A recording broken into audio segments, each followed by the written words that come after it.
Please welcome the Honorable Minister, Shri Piyush Goyal ji.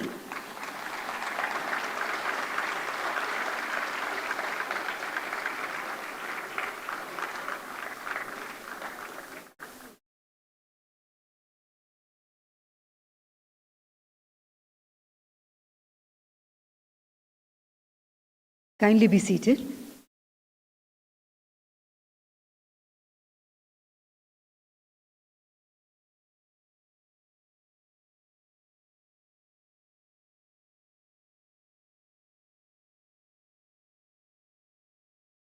Namaskar and good morning, and a very warm welcome, ladies and gentlemen, to FICCI's 96th Annual General Meeting and Annual Convention.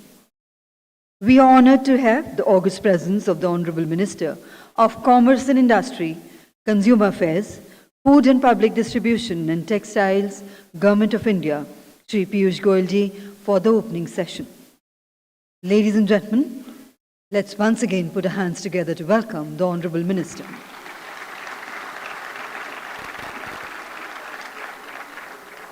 Please join me in extending a warm welcome to our esteemed dignitaries on the dais. We welcome Mr. Shubhrakant Panda, President FICCI and Managing Director, Indian Metals and Ferroalloys Limited.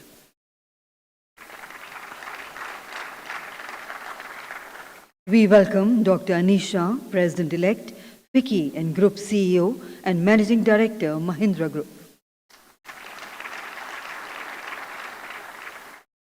We welcome Mr. Harsha V. Agarwal, Vice President FICCI and Vice Chairman and Managing Director, Imami Limited.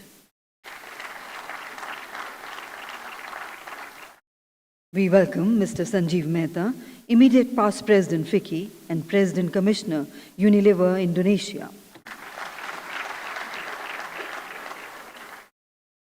And a warm welcome to Mr. Shailesh K. Pathak, Secretary General FICCI. Ladies and gentlemen, as you are aware, this is FICCI's 96th AGM and the annual convention. The theme for the annual convention this year is the world's growth engine, and it aptly captures India's economic rise and its increasing important role in shaping the global agenda.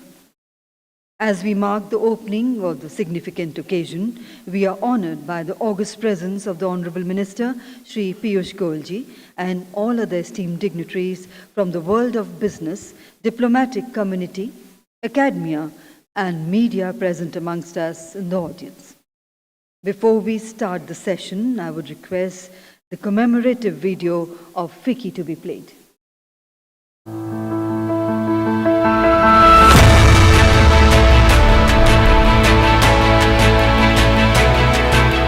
With relentless momentum, our nation's economy has surged forward.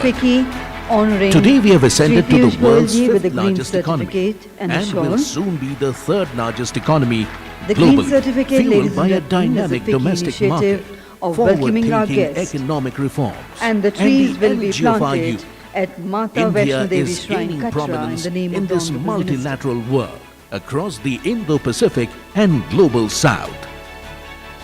Prime Minister Modi led our country in the G20 presidency, shifting world attention to women-led development, sustainable environment and multilateral initiatives like the India-Middle East-Europe Economic Corridor. His Gati Shakti initiative has redefined our infrastructure development, while PLI schemes have turbocharged the manufacturing sector. The startups and innovation focus has ignited entrepreneurial spirits, fostering exponential increase in Indian unicorns. Our strides on digitalization, financial inclusion and integration with global manufacturing value chains is bearing fruit, with who's who of the world making in India, from software to semiconductors. At the heart of this economic surge is FICCI, the Federation of Indian Chambers of Commerce and Industry, the industry's voice for policy change. Since inception in 1927, at the behest of the father of the nation, Mahatma Gandhi, FICCI has been aligned to the nation's economic journey and global aspirations by fostering entrepreneurship, innovation, diversity and sustainability. From policy advocacy to nurturing business connectivity for industry through a worldwide network of over 250 partners, FICCI's imprint is indelible in making India a globally competitive economy. Our strong network with the government and industry leaders contributes towards making India the world's growth engine. Welcome to the FICCI 96th Annual Convention. Thank you. May I now request Sri Shubhakant Panda, President FICCI and Managing Director, Indian Metals and Ferroalloys Limited, to kindly deliver his welcome address.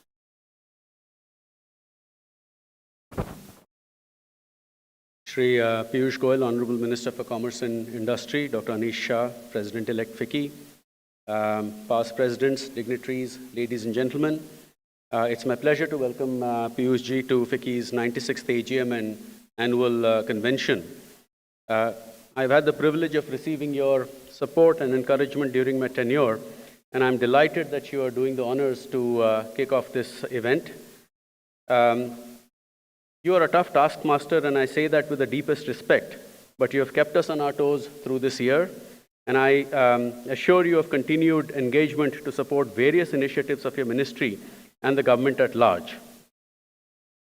To talk a little bit about the AGM theme, the world's growth engine, we considered various options when we were ideating as to what theme to plan this event around, but considered this the most appropriate as it reflects India's economic rise and the positive impact that it is having on the world at large. And I think the Q2 GDP data, which was released recently, reflects the appropriateness of the theme and has come at absolutely the right time. India, as you know, is a rare, bright spot, despite headwinds due to a complex geopolitical scenario. But thanks to a trifecta of a large unified domestic market, sustained reforms, and favorable demographics, I think India is very well positioned. And multiple sessions over 2 days, that is today and tomorrow, will not just touch upon the economic aspect of India's rise, but also delve into related areas anchored to the main theme. As I was mentioning, we have sessions on manufacturing, on media and entertainment, on digitization of trade and finance, on the transformation of sports in India, a panel with various diplomats titled Engaging with the World's Growth Engine. So we have worked around the main theme, as I said, and looked at various aspects. There is clearly an opportunity for India, which is, sustained reforms and focused execution have combined with geopolitics to present a tremendous opportunity. There's a BCG study which says that 90% of respondents in North America have relocated or plan to relocate part of their supply base. And it is in this context that it is worth noting that the sourcing US imports from China declined by 10%, while in the same period it has increased 44% from India, of course on different base. Let me not forget that, but having said that, the trend is in the right direction. Similarly, there is a Bain report which says that India performs better on ESG parameters as compared to China, and therefore being part of Indian companies being part of supply chains helps MNCs comply with their or meet their targets with regard to ESG. And clearly, according to Bain, and this is something that we believe in as well, that there's $1 trillion manufacturing opportunity, export opportunity to be realized by 27-28, which is again in line with what you have also indicated, which is in terms of goods and services exports. So the FICCI McKinsey report, which we had released last year, also talks about the potential of India to be a $40 trillion economy by 2047, leading to a 6-fold increase in per capita income and creating 600 million jobs in the process. I'd like to mention here that FICCI welcomes the strategic approach to FTAs under your leadership. Indian industry is competitive, confident, and ready to engage with the world, provided we have a level playing field. And I appreciate all that the government is doing to ensure that while there is reciprocity, but overall there is a level playing field. I would also like to take this opportunity to point out some areas of concern. While India is a rare bright spot, it is, after all, interconnected with the rest of the world. And the WTO Global Trade Outlook, which was released in October 2023, has revised the growth in volume of world merchandise trade downwards to 0.8% for the year, which is less than half of the earlier forecast of 1.7%. So while we are growing, the world is facing problems, and that is, given the interconnectedness, that is something that we obviously have to keep an eye on. And therefore, we must seize the opportunity to become part of global value chains and ensure that we realize our potential. And it is in this context that tomorrow, on day 2, we have a panel on aligning stakeholders for growth.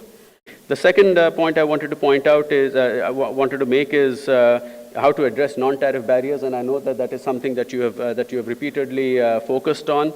It clearly, NTBs come in the way of Indian companies benefiting from FTAs. But I must, in this context, also acknowledge the consultation, the wider consultation with industry, which you have ensured, which means that we get to represent to you our concerns and see that they are addressed in the FTA discussions. And finally, the Carbon Border Adjustment Mechanism, or CBAM, is obviously something that we are all aware of. This has the potential to impact around $37 billion worth of exports to the EU.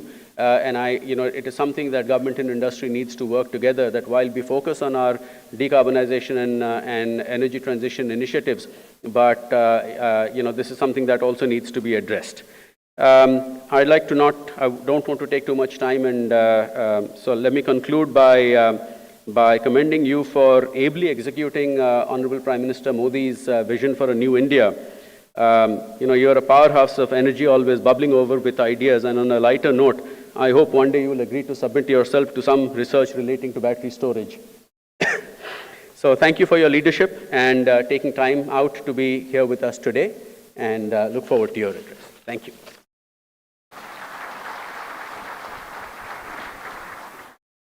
Thank you very much indeed, sir, for those warm words of welcome.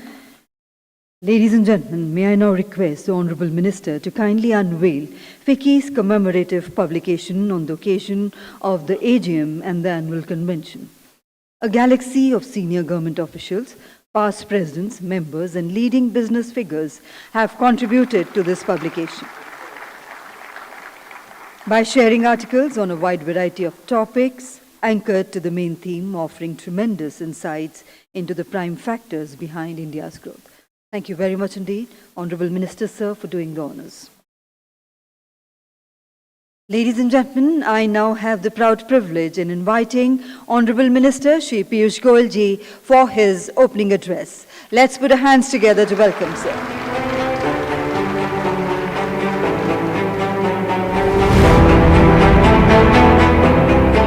A very, very good morning to all the participants of FICCI's annual convention and 96th annual general meeting. Congratulations, Subrakant, for a very productive and successful year gone by. All the best. Dr. Anish Shah, my good friend and captain of Indian industry, who's always at the forefront of looking after the interests of India, looking after what can be done to address the challenges that are faced both by India and the other parts of the world. I remember calling them up during the Ukraine crisis, and they were absolutely ready and willing to help whatever was required through their offices around Ukraine. Warm welcome as the incoming president, and I wish you well and a lot of successes in the year ahead of us, because it's the election year. Critical for the country in terms of the stability and defining the future of the country. So you'll have your hands full, I'm sure, this year. Thank you, Harsh, for your services as the vice president, and I wish you well. It's a 2-year journey. And you'll have to devote a lot of time, so thoda Kolkata ko bhulna padega aapko kuch samay ke liye. As did my good friend Sanjeev last year, almost spending most of his time in Delhi, lost for my home city. But thank you for your services to industry, to the nation, to FICCI. Thank you, Mr. Pathak, for all the work that you are doing for FICCI and for the power that you brought into the various activities of FICCI over the last year and a half now, I think. and all the best for the future. Excellencies, all the distinguished past presidents of FICCI, all the committee members of FICCI, our women power who's here in big strength this morning, friends from the media, some young friends I can see at the back of the room. Yesterday I suggested in one of the programs that we should start having all the youngsters sit in front. I'll probably get more traction to what I'm trying to say. Friends, I'm amazed. On a winter morning in December, to get so many of you out at what, 9:15 probably, everybody would have been here, is truly amazing. And all of you really deserve an applause for yourself. For the commitment you have all shown, both to FICCI, to the nation, and to the future of India as the world's growth engine.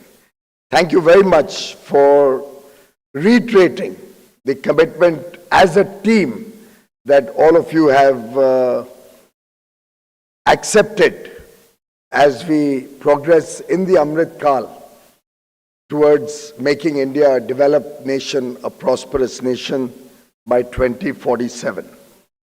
In fact, as I was sitting there, I was wondering whether these cameras really came from the media or you organized it just to make me feel good. Because I can still understand you getting the captains of industry early morning, but getting the media out early morning is truly phenomenal.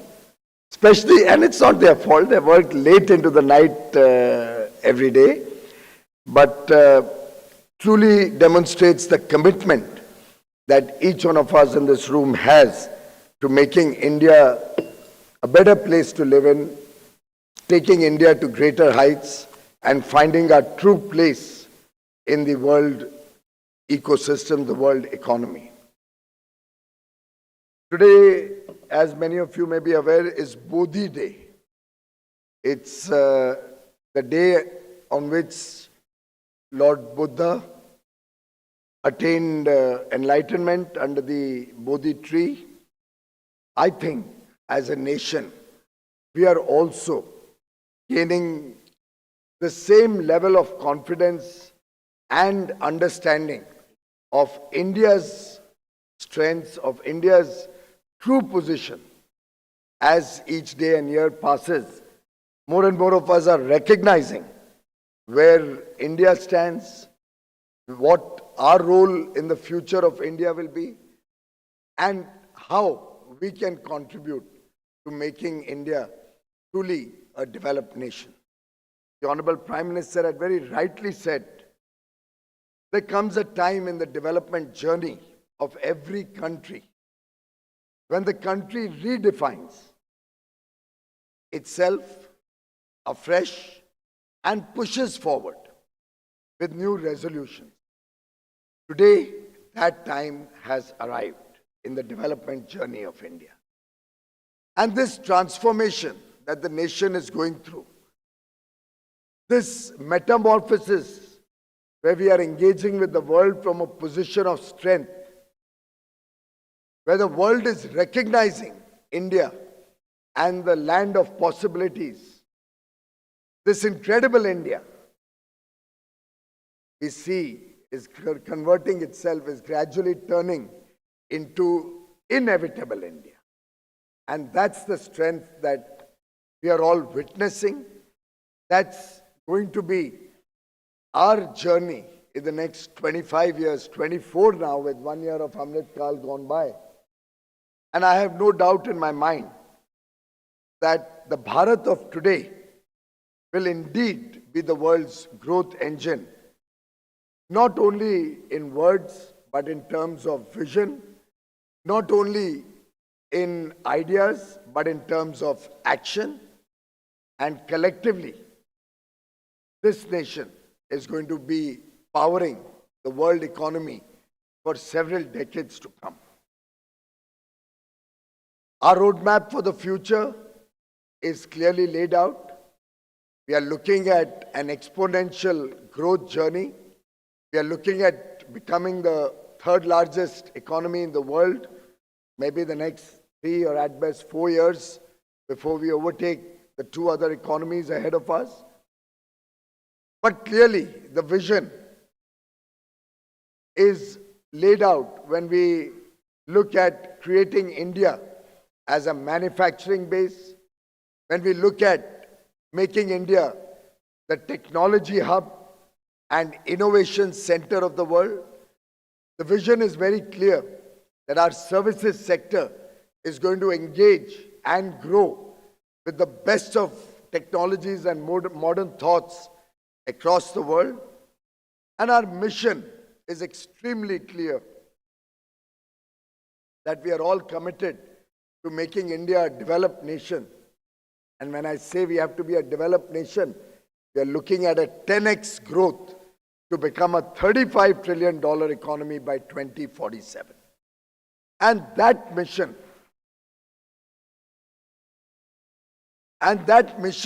is what drives each one of us in our individual capacity, in our activities as business leaders, in our work through social engagements, through our CSR activities, and the collective effort that the nation as a whole is making, be it in education, be it in healthcare, be it in ease of doing business and reducing the compliance burden, decriminalizing laws, ease of doing business, ease of living.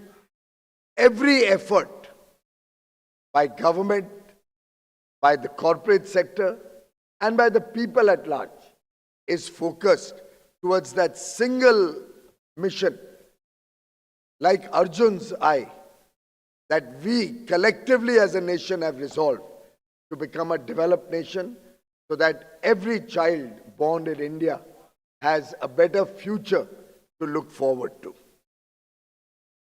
Clearly, the Prime Minister's leadership has resonated with the people of India.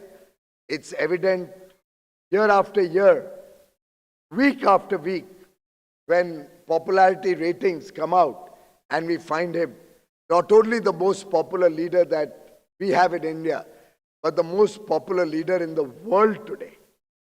And that is what is driving India's growing relevance and importance across the world. At the APEC Leaders Summit 3 weeks ago in San Francisco, I was engaging in a conversation with the Mexican president. He didn't remember the name of Morning Consult, so he was saying there's some agency in the United States which comes out with a weekly survey report. And week after week, since 2014, Prime Minister Modi has been on the top of the chart as the global most popular leader in the globe. And then with a slight smile he tells me, but you know, 1 week, mark my words, 1 week, I had overtaken Prime Minister Modi in 9.5 years. But he said it with a lot of adulation, with a lot of admiration, with a lot of respect for Prime Minister Modi, recognizing that the world today looks up to him for providing solutions to the challenges the world is facing, his adept handling of the COVID crisis, the way he steered the Indian economy from weakness, a fragile 5 economy, to the world's 5th largest economy, the way he has fundamentally altered all the economic indicators, the fundamentals of Indian economy, be it lower inflation, lower interest rates, consistently working to increase our investments into the country, increase foreign exchange reserves, strengthening the confidence of the nation through manufacturing impetus to the economy, through support to the services sector, through ensuring equitable distribution of the basic needs that every family requires across the country, All of these measures consistently over the last 9.5 years have helped India today provide three basic fundamentals that are required before one can aspire for the long haul for the next 2 or 3, 4 decades of consistent growth for the well-being of the people of the nation. On the one hand, he focused on the economy, prudent economic management. Many of the indicators are well known to all of you, have helped India today go with an element of confidence when we look at international engagements. In fact, while the IMF may have a formula and the Reserve Bank may report our $600 billion foreign exchange reserves as maybe 11 months of imports, which is significantly higher than what most other countries in the world have.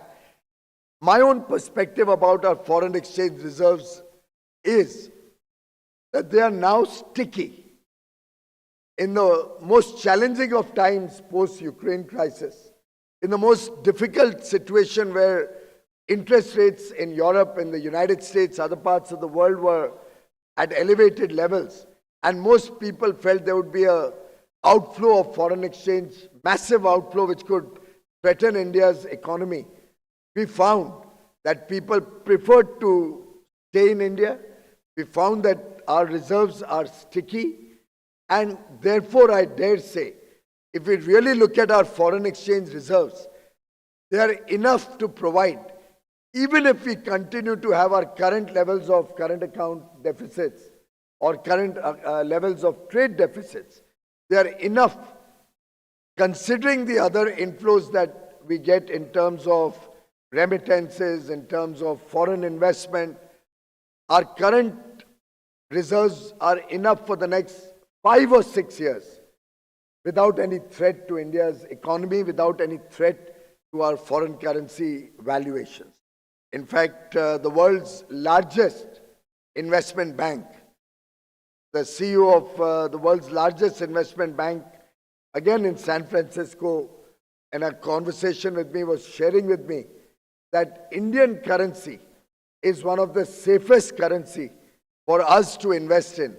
And we are looking at massive investment flow into India, considering the stability of the Indian rupee demonstrated during the last 2 years when most other emerging markets face significant stress. And therefore, friends, on the one hand, with a strong economy and fundamentals of the economy, our focus parallelly was on meeting the basic needs of every single individual, every single family across the length and breadth of India. Gone are the days when concerns around food, clothing, shelter, healthcare, education, the basic needs, electricity, bijli, sadak, pani used to be a slogan once upon a time in elections. All the basic needs have been a focus of this government, not in terms of weakening the fabric of the country or weakening the desire to work hard, but in terms of empowerment for every child in this country, for every family in this country, for the less privileged sections of society. Our desire was to empower everybody so that their basic needs are taken care of.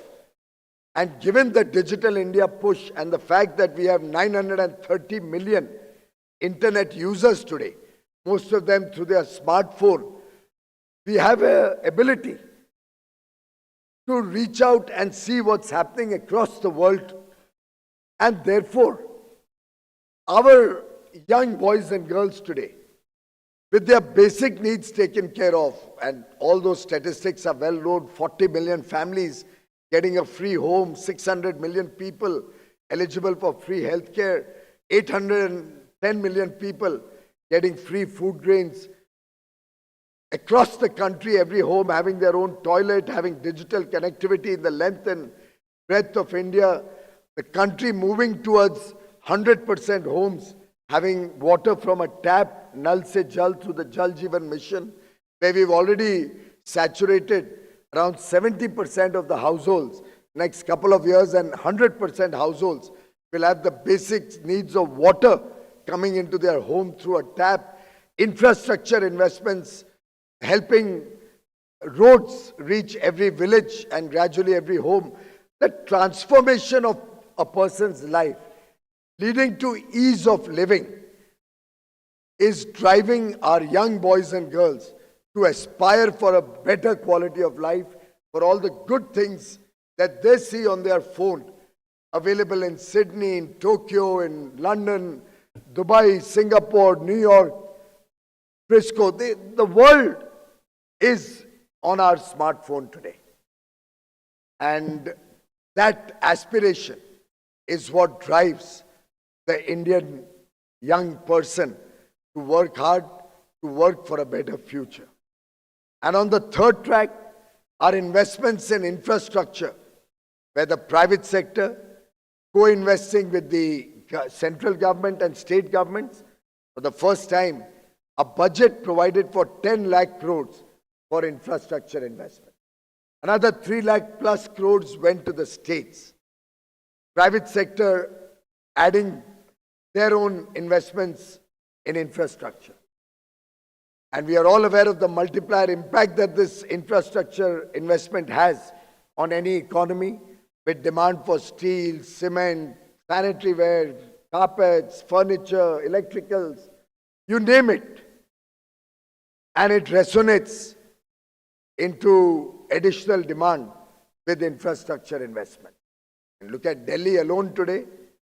Through COVID, we worked to make some of the finest offerings that we have. We have Bharat Mandapam, we have Yashobhumi, we have a new parliament building, new office complexes coming up which will be efficient, modern, functionally better.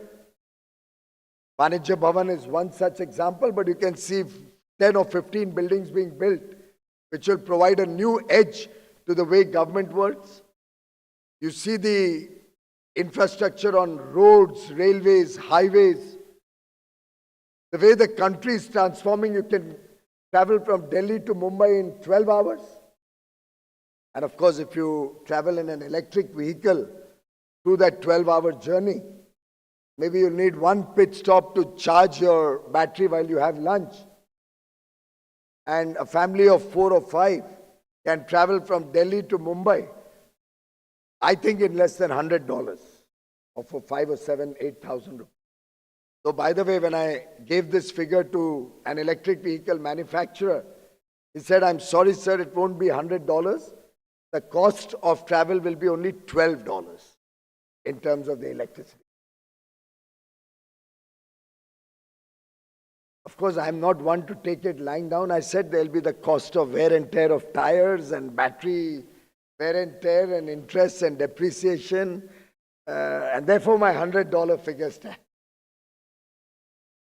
But I'm just showing you the way the country is transforming its thinking to be abreast with the most modern technologies, to innovate in India, powering demand for goods and services, which will help us get economies of scale when we make or serve from India, and help us be more competitive with high quality goods to serve the rest of the world.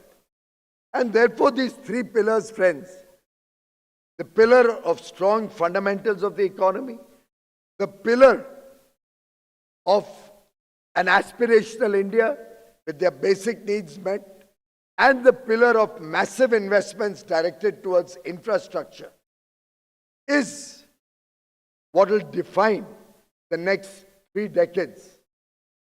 An under 30 population, 28.4 is our average age, expected to be under 30 for the next 30 years, will add $30 trillion to our GDP. No wonder the world is looking to India, wants to do FTAs with India, wants to have better relations with Prime Minister Modi. And I can tell you, I was in Frisco only as a representative of Prime Minister Modi for the APEC Leaders Summit. But the respect and the response to India's ideas, to India's offerings to the summit and to the IPEF summit was unimaginable any time in the past. The world leaders are looking up to you, are looking up to India. The respect was for 140 crore Indians, the power of 1.4 billion Indians, represented by Prime Minister Modi's leadership, which today the world looks up to when we are looking at finding solutions to the manifold problems before the world. And friends, this is the time. This is the right time. If we don't capture the opportunities available before us, if we don't grasp these opportunities, we'll miss the bus. And therefore, it's for each one of us to see whether this bright spot where we are today, this sweet spot that is available across the world, where almost the complaint that I get is not that the FTA is not happening. The complaint I get is you're not moving fast enough to do a free trade agreement with us.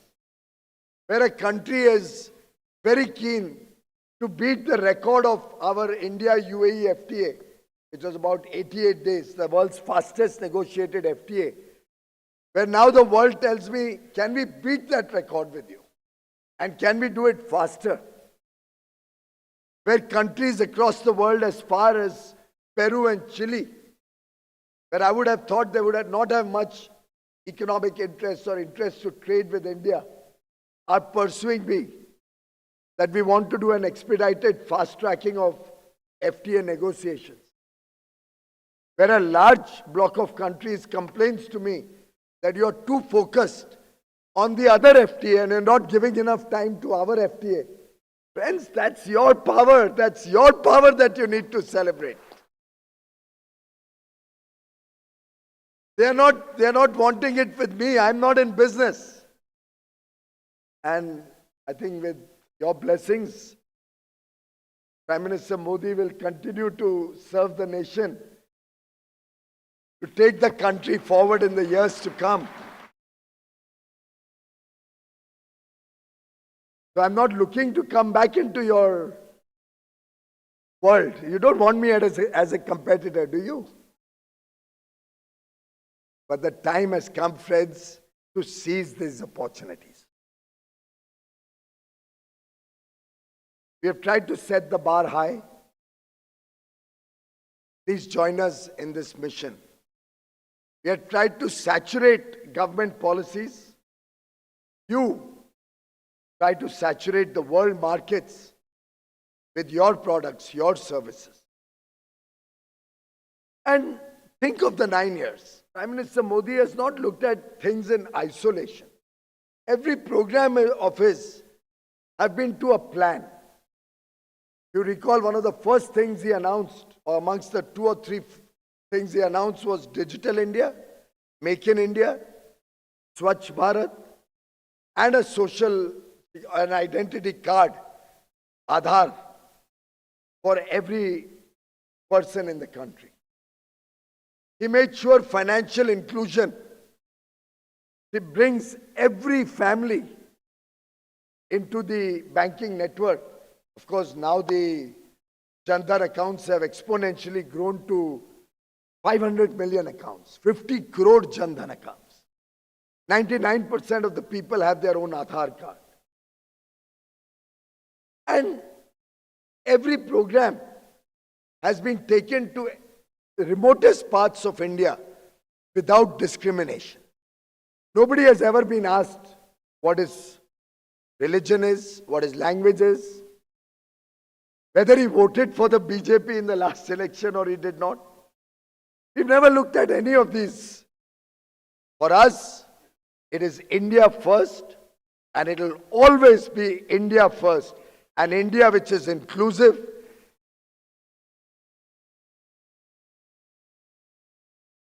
an India where every child born in this country will have a better future awaiting him. And it is with this holistic vision that every single program is taken up. be it our ethanol program, where we've grown from barely 1% to 12% now, be it the electric mobility vision, where I personally think we can quickly move to replace all the buses in the country, all the trucks in the country, possibly even all the two-wheelers in the country on an expedited mission mode. Also looking at the four-wheeler segment expanding rapidly from the barely 1.5% that we have today in terms of fresh sales. We are right now still at fresh sales. We have not even started the progress on replacement of old vehicles fast enough. Can we have more vehicles scrapping across the country? Can each one of you start demanding that in your company all vehicles will be electric vehicles? All trucks coming into your company will be electric vehicles coming in and both supplying and taking finished goods? Can each one of you support the mission to make 100% electric vehicles a reality? Not by mandate, but by an economic value proposition. When I was looking at the electric buses, there cannot be a better economic value proposition than replacing every bus with an electric vehicle. Mumbai Municipal Corporation is working on it. PST, as any of the friends from Mumbai would know, was perpetually a loss-making body. They have now moved into electric buses. Another year and a half, it will be 100% electric buses. And the losses of a loss-making entity of years, the transport part of BST. And we as consumers would subsidize, cross-subsidize through elevated electricity bills. And the municipal commissioner assured me a few days ago that as soon as all the buses are electric, we would be ending all the losses that we make in BST in the transport division and will convert into a profit making. Every state transport corporation will become a profit making body without great capex on the OPEX, including interest and depreciation. When you lease a bus, your cost of operating a bus is less than it costs with a diesel bus. I would suspect the same would be true for trucks. And we have large manufacturers who are members of FICCI. I appeal to all of you, let's look at scale. Let's go beyond what you perceive as the current demand. Let's think big. And if all of us join in this effort, it'll give confidence to those in the electric mobility system to also go faster, to invest faster. And imagine the holistic dimensions in terms of our foreign exchange reserves that we save with lesser imports of crude oil. And the day we can get rid of crude oil imports, can you imagine where the country will be, how fast we can grow? Our dimensions of growth will suddenly change. Our dimensions of strong rupee will become a reality. Our expectations of an environment which is pollution free, particularly in the cities where automobiles play a huge role, it can have transformational impact on the nation's economy. And I would urge friends in FICCI, captains of industry, to focus on the two elements which the whole world today recognizes: inclusive growth and sustainable growth. And I think holistic development of the country on this twin track will help us engage with the rest of the world better, engage with the rest of the world with even greater confidence and from a position of strength. The historic victory that we've had, the hat-trick of 2023, the 3 victories that we had in 2023, foretell a possible hat-trick in 2024 with your blessings, with your good wishes. Don't hesitate. Go for it.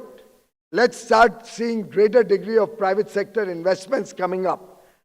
Let's all of us become Viksit Bharat ambassadors, program Prime Minister Modi launched yesterday, and which I have joined proudly, as an ambassador of Viksit Bharat, as a brand for the country, as a representative of the country, to make the country a developed nation, a commitment that each one of us should have. I urge each one of you to become a Viksit Bharat ambassador, to proudly tell the world you are an ambassador for a developed India, that you have joined the movement. This goes beyond the ordinary. We are looking at a self-reliant and Atmanirbhar Bharat, a Bharat which is not only vocal for local, but a Bharat which goes global, a Bharat which looks at modern technology, innovation, powering our future, a Bharat that will address the problem of CBAM with confidence. We'll find solutions. We'll see how we can convert CBAM also to our advantage if it comes in. Of course, I will retaliate. You need not worry about it. India today doesn't take these things easily. Even with the United States, we retaliated when they put in unfair taxes on us. And see finally what happened. We were able to resolve all the 7 WTO disputes. Imagine this is the first time in the history of WTO, in the last 40 years, or even GATS before that. First time, 2 nations who used to perpetually be at odds on various issues. And United States and America, we had 7 WTO disputes of significance. Some of them over 10, 15 years old. We were able to settle every one of them, all 7, bilaterally. Today we have not a single dispute with the United States. At WTO, we have not a single area where we are fighting adversarially. This can only happen when India is respected, India is admired, and the friendship with India carries value. And of course, it has to be a win-win for both parties. So please do not worry about blips coming into the future. This country overcame COVID very admirably, very honorably. We'll overcome any challenge that comes before the world. Together, we can. I encourage each one of you to go with confidence from this annual general meeting. Go and engage with the world with confidence. As they say, the pessimist complains about the wind. The optimist expects it to change. The optimist, the realist, adjusts the sails to take advantage of the winds. We will take advantage of every adversity that comes before us. We'll convert every crisis into an opportunity. We'll shed the colonial mindset of pessimism. We'll shed the past historical legacy of corruption and family rule and appeasement politics. We'll bring around a new era where development is taken up with confidence, where we engage with the world from a position of strength, where people's policies and people-first policies will take the country forward in an inclusive fashion. We'll realign our ambition and our vision to be more optimistic, to be more ambitious as we go along towards a Viksit Bharat at 2047, powering the world economy, powering a glorious future for all of India. My best wishes to each one of you in the new year for a greater success story. Thank you.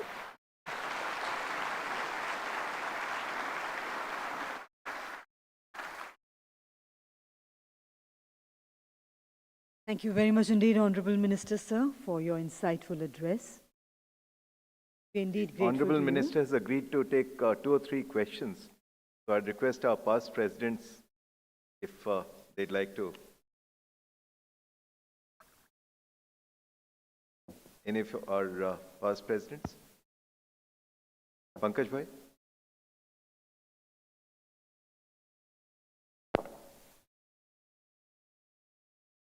This new Jan Vishwas Act, which has been recently passed in Rajya Sabha, I think is the right direction towards creating a kind of atmosphere for trust among all of us, and in the process rather than just regulating, we are trying to create partnering kind of an opportunity there. I would like to hear more about that from your... Thank you. That's brilliant.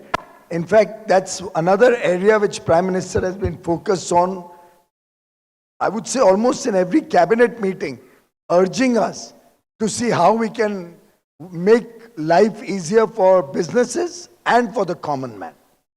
The idea behind Jan Vishwas Bill was to cut across departments and ministries and find areas where for very minor misdemeanor, very often not really intentional, where there's no mens rea, where there's no malified intention, we should try and eliminate the criminal provisions.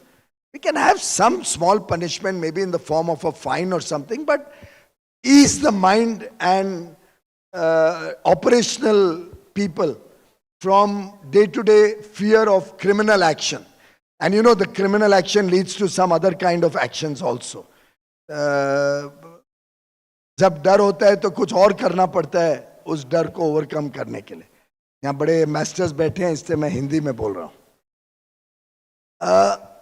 Our idea was, and Jan Vishwas Bill was only the beginning, by the way.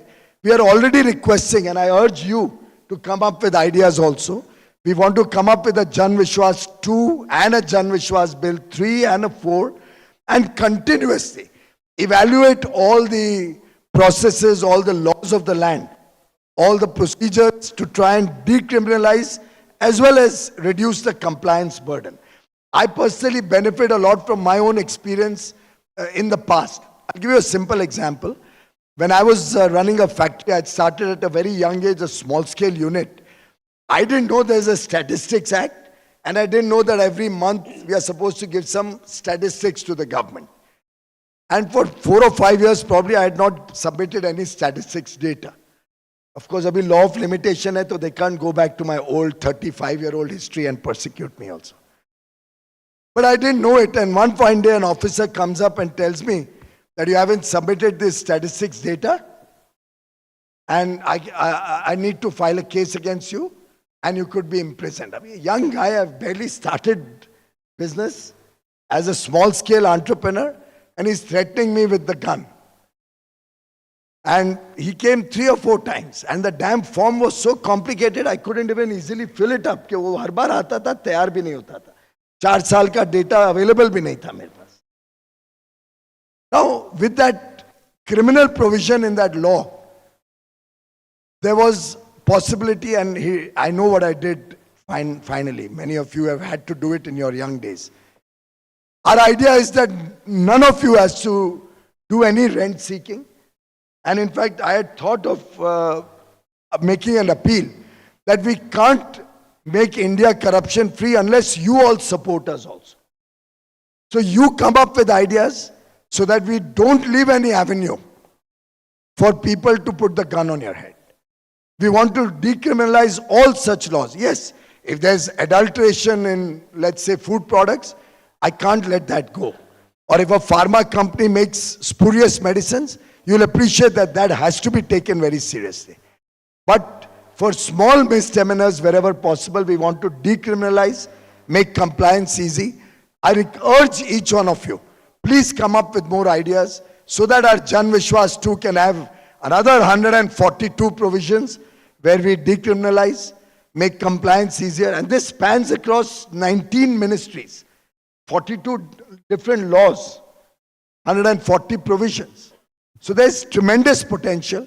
This government works as one, whole of the government approach. We don't divide, ye aap karoge. We work together. Please give us ideas. और कभी मेहरबानी करके किसी को भी रिश्वत मत देना.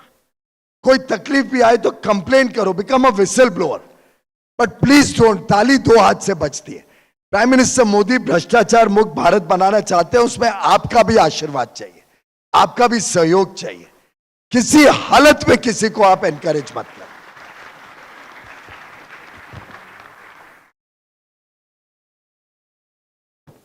Past presidents first. सर को पूछना. अच्छा उदय. She's also young, I meant at the back. Piyush भाई, वो जो जनविश्वास की बात आपने की, बड़ी अच्छी बात है। उसका एक बड़ा पहलू हमारे इंडस्ट्री और हमारे सारे मेंबर्स के लिहाज से है कि एक जो रेजोल्यूशन प्रोसेस में किसी भी तरह का हो, उसमें जो डिले होता है, और उसमें सरकार ने बहुत काम किया है, लेकिन हमारा जो जुडिशियल सिस्टम है वो इतना स्लो है। और अब जैसे things like NCLT also, they were suppose to be an accelerator to the growth engine, in fact they have emerged as a stumbling block. अगर हम उसका कुछ नहीं करेंगे तो all your agenda which are so good and with all our commitment, there is a barrier that has come to stand. Mumbai वाले always गलत question उठाते हैं, और this is a question where I am damned if I say anything, I am damned if I don't say anything. I'll respond to you obliquely. समझने वाले समझ जाएंगे. I'm of course 9 years into government, so I've become a little more trained. But when I was a fresh minister in 2014, I attended one program of the National Green Tribunal. The then Chief Justice was also there with me. Or was he probably incoming Chief Justice? I don't recall. And I'm known to shoot my mouth and speak my mind. So in my comments, I made an appeal that environment should not become super active at the cost of development, and laws or environment actions should also look at the consequences of their action. I made this comment. And as an example, I spoke about Mahabaleshwar. Many of you may have been to Mahabaleshwar. It's a beautiful hill station near Mumbai. I haven't had a chance to go there in 10 years, so I don't know today's situation. But the problem there was, being popular, a lot of people had started going to visit that hill station. And number of cars coming there was quite high. But the Environment Department and Ministry had stopped all fresh construction in that area, because of which we couldn't expand the roads. And permanently, those roads used to be chock-a-block jammed. And all those cars were spewing fuels, so much so that there was no place left in Mahabaleshwar which you could really call a tourist point. There was the stench of smoke throughout the whole hill station. But the environment law didn't allow us to expand the road, because of which, rather than reducing environmental degradation, we were only adding to it. मैंने दुर्भाग्य से वो example stage से बोल दिया. उसके बाद जो मेरी पिटाई हुई in the final speech was obviously the last word is not ours. And I was really taken to task, if I may, for having made that comment. I hope that answers your question.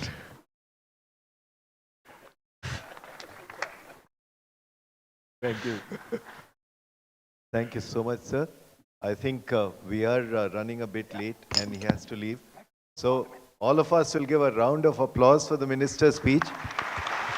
But vote of thanks.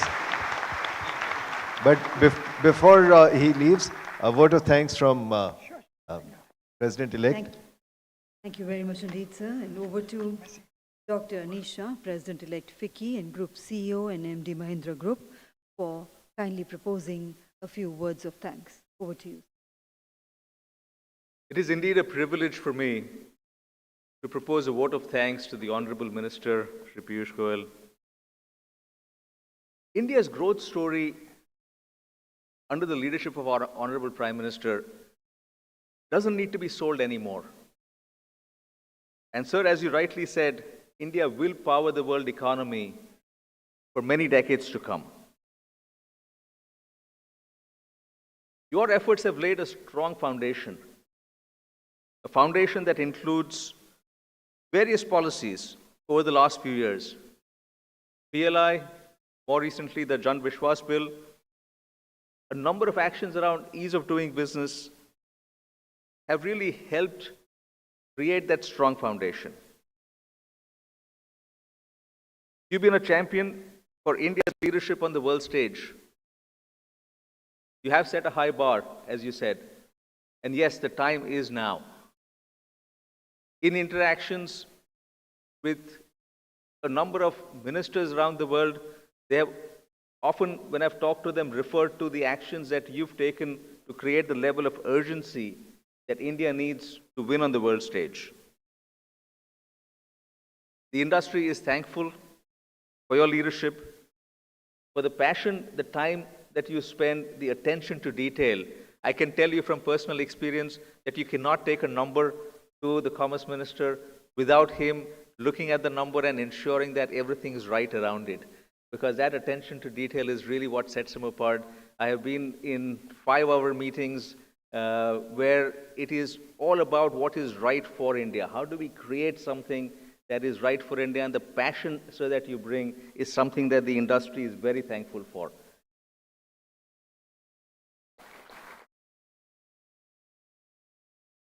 Your challenge on electric is accepted.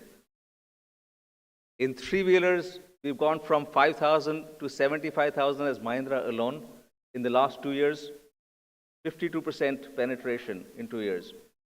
In four-wheelers, with a series of 5 born electric SUVs to be launched next year, we are targeting 1 million SUVs by 2030 that are electric, which will include Make in India for the world as well.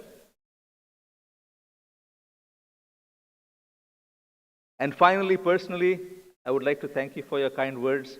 It has always been a tremendous pleasure working with you for the industry, and I look forward, as FICCI, to continue doing so under your leadership. Thank you very much.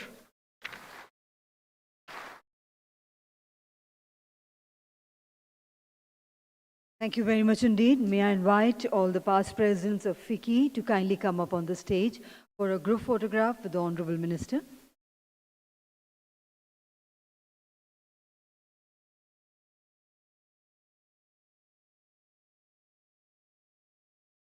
Ladies and gentlemen, we once again take this opportunity to thank the Honorable Minister for sparing his valuable time, gracing this occasion and motivating us with his insightful address. Thank you once again, sir.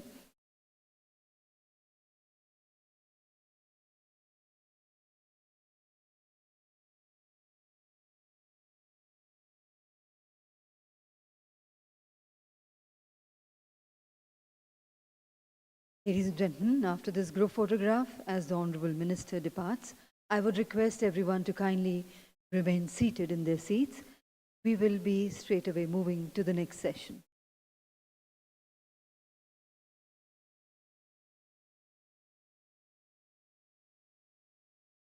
Ladies and gentlemen, requesting everyone to kindly remain seated. We are straight away moving into the next session. Just give us a moment while we arrange the top table for the next session.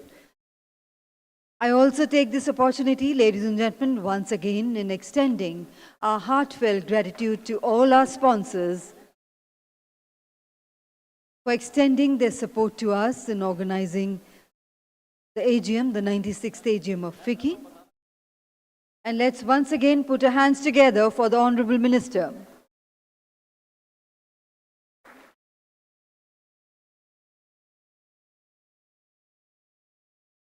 Ladies and gentlemen, may I request everyone to kindly remain seated, please. We are straight away moving into the next session. The next session is session on business with purpose, which is not just a contemporary buzzword, but a transformative philosophy that reshapes the business landscape. A very warm welcome, ladies and gentlemen, to the session on business with purpose with the legendary Indian industry leader, Mr. Aseem Premji, the founder chairman, Wipro Limited.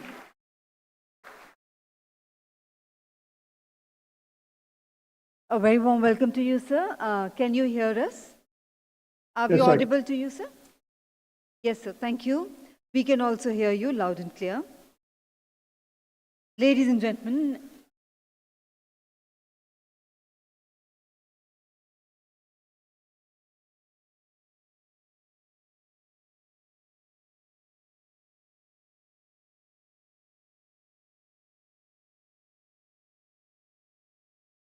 Ladies and gentlemen, as an architect of India's IT industry, Mr. Premji has guided and inspired many entrepreneurs. He has led by example how to run business with purpose for inclusive nation building, prioritizing all stakeholders. Joining him on stage for the exclusive conversation, we have with us Mr. Sanjeev Mehta, immediate past President FICCI and President Commissioner Unilever Indonesia, and Dr. Sangeeta Reddy, past President FICCI and Joint Managing Director of Apollo Hospitals Group. Ladies and gentlemen, as we begin, I would request Mr. Sanjeev Mehta to kindly do the honors of virtually presenting a green certificate to Mr. Azim Premji and felicitating him. All right. Hi, good morning everyone, and good morning Ladies and welcome, gentlemen, Mr. Premji. Sorry to interrupt you, sir. We have Mr. Panda here with us. I would request you, sir, to kindly welcome Mr. Azim Premji by virtually presenting the green certificate.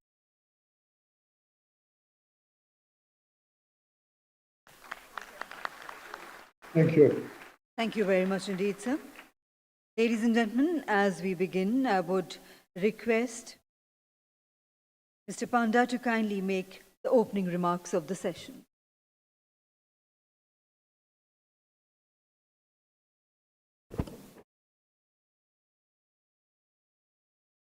Mr. Azim Premji, Founder Chairman Wipro, who's joining us virtually for this session titled Business with a Purpose. Mr. Sanjeev Mehta, immediate past President FICCI.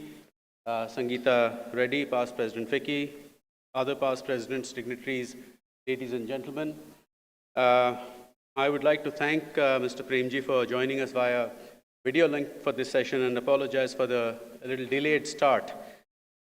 I have the completely superfluous task of introducing someone whom I'm sure is all of you here are well aware of. Visionary, ethical business leader, and philanthropist are some of the adjectives used to describe him. And what is creditable is that he has not just created vast wealth, but also given away a large portion of it to philanthropic causes which he holds dear to his heart. The theme for this session is business with a purpose, and there is a lot of meaning to this phrase. It is about running a business with the highest levels of governance, keeping the interests of all stakeholders in mind, and having a sense of purpose seep into every activity of the organization. Equally, a business must be competitive and profitable in order to survive. I think it is fair to say that Mr. Premji and Wipro have unequivocally proved that both sets of expectations can go hand in hand. Talk a little bit about the data points of the importance of business with a purpose. Research shows that 82% of shoppers want a consumer's brands to align with their own, and this will naturally drive organizations to discover and integrate purpose into their business strategy. However, there is a potential lack of alignment between short-term performance and long-term purpose. Therefore, authenticity in purpose-driven initiatives and effectively communicating it to both internal and external stakeholders is key. And that is what we are here to discuss today and get the benefit of Mr. Premji's insights. I'd like to talk a little bit about the two co-moderators for the session. We have Sanjeev Mehta, I'm delighted that he, along with Sangeeta, will be driving the conversation today. He's someone who's brought immense impact during his tenure as HUL CEO. Significant value was created under his leadership by relentlessly pursuing growth and enhancing efficiency. And equally, creating the right culture at HUL was one of his priorities, and it has become a key element of high performance. I was having a chat with Sangeeta about Apollo and the legendary Dr. Reddy's contribution in setting it up. And something she said really struck me, which is that the very foundation of Apollo was with a purpose, because there was a person who was not able to make it to the US for treatment, and that's what motivated Dr. Reddy to come back and set it up. And of course, now Sangeeta and our sisters are carrying forward that legacy with great elan. So it takes two to tango, if you so please, and I believe there is much to glean from this upcoming conversation between Mr. Premji and Sangeeta and Sanjeev on the topic of business with a purpose. So without further ado, let me hand over to both of you to take it ahead. Thank you, Subrakant. Morning again, Mr. Premji. May we please request you to share a few thoughts before we have a few questions which we would like to pose to you. Over to you, Mr. Premji. Good morning, ladies and gentlemen. It is a great pleasure to be here with you. I took responsibility for Wipro in 1966. It was a very different world and country then. Over 5 decades, Wipro grew substantially, and I learned a lot. Perhaps the 3 most important things I learned was the importance of being close to hard work, simplicity, and centrality of integrity. In business, being close to the ground meant understanding the shop floor, the shopkeeper who will sell our soaps, or the IT manager who will use our IT services. As the years passed, it took me quite an effort to ensure that I did not lose my connections to this real and very practical world. But it was invaluable because that gave me an understanding that nothing else could. No amount of meetings in offices or reports could replace this. This culture of being close to the ground became a part of the culture of Wipro. That is what I shared, our approach and strategy. It is impossible to overemphasize the importance of hard work. In my experience, there are lots of very competent and very smart people. But eventually what matters is the relentless focus, pursuit, and resilience. And being simple helps with all of this. And most importantly, I have realized that integrity is the foundation of everything. Integrity is just not abiding by the law, but actually delivering on your commitments and saying what you do and doing what you say. The reason I start with my learnings from life and business is because these 3 things are equally important in the social sector. In fact, they are far more important in the social sector. Because challenges in helping improve society are far deeper and far more complex. Therefore, a deep understanding and connection with the ground is actually at the heart of doing the right and effective things in the social sector. At the foundation, over 1,700 of my colleagues live in over 300 locations in the most vulnerable parts of our country. It is that deep ground level connection that helps us in our work. In addition, we have over 600 partner organizations who we support through financial grants spread across the country. Our approach is guided by this overall understanding, be it in education, in health, in livelihoods, or in anything else. Given that social issues are so complex, striving for simplicity is very helpful, and integrity is really at the core. Because in this case, you have to be able to answer to your own conscience, which is most important. Thank you, and I will be happy now to have a conversation. Thank you, sir. Hard work, simplicity, and integrity. Very simple but very profound mantra of what Mr. Premji has elucidated, and most appropriate, I would believe, for anyone to succeed. For me, it's always been a pleasure and honor to engage with Mr. Premji, and clearly he is one of the idols I have been looking up to. So, Mr. Premji, let me start by asking you our first question, that should businesses have purpose beyond making profits for their shareholders? And is this kind of purpose also what is more than what is generally referred to as CSR today? I think it is very important to think of this matter at a very basic level and go beyond that basic level. First of all, businesses should ensure that they conduct their businesses ethically and fairly. And this matter of fairness and ethicness is in all the relationships and transactions, clients, employees, vendors, and others. This, I think, is the foundation, because if business is not conducted ethically, no other purpose is material. Thereafter, business must recognize that their actions have significant effects on the world which is beyond their direct stakeholders. These effects range from the environment to their local communities to regions themselves. Here again, the first principle must be that they must do no harm, and thereafter they must contribute something positively. In today's world, business entities have significant influence and power. In many cases, their influence over the direction of society and politics is significant, and in many cases, more significant than governments. Given this influence and role that businesses have, it is important for society that they have a purpose beyond merely making profits. We cannot insist that every business should have a purpose like this, but from a societal perspective, it is important. Thank you, Mr. Premji. How important is it for businesses to be sensitive towards the environment and the external communities?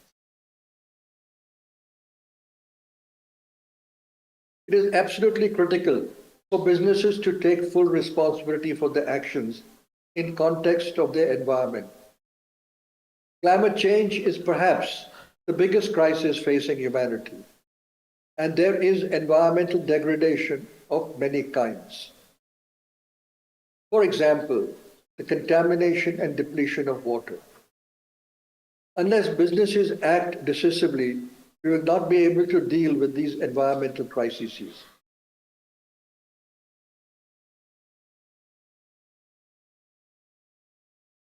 Premji, good morning, and good morning to everyone. It's really a pleasure and a privilege to be talking to you. You are not just an icon in business, but truly a representative of everything that's best in the world. And so I have the privilege of asking you this question, that from your experience, how does one strike the balance between making profits and the social responsibility of a business? And how do you see purpose even beyond the regulated CSR activity that we need to do? Purpose beyond CSR. Thank you. Please don't embarrass me with these compliments. I think it is very important to recognize that many of these actions, which must absolutely be taken in the context of environment or in the context of a greater purpose, has a cost. And I think that cost must be borne because businesses have that responsibility. I feel that either people don't want to confront that, there is a cost, or they don't want to accept the responsibility. And in the long run, that is neither good for the business nor for society. Completely agree with you on that, Mr. Premji, and I don't think we were intending to embarrass you, but really highlight your outstanding personality, because you are something for many people to emulate. But moving to my next question, what are the challenges in including the concern for the climate and the environment into the business? Well, sorry, go ahead. There are three kinds of challenges. First, it is to rigorously understanding the effect of everything that you do on the environment, from your supply chain to your services. Like anything else, when we get into details of this, it requires a lot of effort. Second, to figure out solutions for these matters without in any way compromising client benefits or introducing operational complexity or risks. Third, as I mentioned before, be willing to take that cost that must be borne. It is inevitable. And clearly, Mr. Premji, that is the perfect approach. However, in the process of doing this, the time it must have taken, the conversations to take those difficult decisions, can you share with us some of the challenges you face so that the audiences can learn from your experience, because it is imperative for us to go ahead. We would love to hear more about how you did it. What I've learned from all of this is that, first of all, you have to be truly committed to this matter and to this cause. It cannot be a superficial commitment. If it is superficial, then it will just not work. On the other hand, if your commitment is genuine, then you will get wonderful people who are deeply energized to work with you. Second, social issues are far more complex than business. And our success in business does not in any way prepare us to deal with the social sector. Third, humility is helpful because it helps you learn, and also because these kind of matters need organizations and people working in coalition. Thank you, Mr. Premji. Your foundation, Azim Premji Foundation, has been investing significant resources in the education sector and with tremendous amount of success. What would be your advice to the industry on how do we as a country bridge the skill gap and improve the education in the country? The most important thing that industry can do is recruit on the basis of actual conceptual understanding, deep knowledge, and genuine capacity, such as critical thinking, and not recruit on the basis of marks or exams, which can be cracked by coaching. This will be a huge leverage to change the fundamentals of education, both in higher education and school education. Second, focus not-for-profit investment in higher education is very important. This is because higher education costs are high and most students can't afford such high costs. And if we have to expand the pool of our talent, expanding the capacity of our higher education system, along with improving its quality, is necessary. Third, industry should reach out to the vast regions of this country where currently economic development is highly inadequate and poverty is very prevalent. Mr. Premji, the last question from our side. Your personal life, your experiences, how have they helped shape the purpose of Wipro and the foundation that you lead? When I was a child, my mother set up a charitable hospital for children affected by polio and cerebral palsy.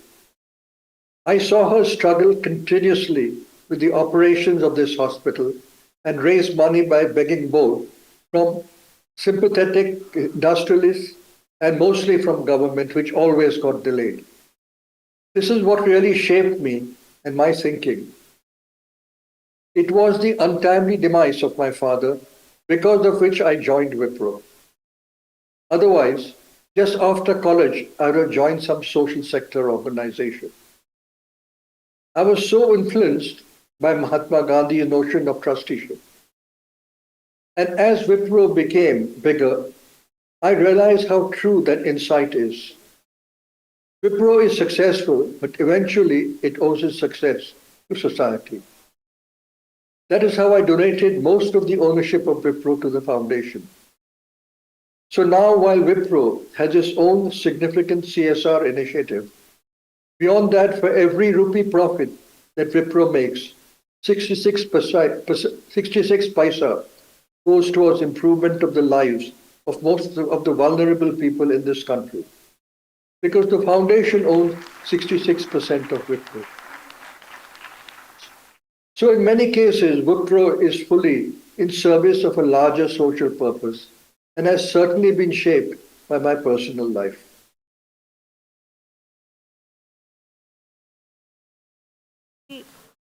I think everything you've said so far has been extremely inspiring.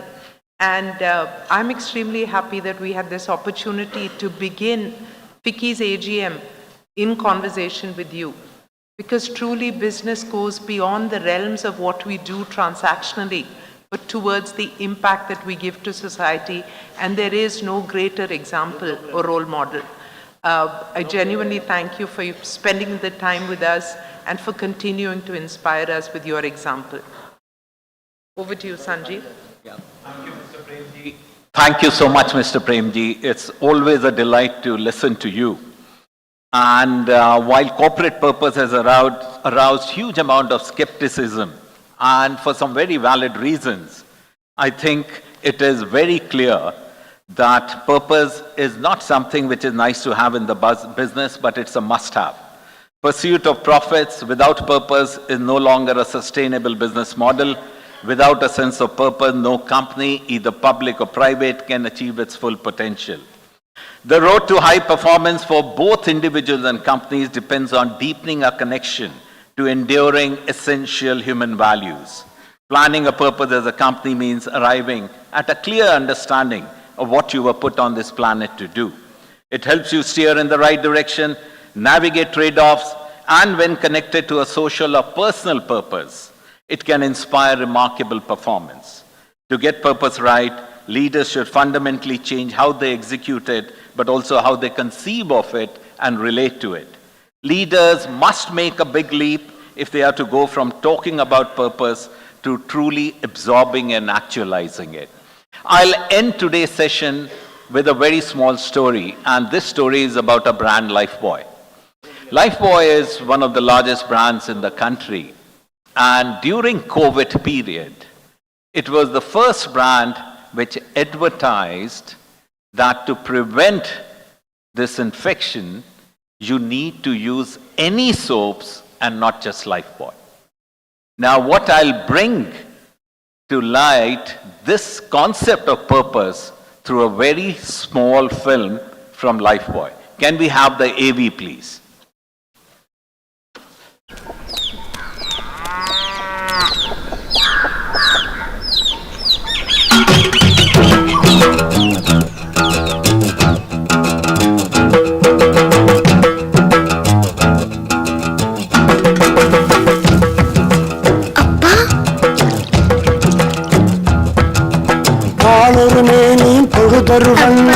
என் மகன் வளருகிறான் உள்ளங்களிலே இன்பம் பெருகிட மனதில் நிறைகின்றான்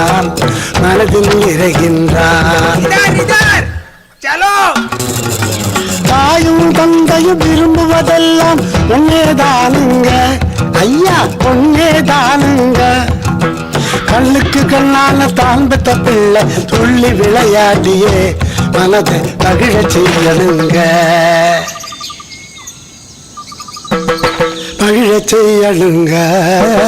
மகிழச் செய்யணுங்க தெய்வம் தந்த செல்வமையா நான் பெற்ற செல்வமையா ஆரோக்கியமும் அறிவும் பெற்று வளர்ந்துட்டானையா மனம் மகிழ்ந்தோமையா நாமே மனம் மகிழ்ந்தோமையா இந்த மகிழ்ச்சியின் வேதனை எதுவும் மறந்திடும் ஐயா ஐயா நாளொரு மேனியும் பொழுதொரு வண்ணம் என் மகன் வளருகிறான் உள்ளங்களிலே இன்பம் பெருகிட மனதில் நிறைகின்றான்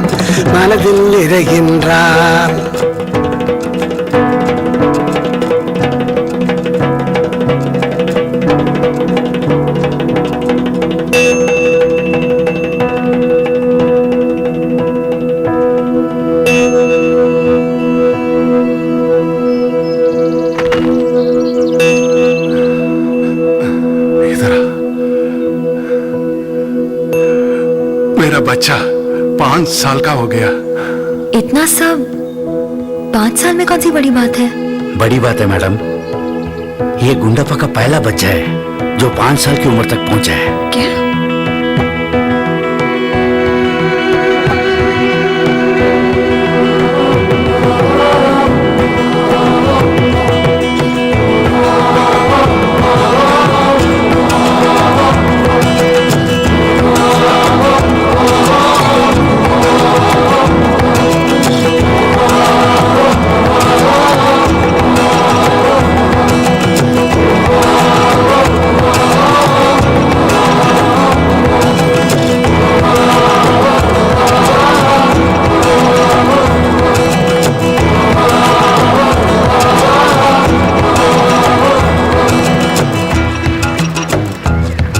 everyone. Thank you very much indeed, sir. Ladies and gentlemen, we thank Mr. Premji, Mr. Mehta and Dr. Reddy for that very engaging conversation. It is not just about what a business does, it's about fostering a culture that embraces purpose at its core. Ladies and gentlemen, let's put our hands together for our eminent and distinguished dignitaries for this session. I would request everyone to kindly remain seated as we straightaway move to the next session, which is on Make in India, Achieving Scale. Kindly give us a moment while we arrange the top table for the next session. So, ladies and gentlemen, I once again take this opportunity to convey our heartfelt gratitude to all our sponsors for supporting us in organizing the 96th AGM of FICCI. Thank you to each one of you. Ladies and gentlemen, the next session is Make in India, Achieving Scale. Make in India is more than just a slogan.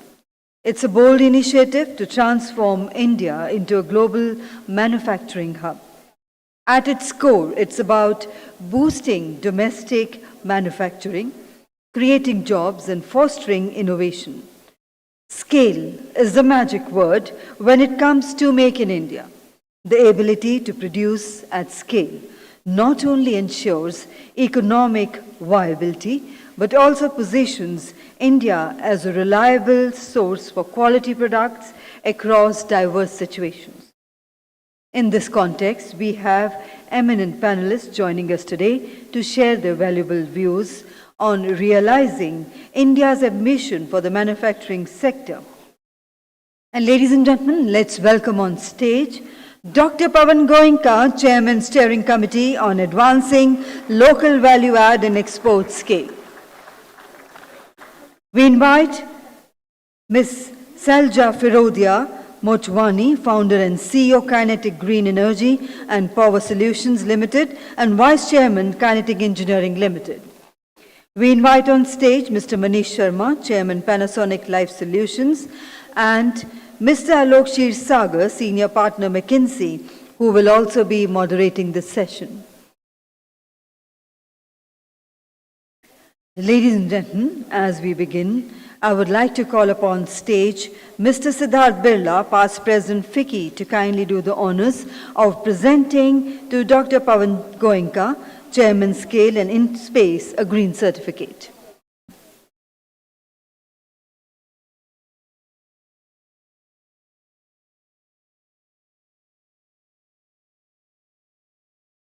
A very warm welcome once again, Dr. Pavan Goenka.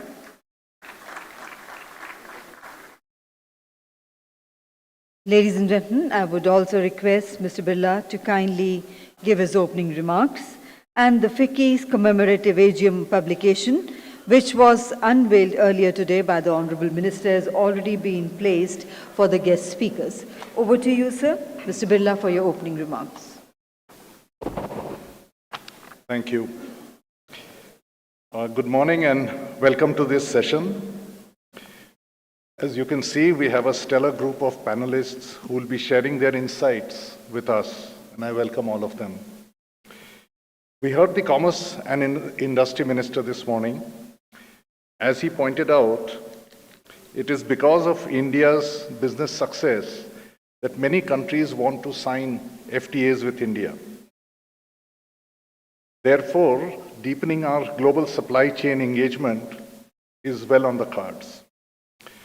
India is on its way to become the third largest economy over the next few years, touching the US $5 trillion mark soon. Making in India is one vital component of that vision and mission.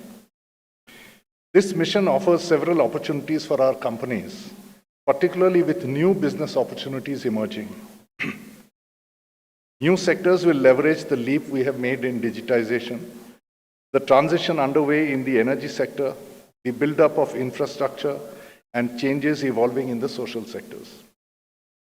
As India moves ahead, achieving scale, more particularly scale recognized at a global level, will be an important mantra. There is clearly much scope in aiming for global scaling in higher value-added manufacturing across multiple sectors. We have a large complement of employable skilled workers and have a store of technically qualified professionals who will be key in designing products and processes for these high-value industries. Therefore, scale and high-value addition must become anchors in our thinking process. I recall in 2014, FICCI had laid emphasis on expansion of manufacturing and referred to the missing middle in our manufacturing sector. We had articulated the building of ecosystems around a few identified sectors where we could aspire to build global-sized manufacturing units. It is heartening to see the government introduce policies, including the PLI, aligned to this objective. Shri Pavan Goenka has been leading this effort from the front, and we are seeing a focused approach, looking not only at the large firms, but also at enabling MSMEs. In a joint study by FICCI and McKinsey in December 2022, the issue of scale was highlighted. There is a dearth of mid-sized firms with revenues between $40 and $500 million that can grow into formidable global competitors. In countries such as China, Malaysia, Thailand, the large firms' contribution to GDP is 1.5 to 1.6 times higher than India, while that of mid-sized firms is 1.9 times higher. India therefore needs to emphasize the growth of mid-sized champions by 2030. This will also help push up the share of manufacturing in GDP, which has stayed at 16 to 17% for some time now, while we should be aiming at a sustainable 25% in the foreseeable future. I'm sure the panel today will address some of these aspects and help point to solutions. Thank you.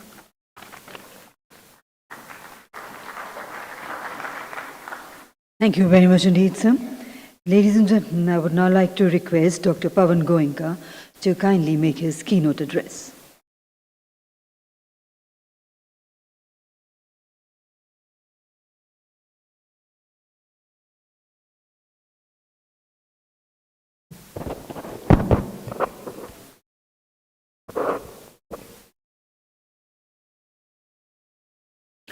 Mr. Pathak, Alok, Manish, Sulajja, past presidents of FICCI, friends. I think this is the first time I'm giving a speech at a FICCI event because I think branded as a CII person. So I had to work hard to kind of change that branding and have FICCI invite me. So thank you, Mr. Panda and Mr. Pathak, for inviting me to this function.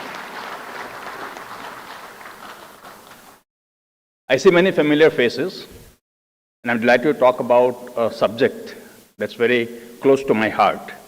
That is manufacturing, make in India, value addition, scale, and all of these things.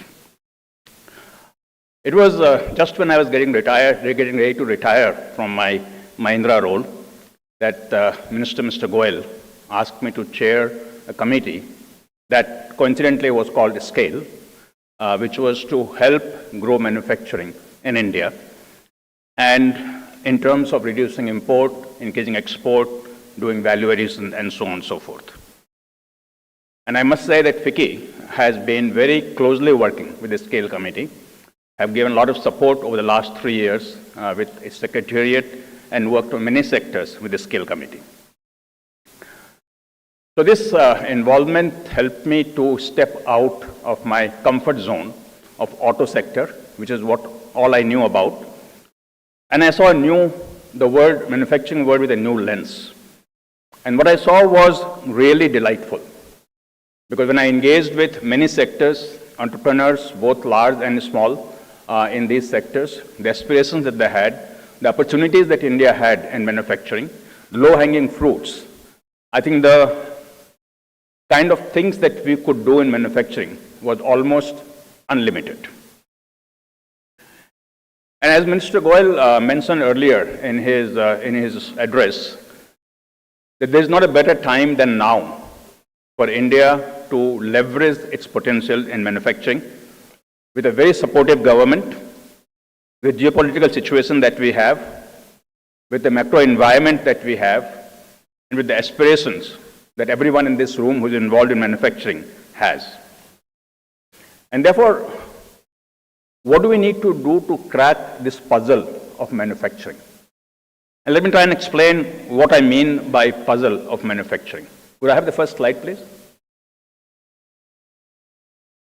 Next.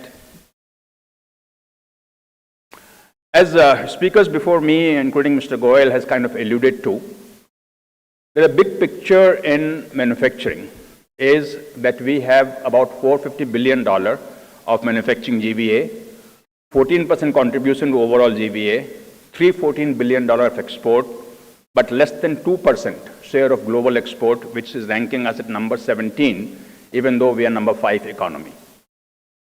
Our aspiration is to be a 1 trillion merchandise export by 2030. 20-25% of the contribution coming from GDP coming from manufacturing. Next slide. And we are third largest economy, as has been said by Mr. Birla just a minute ago. Becoming Atmanirbhar in manufacturing, big global manufacturing hub, and so on. And from where we are, if we were to get to this level in 2030 and get to 20% contribution to GDP from manufacturing, we have to grow at a nominal growth of 17% CAGR for the next 7 years, which perhaps means a real growth of about 12-13%. And if our GDP grows at about 8%, that means manufacturing has to significantly outperform GDP for the next 7 years if we need to become 1 trillion, 20% contribution to GDP and export $1 trillion. So how will this happen? If I look at the advantages India has, there are many, and all of you are well aware of it. Growing market with large consumer base, aspirational consumer base, strategic geolocation that we have, increasing soft power of India that Mr. Goyal talked about, GOI's focus on Make in India, commitments through PLI schemes, and many other schemes which are sector specific, potential skill capital of the world because of a demographic benefit, strong government through thrust on renewable energy, and huge thrust on infrastructure that all of us are seeing in terms of Gati Shakti, the national logistic policy, roads, rails, ports, all the improvement that we are seeing. Yet, in spite of all of that, if you look at where we are today, India's contribution to overall manufacturing or merchandise export is only about 1.8%, which is lowest among these 5 countries. And the percentage gap between import and export is the highest after USA amongst these countries. So what is stopping us? Why is it that manufacturing is not getting to where all of us who are present here in this room want us to get to? Next slide, please. What the Scale Committee did, and again, it should be no surprise to any of you, we identified about 5 broad areas which are sort of the constraints, if I could call it, or enablers that we need for manufacturing. The first one is cost of doing business. And there the biggest one is scale, and I'll come back to that in a minute.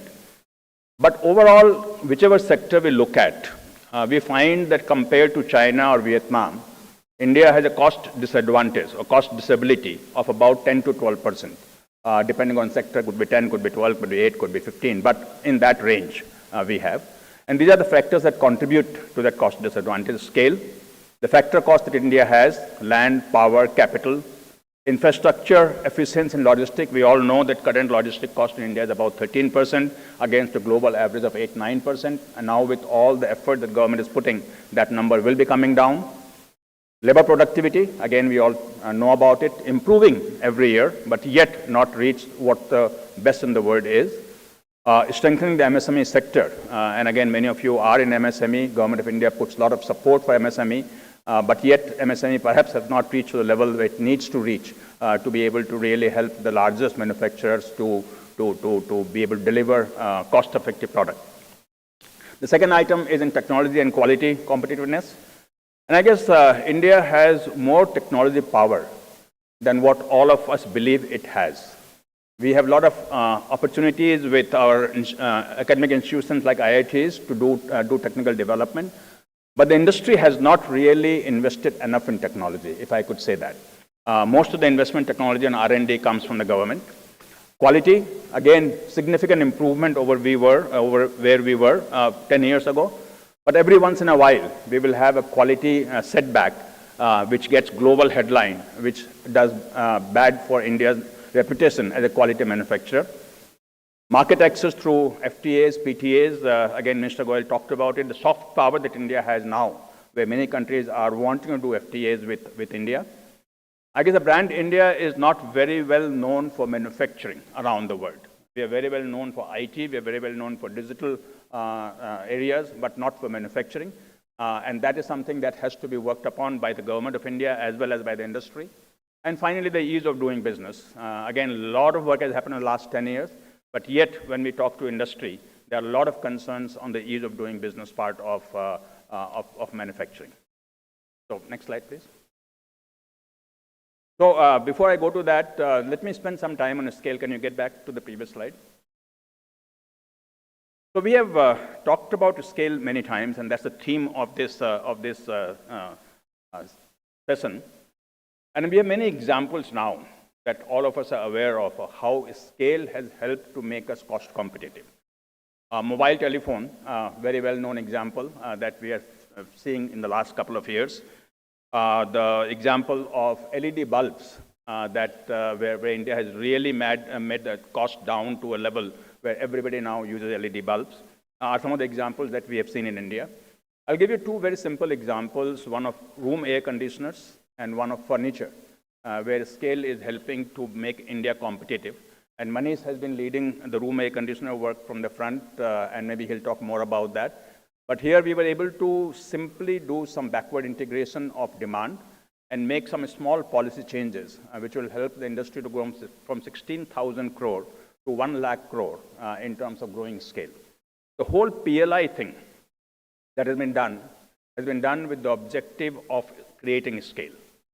And in fact, Minister Goyal is very generous sometimes to credit Scale Committee for coming up with the idea of PLI. I think that's overly generous, but I would say that the idea behind PLI was just that. How do we support few companies, not all the companies, because then we are distributing it too much and nothing will happen. How do we support only few companies handpicked to grow scale and become globally competitive? There's another example of furniture, where India had a disadvantage of about 12% in costing, where by simply creating a large integrated park in Tuticorin in Chennai, in Tamil Nadu, we have been able to take away this disadvantage on 1,100 acres, the support of the state government. So many examples I can give you, but you're all experts in your field. You know how scale can help. Government of India is very focused on helping the manufacturing industry right now. In all my years of 25, 30 years of working in manufacturing, I have never seen this kind of real support coming from the government. In fact, recently, Mr. Goyal himself had presided over a Chintan Shivar that we did with about 13 industries, and many of you here in this room had participated and contributed to it. So I'll just give you a couple of slides of what came out from that. Can you go to the next slide? Where we have identified several sectors, and with the help of the industry, identified specific things that need to be done. And if you look at this list, you will find that except in one place, and I don't expect you to read all of it, but except in one place, there is no mention of PLI. There is no mention of GST reduction. There is no mention of fiscal support. And therefore, what the industry is asking for is not any kind of fiscal handholding, but more of creating an enabling environment. And government is looking at it very seriously. After this Chintan Shivar, we already had 2 meetings in detail. Today, I'm meeting again Mr. Goyal at 3 p.m. to take this forward on how whatever industry is saying we need to do to create this scale, to make Indian industry competitive, can be done with the help of the government. What's very clear is the work has to be done by everyone in this room, not by the government. Government will only be an enabler. Government can only remove the constraints that industry might be facing. Government can only work on things like FTAs and so on. But finally, the work has to be done here. And what I would like to say as I conclude is that one of the things that folks in the industry have to do, manufacturing industry, is to take larger bets. Sometimes I find that industry is a bit overcautious on when to invest. They wait for demand before putting capacity, and scale requires that you put capacity before demand. One anecdote that I would just like to give is a visit that I made to China many years ago to visit an automotive plant there. And after seeing a beautiful plant, better than anything that Mahindra had at that time, I asked them, so what are you going to be making here? And they said, we don't have a product. Just made a plant. Now we'll go out and seek product. So that's the kind of scale that China did. I'm not saying we go that far, but at least we need to put capacity before demand, and then only we can create that scale. And I think the industry sometimes perhaps has to take a short-term pain to get the long-term gain. And if you want India to become a manufacturing nation, if you want India to have 20% GDP contribution come from manufacturing, if you want India to be having 4 or 5% share of global export, then the industry has to come forward, take some risk, make big bets, believe in our capacity and our capability to shine in manufacturing globally, and I'm sure that we can do that. Thank you very much.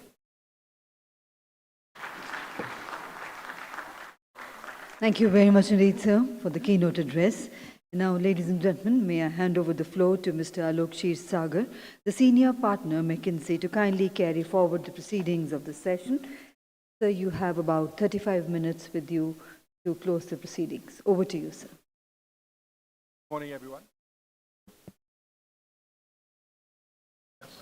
Good morning, everyone. Thank you very much again, Pavan, for being an inspiration to all of us for what you've done, both, of course, during your career, but even more afterwards, both with respect to Make in India, but also the Space Commission. So thank you, Pavan, for leading us and inspiring all of us on that journey. Let me maybe kick off the panel by reminding us, as Mr. Birla did, of this work and partnership with FICCI that we've had the privilege at McKinsey to start last year with the India Century Initiative. And in that context, we laid out many of the aspects here about how to not only get to $1 trillion of merchandise exports, but really to move towards higher value addition, to specifically get to about 3x from about 120 billion to about 430 billion of high value exports from India. Within that, we'd collectively prioritized a number of sectors, including electronics, chemicals, automotive and EV, and several medical devices, amongst others. Maybe as we get into this conversation and start the conversation with both Sulaja and Manish, and then with Pavan adding further remarks, I'll just add 2 or 3 things to the conversation as we focus on this today. One of the big themes that came out of both the work together with FICCI on India Century and the Chintan Shivir is the importance of building partnerships across a supply chain or value system. To ability to help grow our MSMEs, we need at least 1,000 large companies in the manufacturing space. We have only 250 today. And that will only happen because of partnerships between larger and smaller companies, the development of a supplier ecosystem, really focusing in on moving from R&D to commercialization and enabling the development of local clusters that are aligned with the export advantages, whether in the Mumbai-Thane area or in Gujarat or in several other clusters around the country. So the first theme I just want to emphasize from the work was the importance of focusing on the sectors and the value chains of suppliers, development programs to get to larger companies if we're able to achieve that $1 trillion of merchandise export. The second theme that really came through is the importance of harmonizing standards and policies in order for us to fit into global value chains, in order to be able to export at scale to Europe and the US. We need to ensure not only our quality, but also our policies and harmonization, whether technology testing and other things like that, are fully aligned in order for us to be able to scale up our exports. And the third element of this was really taking full advantage of our digital and skills infrastructure.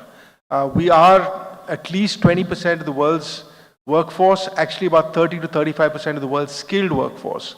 And we also, with 5G deploying, we have continuing the lowest data costs. You are now starting to see a lot of innovation with respect to sensors and IoT and remote monitoring, all of which can be done from India for the world. And so I think there is a huge amount of opportunity ahead across multiple sectors. Ultimately, it is, of course, both a sector and company-specific set of solutions, but there are real capabilities to be built if we are to achieve this. Developing our suppliers, expanding and accelerating the commercialization of R&D, developing local clusters, and ensuring that we're fully taking advantage of our digital and technology infrastructure to create IoT and remote monitoring based solutions, both for India, but also importantly, as we export around the world. This conversation on Make in India for us is not only about global supply chains, but it's really about Indian companies expanding globally using all of the advantages that we discussed. So there's both a Make in India for India, there's a sourcing from India, and there's an innovation in India that you can use for companies around the world. With that said, maybe I'll start with Manish and then get to Sulaja. Manish, you've been leading a lot with respect to electronics and the development of PCBAs and other aspects like that. Maybe you could start the conversation, each of you, with what are you seeing companies do over the last year to start to accelerate towards the objectives that Pawan laid out? Thank you, Alok. Let me begin by thanking Dr. Goenka. From my point of view, while the dialogue between the industry and people who are responsible for policy was very consistent, which I've witnessed myself over the decade gone by, it started to become more objective. And you gave some data points. Let me pick up something from there. In the recent backdrop of the geopolitical events, and this is coming in from the McKinsey's research, which you supported in the backdrop of the Chintan Shivir, roughly about $4.6 trillion of trade will witness a shift in next 5 years. And the opportunity with India is to look at least grabbing 20% of this potential shift which is going to happen, which is roughly about $1 trillion. And suppose if I look at the electronics industry itself, last year the total manufacturing which happened in the electronics industry was about $100 billion. And government's intention together with the industry is to take it up to $300 billion by financial year 26. And the work which we did together with McKinsey, industry took a target that let us look at taking this up to $425 billion by financial year 30. Currently, the exports of the total $100 billion of manufacturing for electronics which happen is roughly about 24%. And this is double of just what it was 2 years before. And largely this would be contributed by mobile phones today. Of the total $100 billion, the local value addition which happened in the country last year is only 23%. So the aim which we have taken is, of the total $425 billion in financial year 30, we are looking at doubling the local value addition from current level of 23% to 45%. This is what we are shooting at in the first instance. Now, you made a very important point that what is that? We have to really prioritize. We cannot do everything at once. And we have to also simultaneously create a competitive edge, because our intention is three-pronged. First is to ensure that whatever gets consumed in the country is assembled in the country. This has largely started to already happen, and especially in the backdrop of the recent policy interventions, including PLI, this has largely started to happen. Second is, of what is assembled in the country largely is backward integrated. And Dr. Goenka spoke about air conditioners. I mean, very encouraging that some of the initiatives beyond the policy interventions, and I'll talk about those as reflections of the question which you asked, that what is that which industry should be doing. But a quick data point, when we started off the conversation around PLI, say for air conditioners, the local value addition that point of time was roughly about 25%, 20 to 25% in the overall industry of air conditioners. We have already taken it up, and we took a target that we'll take it up to 50% in roughly about 3 years. But in just about 18 to 19 months, this has jumped from 25% to 45%. That is how backward integration has started to happen in a category where there is a methodical approach by industry coming together. Now, reflecting to your point which you made, while there are many priorities, a lot of things, including unification and standardization, which we can do, but I think something which I have personally learned from Dr. Goenka is benchmarking what a very successful automotive industry has done in last 3 or 4 decades.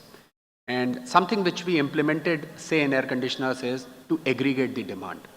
And that is what we did for products like components like compressors and motors. And now we are also looking at taking a similar approach in heat exchangers, aluminium, copper, and those kind of things, because scale still is small. And if at all scale has to grow In the first instance, we have to consolidate the demand and aggregate the demand for components to drive backward integration. That is what we would have done in air conditioners. And a very quick point I'll make of the reflection which you also made is, this is the era of digital convergence. And therefore, electronics have started to cut across variety of applications, whether it is consumer durables, telecom, automotive, power electronics. It is cutting across almost everything. And therefore, country is consuming a lot of PCB assemblies. And this is a huge challenge for us to look at in the first instance. The imports of PCBAs which are coming into the country is cutting across more than 100 HSN codes. This might be a very tactical point, but a very, very important one. In the first instance, we need to rationalize it, analyze it, and then aggregate the demand. And I think that will unlock the most important aspect of unlocking backward integration in the electronic space. So those are some of the initial reflections, Alok. Oh, thank you, Manish. I think this theme around aggregating demand and building out the supply chain is, of course, critical in the EV and the automotive space. Sulaja, if you maybe comment a bit more on what you're doing and seeing in the EV arena, and then after that, maybe I'll ask Pavan to expand a bit on that as well. Well, good morning, everyone. Let me first begin by congratulating FICCI on the 96th convention. Also congratulating Shubhrakant Pandaji and the FICCI team on a very successful year ahead, and wishing my dear friends Dr. Anisha and Harsha Agarwal a very wonderful year that they are taking charge. So all the best.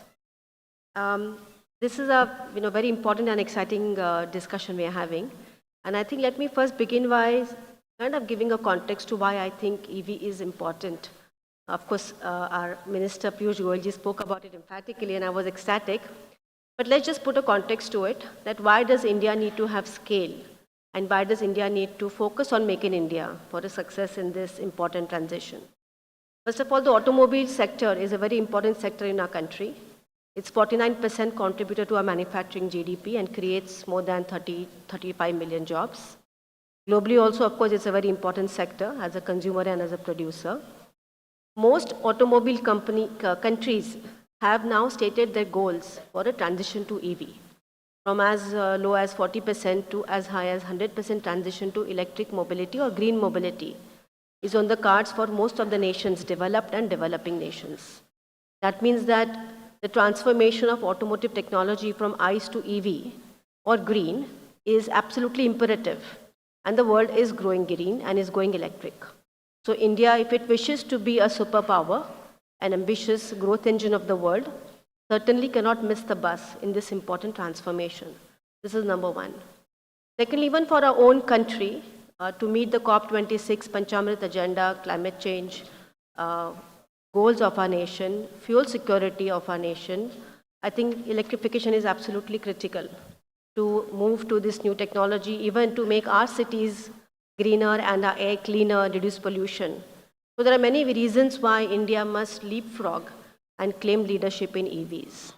Now, where do we stand and how can we do it?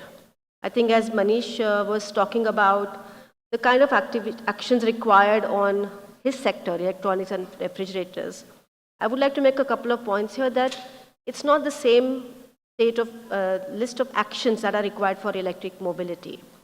I think the main point here is that if you look at each sector, there will be a different set of important interventions and policy framework that will be required to create this scale and a global competitiveness. If I look at EV, for example, in my opinion, what is most critical at this juncture is to generate demand. Because if demand is generated and more people prefer to buy EVs, that will then lead to more and more investments by the OEMs and by the supply chain partners into this sector, thereby creating scale and reducing the cost. So demand generation is most critical, more important than any other action for the next 3 to 5 years, according to me. Bringing down the upfront price of EVs to make it more attractive for the customers through incentives like demand incentives like the FAME2 has been providing would be critical. Second is the ecosystem. EV is not only about a product, it's about a different way of using automobiles. It requires a different set of infrastructure, whether it's a charging or battery swapping, or even the entire battery supply chain, backward integration into battery, the cells, and then the minerals required. So there's a whole ecosystem that also needs to be parallelly built up to make EVs successful. It's not just the EV, but the entire ecosystem for EVs. And I think for this, what is most important is a dialogue between the industry and the government, and an interministerial dialogue that too, because again, it's not only about manufacturing, it's also about power, energy, policy on finance, policy on charging standards, and so on and so forth. And I think FICCI has a great role to play here because we can bring such a dialogue among different stakeholders together, and we are taking a lot of initiatives in this regard to generate such dialogue. So I think coming to EVs, therefore, in my opinion, India has a great future, great possibilities to be a world superpower in EVs for two reasons. One is because we have a large local market. India is the world's third largest automobile market, and therefore if we create EVs for our market and required for our market, perhaps focusing first on two-wheelers, three-wheelers, buses, which are the most popular products, small cars, and then moving up the value chain, we will create the scale. This will enable our companies, whether it's OEMs or battery makers, cell makers, component makers, to therefore also become suppliers to the world of good quality, cost-effective EV components and aggregates. And therefore, we can look at being a substantial player globally. And what this requires is a 5 to 10 year consistent policy and looking at what this sector needs, which is demand generation first, along with ecosystem creation, and that will be supported by supply-side incentives. But only a PLI or supply-side incentive will not work for EVs because what we need to focus on is demand and ecosystem creation.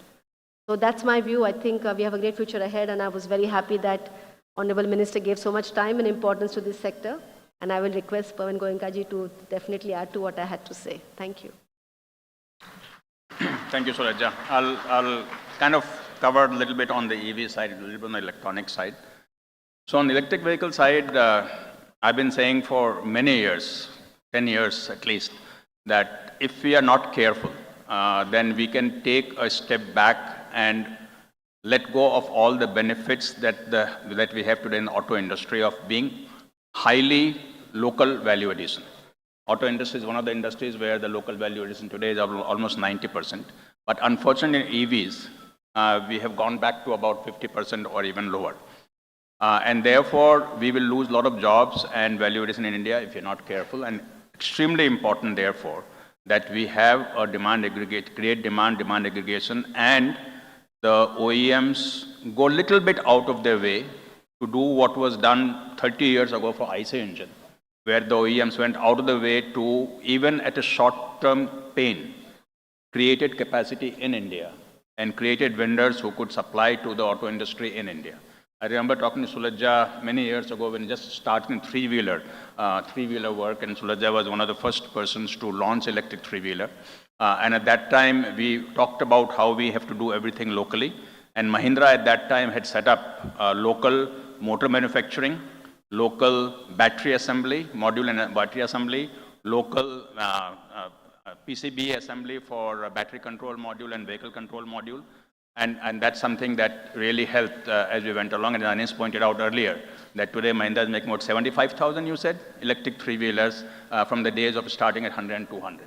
So once now we have a scale in three-wheeler, we have a scale in two-wheeler, it becomes easier to create the local ecosystem for it. Passenger vehicle perhaps still have some ways to go.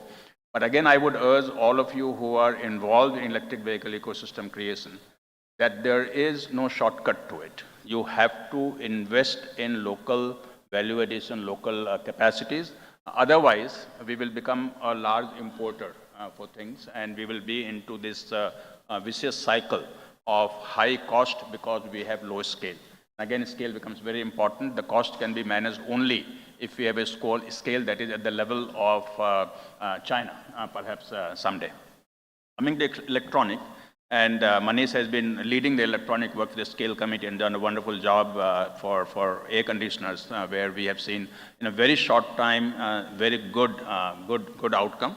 And it's a very good example of how industry and government work together with complete trust, and industry listened, government listened to the industry and did some very simple things to make this local value addition happen. Now, one of the goals that we have taken is that by 2026 or 26, right? By 26, we should have no import of PCB assembly. Now, it's a very simple goal, but think about it. All of you, many of you are perhaps importing PCB assembly today. Many of you perhaps are going into your product. And when you start looking at should I buy locally, you will say, why should I do it? I'll probably pay a little bit more. I'll probably end up with some quality issues because the local manufacturers don't know, have not streamlined, and therefore let me keep importing. And if that happened, no matter what the government does, we will never reach that goal of zero PCB import, assembly import by 2026. And therefore I urge all of you to think about it on what you can do to create that ecosystem, create that pull for local value addition in whatever you're doing. In PCBA, if we can do assembly first and say by 2026, no assembly is imported, then we can go to the board and say by 2028, no board imported, and then we can go to components. We'll never say no component imported, but we can probably say that 50%, 60% components locally made. And that's how we will have to go step by step, create a scale at one level, then create a scale in the next level and next level. So the point of looking at what is the local value addition and not just look at what is the total outcome is extremely important. The total outcome can happen simply by assembling in India. And that assembling in India is not enough to do the value addition. We have to do the local backward integration. That will happen by aggregating demand, as we have done in air conditioners, as we are doing in electric vehicles, and by creating the scale locally. Thank you. We're going to open the floor for a couple of questions. I think Anant Goenka, you had a question.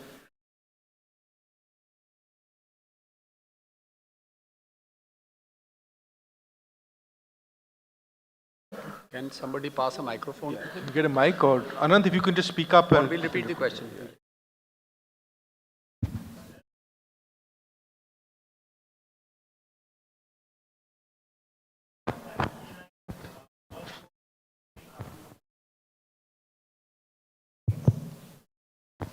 So many of us are in traditional industries which have been around for 40 years, 50 years, and we have a unionized workforce where we are paying 60,000, 70,000 rupees a month, which makes us very uncompetitive in the manufacturing world, at least for those factories that are there.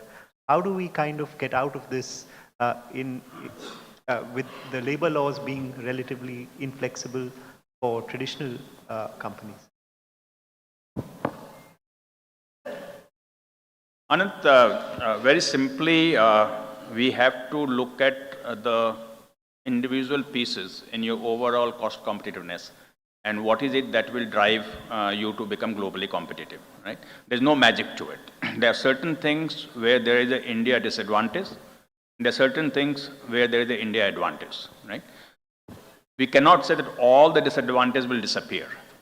Some of that will remain no matter how hard we try, right? We have to more than offset the disadvantage with the advantages that we have, right? Now, if you take your industry, for example, the tires, right? If you look at where India was 10 years ago, 5 years ago, 2 years ago, and where India is today, I think we have made significant advances. Today, there is no need to import tires, either for quality or for technology or for cost, right? Now, maybe you are saying that's okay for local because we have some import duty and so on, not okay for export because I have a problem of that extra cost. And that's where some of the FTAs that Minister Goyal talked about will come in handy. The logistic cost reduction through the Gati Shakti and so on will come in handy. We have not looked at tire industry in detail, so I do not know what the makeup would be and where the cost competitiveness comes in. But we'll be happy to talk to you and see whether the tire industry also needs to be included in our overall deliberation and something that we can do. It's a large industry. We have looked at auto component, we have looked at auto OEM, but not tires for some reason. So Jaspir Singh.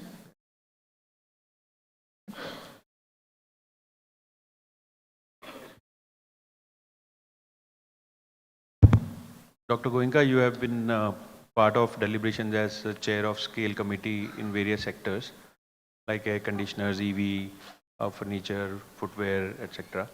Which sector, as per you, sir, has the maximum potential to become the world leader in next 4 to 5 years? That is my first question.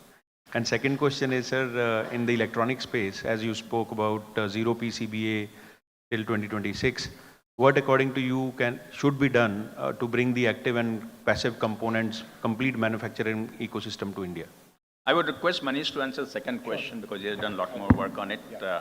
On the first one, see, the way I look at this is whichever sector we touch, we can convert to gold. There are just so many opportunities, and you have been part of many of our meetings beyond your own area, and you're aware that even for something like furniture, which I gave example of, the total furniture industry globally is $250 billion.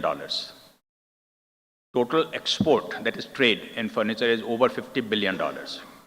India is exporting less than $1 billion. Now, for something that is reasonably labor intensive, why is India not able to increase export, right? And again, it comes down to scale, cost competitiveness, technology, process, all of these things. Not just about one or two things. In manufacturing furniture, we don't have the global process for creating large-scale manufacturing of. We still have the carpenter in many cases doing his or her things, right? So that's one industry. Medical devices, I had that in my slide. Another one, electronics, of course, that gets lot of attention these days. Tremendous opportunity. But one I would come back to is industry that I'm very familiar with, which is the automotive. Their automotive component is a very big opportunity, I think, because the component trade in automotive is $1.8 trillion. $1.8 trillion. We are $20 billion. That means 1.3, 1.4% of global trade when we are the fifth largest, maybe now third largest auto industry in the world. Right?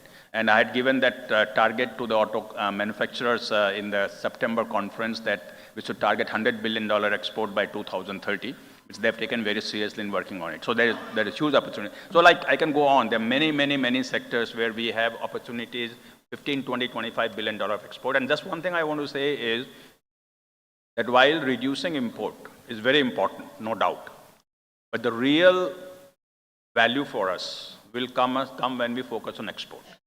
Because import, we can at most reduce from where we are to maybe half, because we should never think of zero import. Not possible, not right, not the best way to go. Whereas when you look at export, the sky is the limit. And because we're only at 1.8% of export, even if we double that to the same level as our GDP, we could be exporting twice as much, just three times as much easily. So Jasbir-ji, a very simple point is why. So if you look at product life cycles, they are becoming shorter. You know, when I began my career in the mid-90s, we used to deal with cathode ray televisions, DCRT televisions. And I've worked 9 years into R&D, and those days, the SKU changes, the design change or platform change used to happen in about 4 to 5 years' time. You look at what's happening today, cutting across variety of products, whether it is the televisions or consumer appliances, air conditioners, you do mobile phones. I mean, this is 16. The top brand is like 16, which means they have existed for, say, 16 years. And everybody in this room can ask a question or do a quick reflection that in last 16, 17 years, since smart devices have existed, how many of these devices you yourselves would have purchased? If not more, at least 15 or 16 SKUs would have changed with you. So product life cycles are becoming shorter. This is putting a lot of stress on the total supply chains. And look at air conditioners. We recently did an analysis to understand that at the time when, say, the purchase order for a particular component is placed elsewhere outside this country to the time, say, the air conditioner is installed at consumer's place. I mean, it is so surprising, sir, that the total lead time in this is exceeding 200 days. And by the time you hit 365 days, the new SKU has to be delivered. So this is putting a lot of stress on the supply chains. And therefore, integration of whatever happens in our country has to be done globally. The footprint of whatever happens in our country, say for backward integration or component manufacturing, we should be ready to be part of the global supply chains. And therefore, answering your question, while there might be many things to do, but I think the biggest opportunity with us today, and I'm seeing this happening after the early 90s now, that a lot of people into component space are wanting to create technology partnerships with us. And therefore, small and medium enterprises have a huge opportunity, and OEMs have to play a role in aggregating the demand, encouraging, providing that outreach.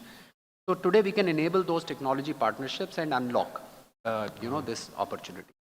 Thank you. We have one last question, Mr. Alok Sriram.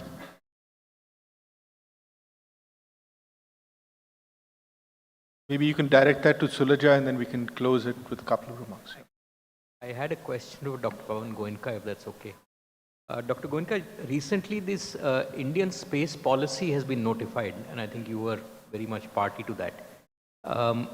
They've authorized government and non-government agencies to come in, which means the private sector. And I think there's a big step forward. What advice would you have to the private sector? Which are the areas we should concentrate on initially to start with? Thank you. Can we answer a space question on this manufacturing panel? Yes, Pavan. This is the beauty of you wearing multiple hats. But I can talk offline because this will not be a one sentence answer. But since I have now this audience to talk about the space, which is my latest and the current interest, the Indian space policy is path-breaking. Okay, and I'll tell you why. See, space was a sector that was primarily domain of ISRO, and everything that happened in India evolved around what ISRO did, and the industry, whoever was in space, primarily was a vendor to ISRO. Right? And there are many companies, about 300 companies in India that supply stuff to ISRO for various things.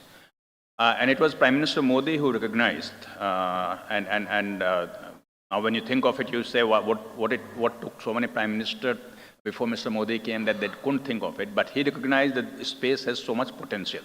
And the reason he recognized that is data that says that while India is amongst the top 5 or 6 countries in space in terms of technology and capability, it has only 2% of the global economy in space. The global economy is $450 billion.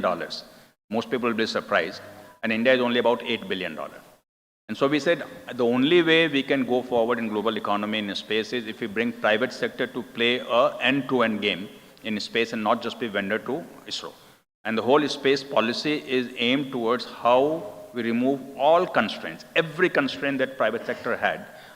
Everything is removed in just 12 pages of a space policy, just 12 pages. And therefore, private sector can do everything and anything. Now, I don't know what your personal interest in that is, but depending on where you sit, there are different things that can happen. And I would say that for most people here, I don't see many startups. So startups have a different role to play. But for companies that have been involved in space for ISRO, the biggest opportunity that I see in the short term is how do you leverage the global market? The capability that we have with Indian companies, the likes of Centum, L&T, Godrej, Volchand, Alpha, there are many. The capability that we have today in vendor base is world class.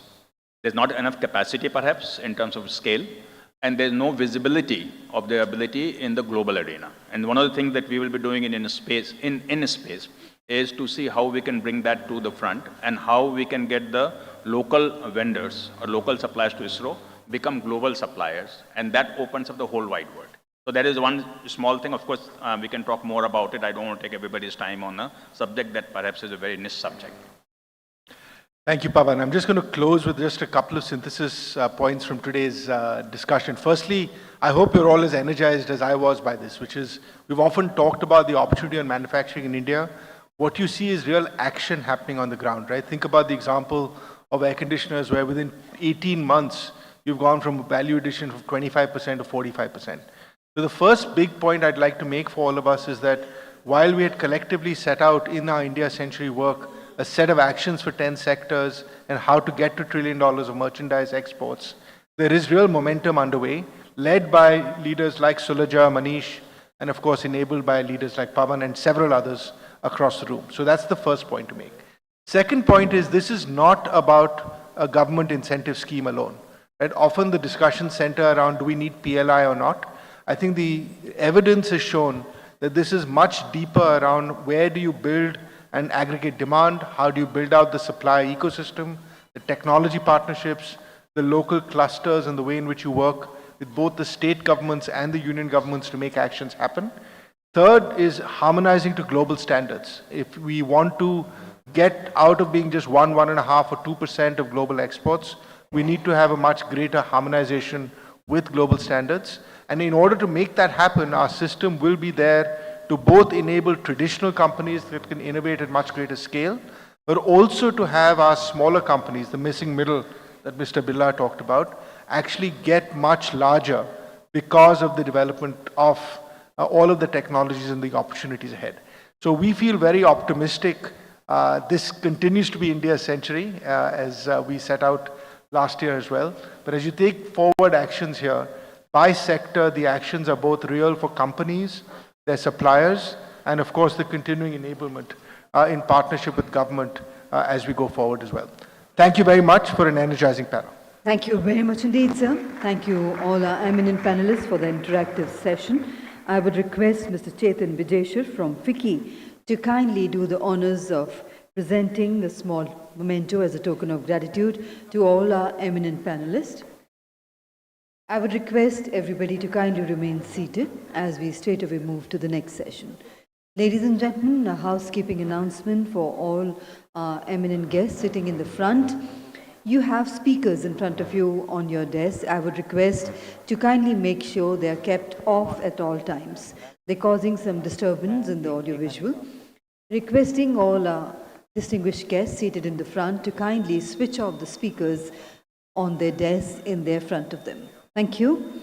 So ladies and gentlemen, with that, we straightaway move to the next session, which is on digitalization of trade and finance. Requesting everyone to kindly remain seated. Give us a moment while we arrange the top table for the next session. Thank you.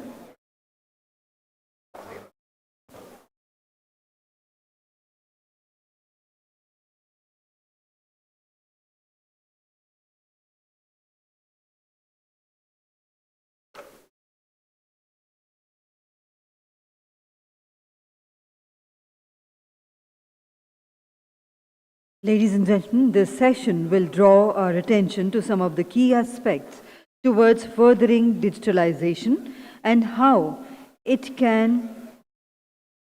trade of digitalization and finance could enhance efficiency and boost the economy.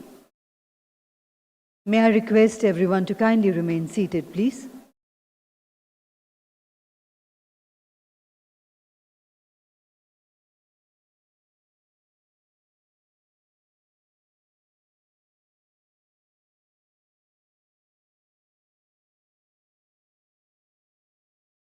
Ladies and gentlemen, may I request everyone to kindly be seated.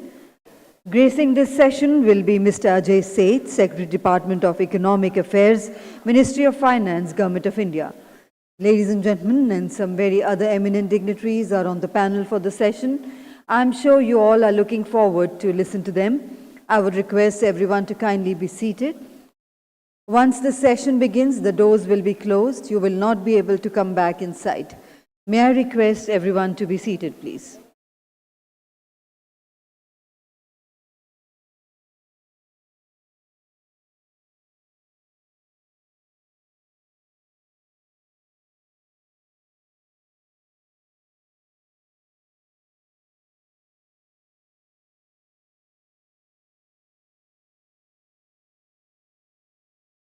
Ladies and gentlemen, we have some very eminent panelists joining us on this session. I would request everyone to be seated. Once the session begins, the exit doors will be closed and you won't be able to join us back inside the hall. Thank you. And for the kind attention of our distinguished August House, I would request all our guests seated in the front to kindly make sure the speakers in front of them are kept on off position at all times. Thank you. Ladies and gentlemen, while we are waiting the arrival of our eminent dignitaries for this session, I once again take this opportunity to convey our heartfelt gratitude to all our sponsors for extending to us their wholehearted support in organizing the 96th AGM of FICCI. Thank you once again to each one of you.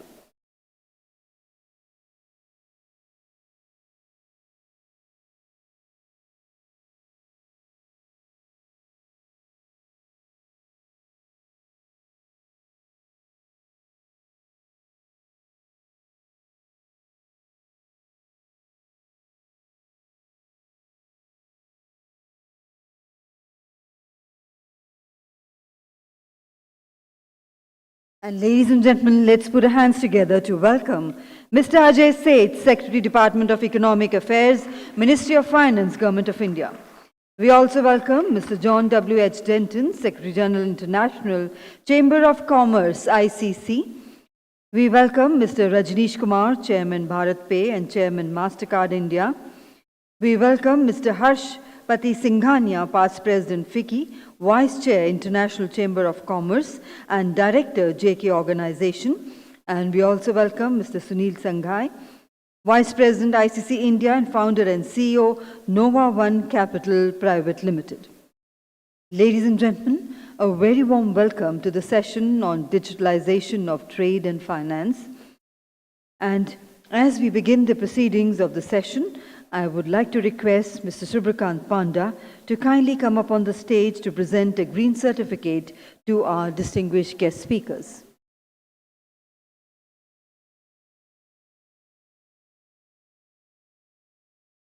We felicitate with a green certificate, our eminent speaker, Mr. Ajay Seth, Secretary, Department of Economic Affairs, Ministry of Finance, Government of India. A very warm welcome to you, sir. We present a green certificate to Mr. John W. H. Denton, Secretary General, International Chamber of Commerce. A very warm welcome to you, sir.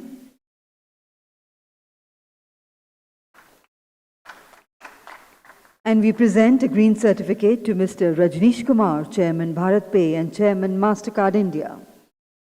A very warm welcome to you, sir.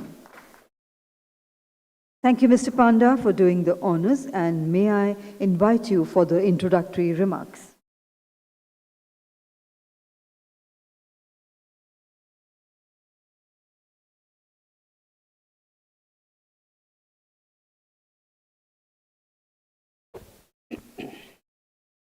Mr. Ajay Seth, Secretary, Department of Economic Affairs, Harshpati Singhania, Past President,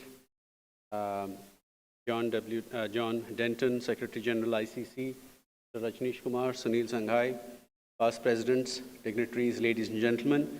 It's a delight to be welcoming this distinguished panel who will be discussing the digitalization of trade and finance.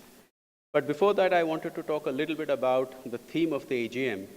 As you know, we have chosen the theme, the world's growth engine, and that was something which came up after a lot of ideation, because it aptly captures the economic rise of India and the positive impact it is having on the rest of the world. But if we were to look at the reasons for India's economic rise, there is, of course, the trifecta of a large unified domestic market, of sustained reforms, and, of course, favorable demographics. But that apart, I think in the last decade or so, Prime Minister Modi's vision for digital India is something which has played a very big role in India's rise. It has enabled India to leapfrog traditional constraints which held back progress. So, India has some of the world's most efficient digital public platforms. These include Aadhaar, issued to more than 1.35 billion residents, Ayushman Bharat, nearly 220 million verified beneficiaries, the CoWIN platform, which of course delivered seamlessly more than 2 billion doses of the COVID-19 vaccine, DigiLocker, which has 5.6 billion documents issued, the government e-marketplace, a GEM, which has annual gross merchandise value of a little more than $14 billion, FASTag, eKYC, ONDC, and of course the big daddy of them all, which is UPI, the Unified Payments Interface, which has grown by leaps and bounds. And today, India accounts for more real-time digital payments than the US, Europe, and China combined. We also have had the direct benefit transfer, which has led to laser-sharp targeting of beneficiaries and prevented, minimized if not eliminated, leakages in the system. The RBI's account aggregator framework, which has opened doors to a new era of digital lending and open banking. But when we look at opportunities for especially the small and medium industries, The initiatives which have been taken, such as TREADS, which is the Trade Receivable Discounting System, is something which is helpful in terms of enabling SMEs to access finance by discounting their bills or their trade receivables. And the TREADS platform has, of course, processed more than 435 billion rupees worth of transactions in just April to August of this year. The importance of digitalization, I think, came forth in 2020, the year of the pandemic, where global services exports fell by 20% year on year, but exports of digitally deliverable services proved resilient, declining by just 1.8%. This is one data point, but there are, I think, many other examples which can be used to drive home the point that in the era of digitalization, India has done well to use that as a platform to elevate the growth trajectory. So we have a very eminent panel, as I said, leading with Mr. Ajay Seth to give a keynote address and then a moderated panel discussion to talk about digitalization of trade and services. And in this context, I'm particularly delighted that we also have John Denton of ICC. FICCI and ICC have a very long association, and FICCI is the Secretariat for ICC India. And I would also like to just mention here that yesterday we signed an MOU, that is FICCI and ICC, to sort of take forward several initiatives relating to particularly SMEs, enabling global access for them, financing, etc. So I'm delighted, John, that we have that opportunity to cement our partnership further and take it ahead.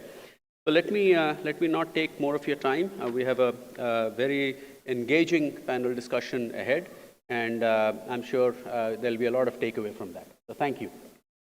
Thank you very much indeed, sir, for the introductory remarks and kindly setting the context for this session. Ladies and gentlemen, today it's an honor to have with us Mr. Ajay Seth, Secretary, Department of Economic Affairs, Ministry of Finance, Government of India. And I have the privilege in inviting you, sir, for the keynote address and to kindly share your esteemed views on the topic.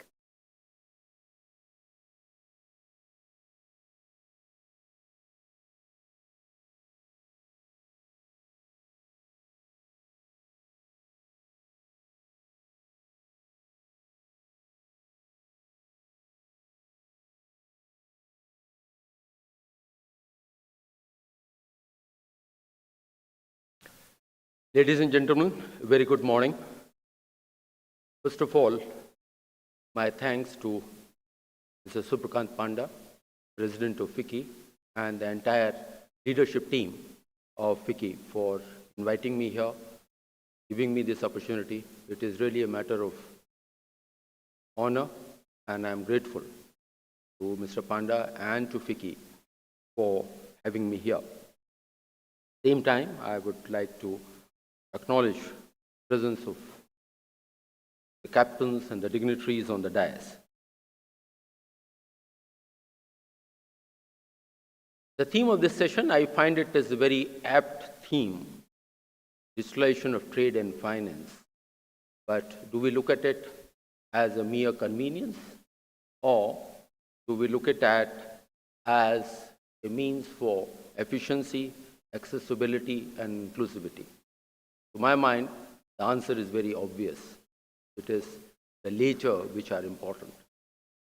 As per a recent study which came out in about 2 months back about India's story, India's pursuit for Viksit Bharat, an inclusive Viksit Bharat.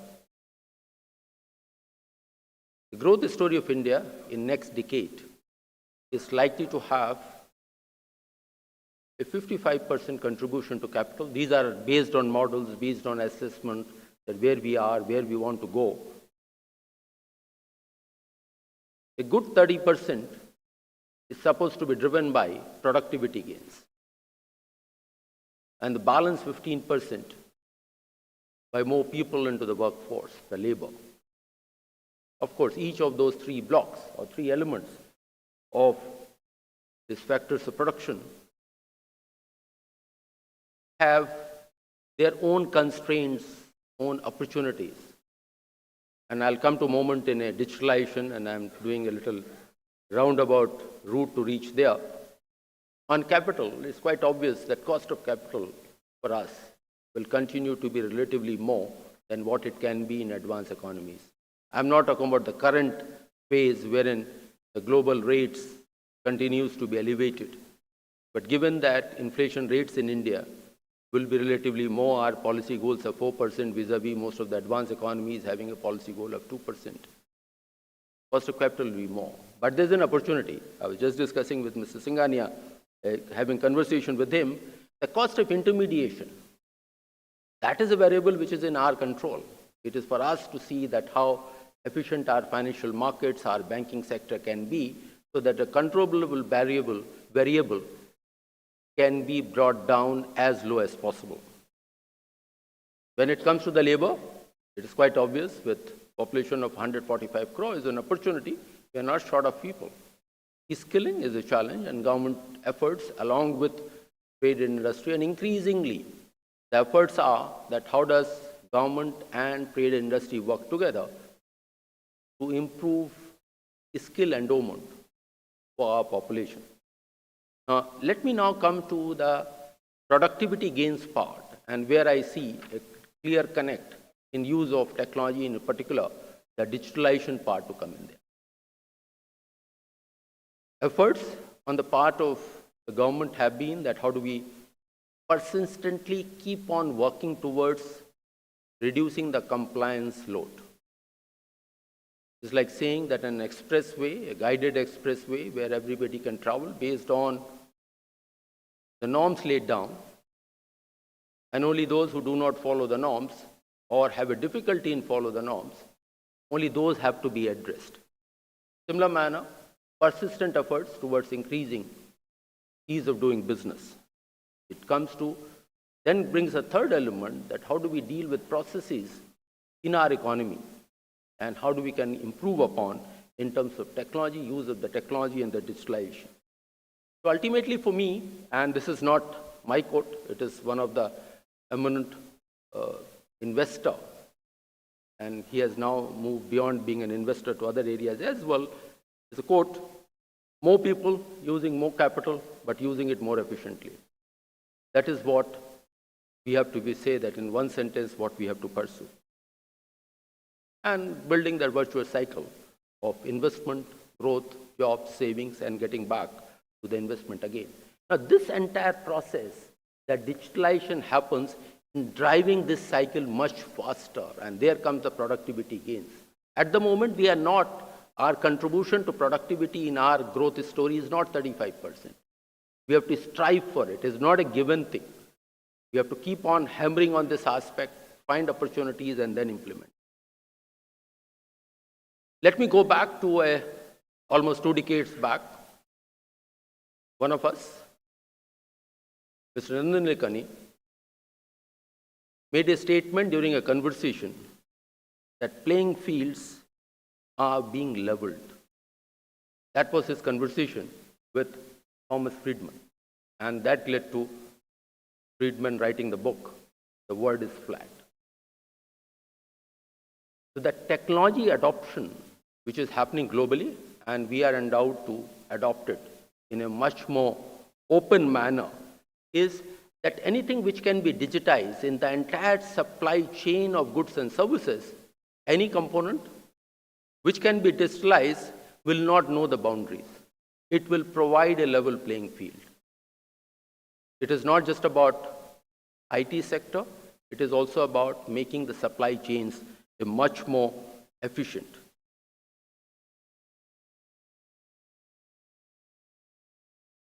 And there comes in, let me now move over first to the trade piece. And first I look at more inward looking, the domestic trade, and where our efforts, use of technology, of the digitalization has helped us. Even prior to 2017, there were efforts to make our custom processes, our VAT processes, adoption of technology. But with GST, with one nation, one market, one tax, the adoption of technology has enhanced, has gone to altogether a different orbit. Most of you today don't decide your location decision for your plant, for your business. I'm sure taxation is not a parameter. There will be other parameters to decide, but taxation is no longer. And I recall having worked in taxation domain, that used to be a big decision point. And where those numbers are in terms of the technology, as a child, I saw octroi check post.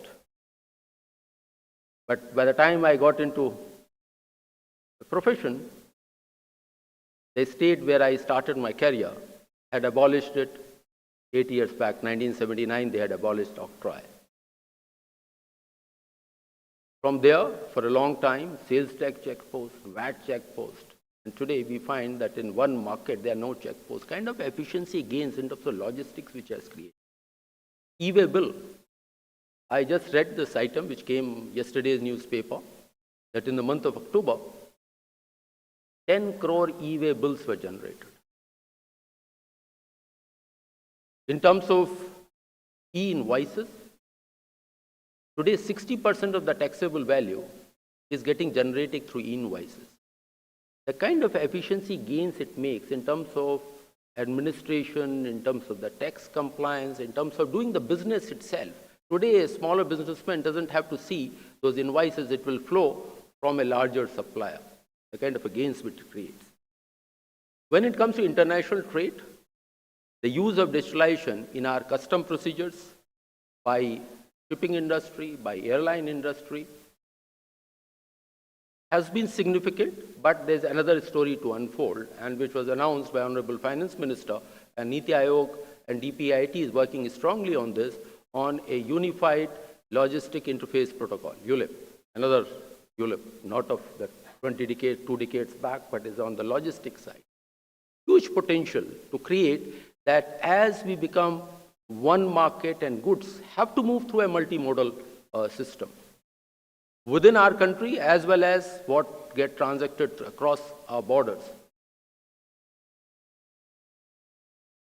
If the time at the interface can be minimized, the cost can be minimized, the economy will be better. Then moving to the world of finance, the digital public infrastructure, which India has been in position to put it together, which is based on 3 layers: identity, payments, and a consent. These 3 layers. And the identity comes in along with that, the way eKYC today for any Indian to say, or for any resident to say, let me say on this aspect, any resident within India, and for anybody else to know with certainty that the person, whatever the claim he is making, he is that person. What opportunities it has created. It has led to a massive amount of inclusion with almost 50 crore bank account, Jan Dhan Yojana accounts. And from there, the credit flowing to those people as well as to MSME sector, to small businessmen. It is also leading to, which was not thought of just about 3 to 4 years back, that it took us open or to have about 3 crore demat accounts over 25 years. Thereafter, within 3 years, another 9 crore accounts got opened. Now, that is the number which the technologies today, digitalization is making it available. When it comes to the payment layer, the recent numbers, and every month NPCIL brings out that number, makes it available, makes it for our decision making. Today there are 35 crore active users on UPI, but still that number is 50%. There was another survey done about 6 months back by Reserve Bank of India. They reached out to about 12,000 people. In big cities, in smaller cities, in rural areas, students, people with age, etc. The response was roughly about half of the respondents said that they are using digital means of payment. Another half is not yet. But what it has led to, on an average, each citizen is using 8 digital transactions in a month, and I am taking 145 crore population. And of course, there's a large number of them, around close to 20% being children. Obviously, they will not be using it. That's the kind of a volume it is generating, kind of efficiency gains which are there. If you look at that, the annual volume today coming up to be 200 lakh crore. If that 200 lakh crore were to be done through cash transactions, the time which has to be spent in ATM lines, going to the bank, collecting cash, going to a shop, or for big businessmen arranging for the payments, of course, the big businessmen were always on RTGS and NEFT. But for people with that consumer, the customer, and the shopkeeper who has to collect cash, dispense cash. Now today we find that he has dispensed with, then he will hear a voice from the sound box. So many rupees received by the time he has moved on to another customer. So it has become at the back of the mind kind of information rather than spending it. As per another estimate, it is leading to about 4% gain to the economy, 4% of our GDP, just because it's UPI on a single transaction. And what the transaction costs are? 0.05% is the cost. And of course, it has been made free, but somebody is picking up those costs. Banks and other systems are picking up that cost. It's a kind of a cost it has come down. Let me touch upon a few more areas, and where I see the huge amount of next wave coming up is on ONDC as well as on the credit network, which is the next frontiers. And again, I read a statement by Mr. Nandan yesterday, which he had made, huge amount of potential for democratizing our commerce space. And democratization is in what manner? There's no barrier. Big and small can get into a commerce today with a very limited skill set. And the frontier areas are retail finance, the retail, insurance, other services, and agri-tech, which will cover a large number of farming community. While we work towards that, and I'll try to round up with that we'll also have to be very conscious that it has to be a responsible use of digitalization. The more we get into a highway or an expressway, we have to keep that lane behavior. Everybody has to respect that. The moment we say there's a consent layer, the consent, who obtains the consent so as to pick up the information, financial information from somebody else, there's a responsibility there. Whatever consent is taken, it has to be for minimal information which is relevant for that transaction, not for the entire history and the future transactions. And that is leading to, when we talk about that credit enablement network, that there are some disturbing voices coming up there that we need to further improve upon, and based on the experience, we have to get our experiment right, the pilots right there. And I'll close it here, and with a request to the leadership of FICCI. In the government, it has been a very pleasant interaction and partnership with all of you in terms of getting your feedback, getting your ideas, what is working, what is not working, what more needs to be done. Please remain engaged. And if you can use another quote, everybody can't be a great person, but a great person can come from anywhere. Similar manner, a great idea. Big and small, we look for ideas. And I would like to assure that each of your suggestions over the years, in the course of past 2-3 years, and we look forward to the leadership, is taken very carefully to understand what is the pulse of the economy and where we need to take it forward. I'll close it here. Thank you very much for having me here.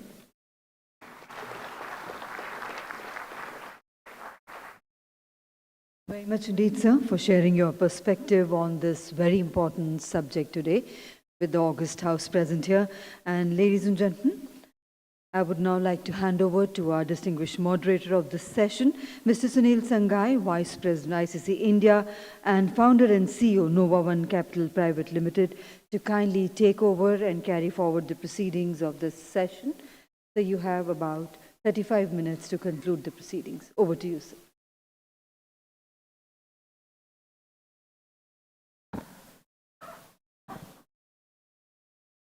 Any session which just starts just before lunch, whenever we organize a conference, this is considered as a punishment posting. But actually, this is a rewarding posting for me for the two reasons. One is the topic, as you would have heard since morning, the topic is so vibrant that there is so much of interest and there's so much can happen. We heard Minister this morning, he talked about digital. We heard in the manufacturing, the digitization came. President Panda, FICCI President, he gave a lot of numbers and stats as to how much has happened in the digitization. Honorable Secretary talked about it. So there is so much happening in this topic, and I'm blessed to have absolutely brilliant panel to articulate their views in the next 30 minutes. So my job is really very, very pleasant. So before I start the panel discussion, I'm quite tempted to ask you one question, and I must my compliment to you for your opening comments, which was brilliant. You led the digitization discussion at G20, and that became the highlight we saw in the media, the kind of coverage it's got, not only in the local but global media also. Would you like to share your experience? What was the reaction from the 20 heads of states on the Indian digitization journey?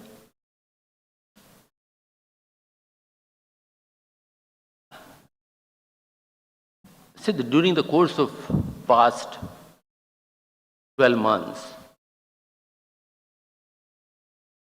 establishing TPI as a concept let the entire world know and experience. Not just in the Leaders Summit, but there were several events wherein there is a global partnership for financial inclusion, where a number of countries beyond G20 are the members. And we had 3 meetings here. One of the meetings was we agreed to have in Indonesia. When those delegates came in, they saw it firsthand, what it means for us, how it is changing the economy. We also worked with IMF and the World Bank. IMF, in the month of April, as part of their spring meeting, came out with a paper that what DPI India's stack is, what benefits is getting generated. Then the World Bank, end of July, end of August, came out with the principles and the framework and how to take it forward to other countries, the kind of interest it was generated. And the use cases around DPI. And just give an example, one of the senior delegate fell ill, but couldn't leave the premises. And we could arrange a health care then and there.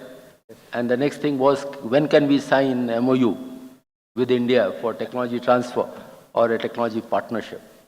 So as a concept, it has led. And where do we see it? It is not just about B2C services. It is about B2B services, B2C services, and kind of innovation which India has brought in. The more and more people globally are using it. Innovations will come from there. We gain from those innovations. Our innovations, others will gain it. And this entire thing has been open and inclusive and interoperable system. Today we started with, Singapore was the first country with which we connected our payment system. Now we are getting requests from other states, including from USA. They are yet to start on their fast payment system, but there is a keenness to connect the two systems. Thank you. No, I couldn't agree any less, sir. Having a practitioner of capital market, I have seen our market would not have been $4 trillion today, but for digitization. Today, every part of our capital market is digital. There is no paper there. And that has led the growth of the market. To be efficient, we've got 30 minutes. I'm going to split this into 2 parts, the trade and finance. And as I'm going to pick up the words with Honorable Secretary said, efficiency, accessibility, and inclusiveness. So we'll just revolve around these three things as to how we can make our trade and finance inclusive, efficient, and accessible to everyone, and get the inputs of our esteemed panelists. John, if I can come to you first. When we talk about global trade, ICC has done a lot of work under your leadership and otherwise also. On the global trade, if we digitalize the global trade, the efficiency will go up significantly. There is still some way to go there. Would you like to share your experience and the knowledge on this?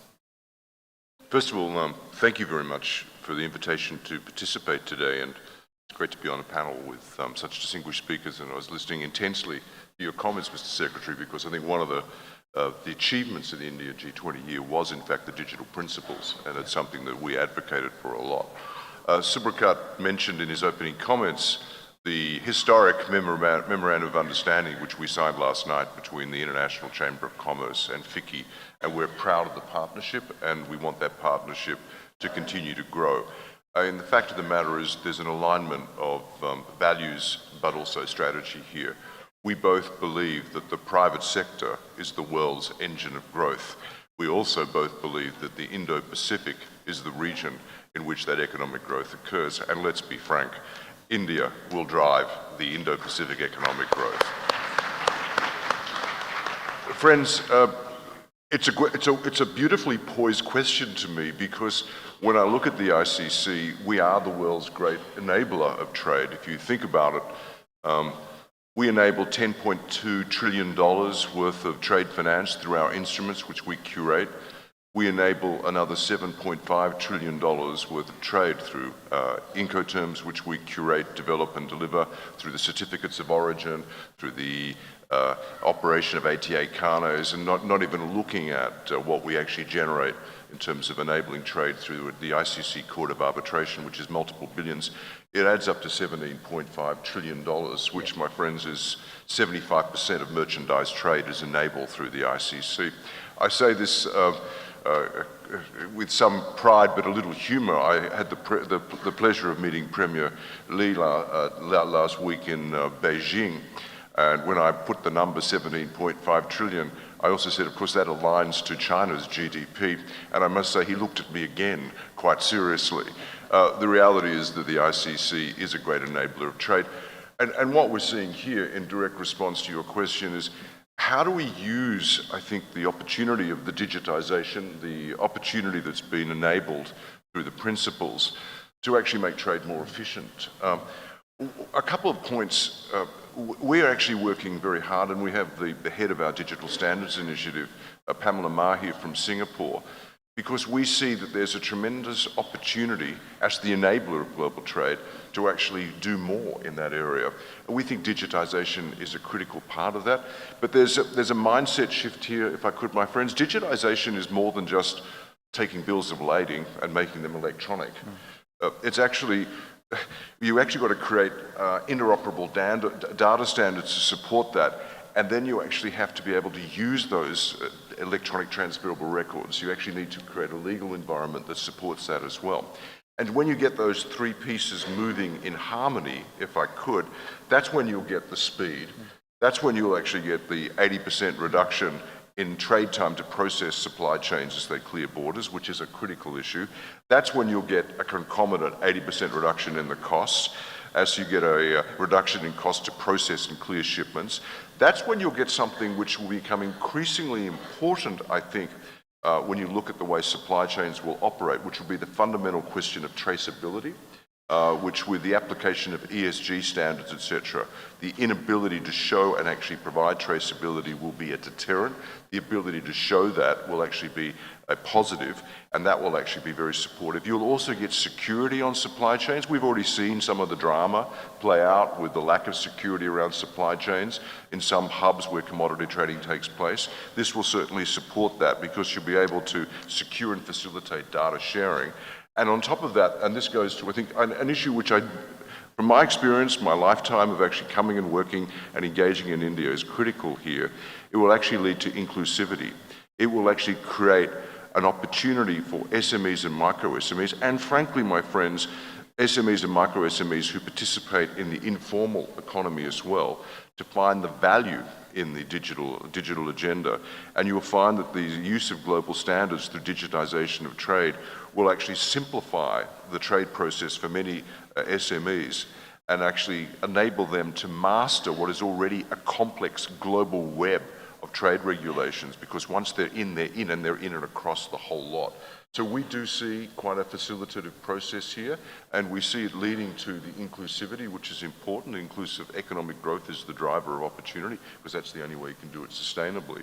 But importantly, and maybe we'll come to this later, there will be huge benefits in terms of the agglomeration of this data, and then the issue, my friends and Mr. Secretary, will be the trusted nature of that data, what we can do with that, because the issue that's coming down hard on us is actually the issue of traceability for access to supply chains, and that's something that we're very engaged with, and that's something that the Digital Standards Initiative is doing. So we need to make certain we actually have the documents, we need to make certain they're legally enforceable, but we also need to understand and actually take the benefit of the data that we can collect. 7 key documents contribute about 70% of the data that's needed to actually create the standards and traceability, which can be relied upon for the financial services sector to provide better access and easier access to trade finance. But now we have to work out as well, what else does the financial service sector need on top of that to create access to finance for SMEs and micro SMEs, even when we have all this?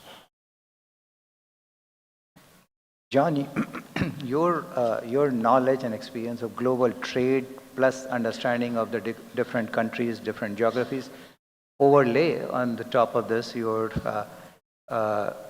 professional legal background. That's actually a big combination and for bringing some change in the global trade.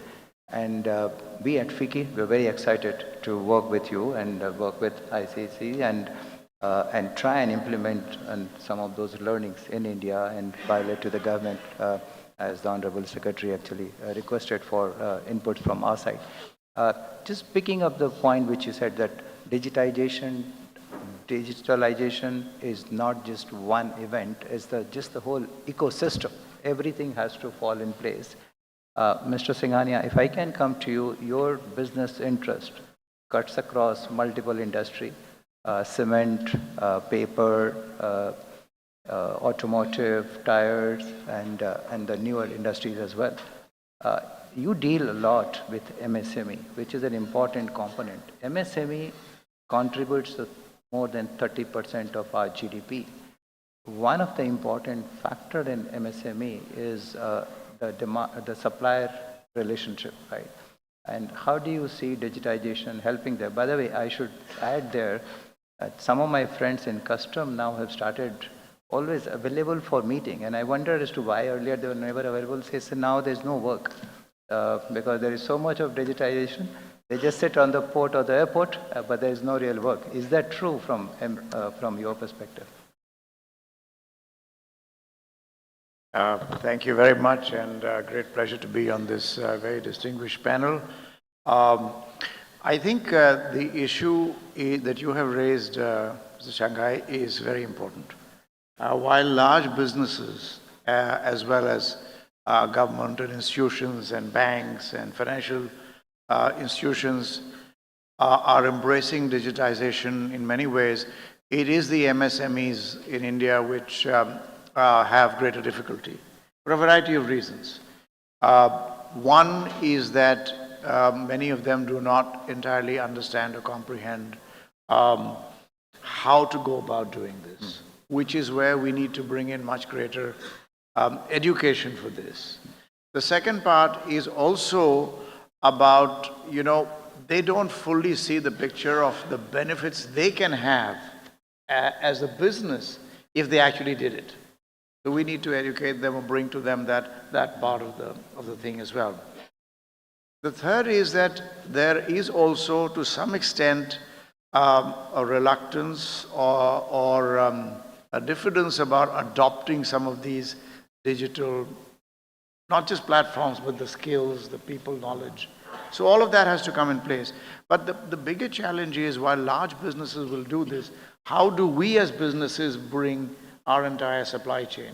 So suppose we do, take a very simple business example, which is a procure to pay example, where you're buying something and you want everything to be done seamlessly.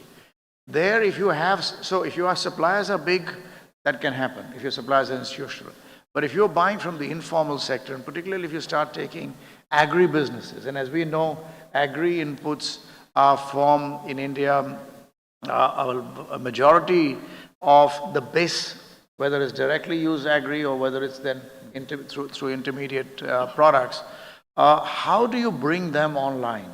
And that's where a lot of, I think, the digital stack that is created by the government, platforms that are there, markets, like when the government started, for example, the GEM portal, and there are similar other portals for agri, for agri dedicated stuff.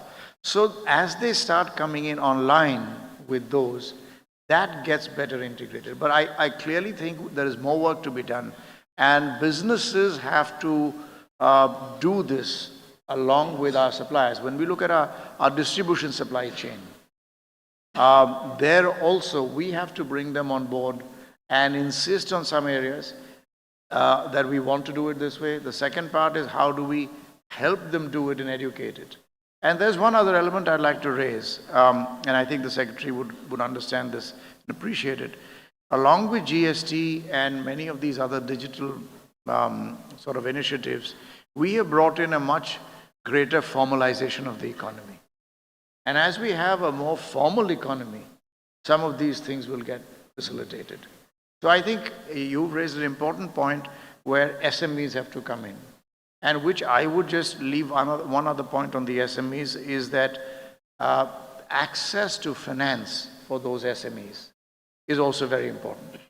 And I think it goes back to a little bit of what John was saying, that if there is reliable data, if there is reliable information, the Secretary talked about eKYC, with the banks and financing institutions, which my friend Mr. Rajneesh Kumar can speak to much better, then the process of giving finance to these smaller enterprises, SMEs and trade will become much easier. I think one of the reasons where they struggle is really you don't know what is really there. So I think digitalization is going to be extremely important in bringing SMEs, and we all have to work towards that. One of the points which you made, which is very interesting, and I'm going to come back to you on that, is standardization. For any digitization, standardization is important, and that would actually facilitate the easy movement of goods and services.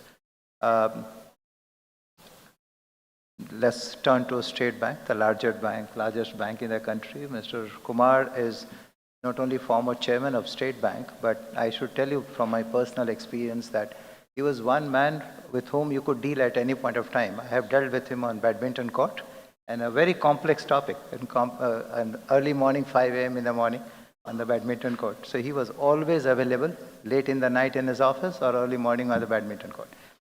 Sir, you set up, or actually you gave flip to UNO, which is the largest digital network right now from a bank, right, in terms of the coverage, etc. MSME is an important concept. Would we ever have, as what Secretary articulated, ONDC? Would we have a financing ONDC for MSME? Yeah. So, Sunil, as far as MSE financing is concerned, and it is whether domestic or export, access has always been an issue. And this issue comes, one, attributed to the banks about the risk aversion, I would say. And second is their own accounting practices, their capability to innovate, their capability to adopt digitization. So the problem is on both the sides. It's not on one side. The digitization process which is happening It's a very large ecosystem. There is no one player. Banking plays a very critical role. But coming particularly if I say MSME and export finance, in last 10 years, I have seen tremendous change as far as banking is concerned. You spoke about SBI YONO platform where now for businesses and exports and internalization of YONO, so you can establish letters of credit, you can establish bank guarantees on a mobile. So that is the level of digitization which is happening at the bank. Same is, say, the customs or Reserve Bank of India, where a lot of reporting requirements are there. In last 8 years, they have set up system for both export and imports, because we are still not a fully convertible country in that sense. On trade and current account, we are, but it's still like there's a lot of reporting requirement. If you are an importer, you have to submit bill of entry. If you are an exporter, you have to submit realization certificate. So these are the small things, but coming particularly to the bank finance, digitization helps, and it helps more in the what we call post shipment. You can finance your receivables in a much easier manner, but before coming to that stage, you need to produce and you need credit. So even in export finance, today suppose somebody wants to start a new unit, then your digitization to that extent is not very helpful, because it's still the dependence of the branch on doing the credit assessment that if this facility is set up for say $1 million, $2 million, from where the finance will come. So I see more problem at the pre-shipment level than the post-shipment. The digitization will definitely help once you produce and you export and you establish your record or a good track record of timely realization of your export receivables, then your cash flow, the exporter's cash flow, MSME cash flow, that will improve tremendously, and there are a lot of platforms to do. But there is no platform today which will provide you export packing credit, for example. They are the role of the insurance, like ECGC has a lot of schemes for coverage. So it is all about still the credit risk assessment. The transaction banking part, as we digitize, it is definitely helping the banks and every player in the ecosystem to bring down the transaction cost. And then benefit will ultimately get passed to whoever is the part of that supply chain. But to me, the credit assessment, pre-shipment, that remains the biggest issue. And whether digitization can solve that problem, I have my doubts. Post-shipment, I am very confident that we are moving to a stage where getting money on the spot for your receivables will not be an issue. So that will help a lot the MSMEs. And the issue which Harshji raised about is adoption. So for large corporates, they have their systems, they can integrate. But for the MSMEs, probably an aggregator model would work better. And the platform which is easy to understand and integrate. So that can. Let me pick up that point from aggregator, what you mentioned. State Bank was one of the first one to participate in the account aggregator model. And I think that's absolutely a path-breaking initiative of Government of India. This could become another UPI. Now, if we have account aggregator, and you also have a MasterCard hat, so I'm mindful of that. Today, as an individual, I walk into a store to buy a refrigerator. There is an app I can download and I can get credit.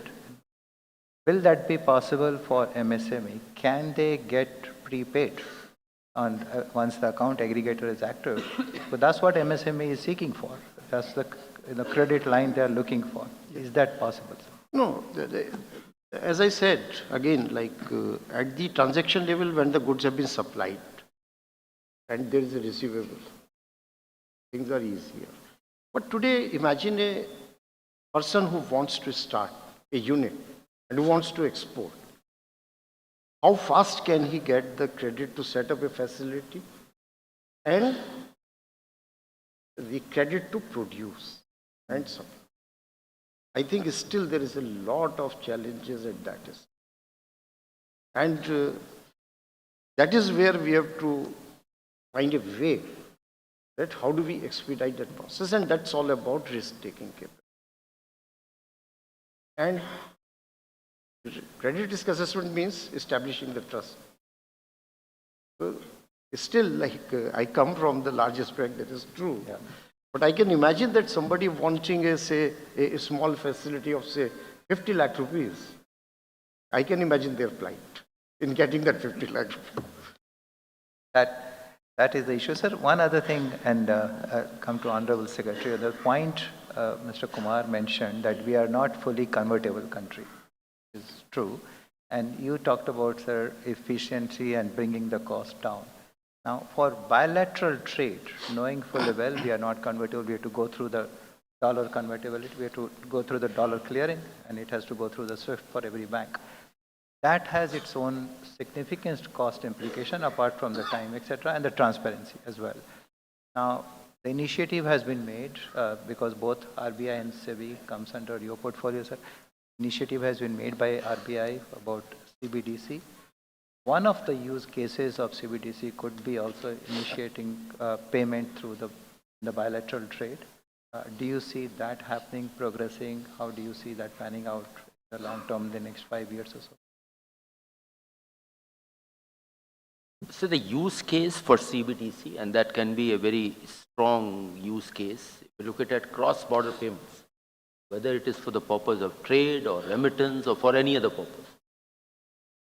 At the moment, cross-border payments is not a very efficient system. It takes time. At the same time, the costs are high. In particular, if you talk about remittances, and India, we do receive fairly significant amount of remittances, about $100 billion a year.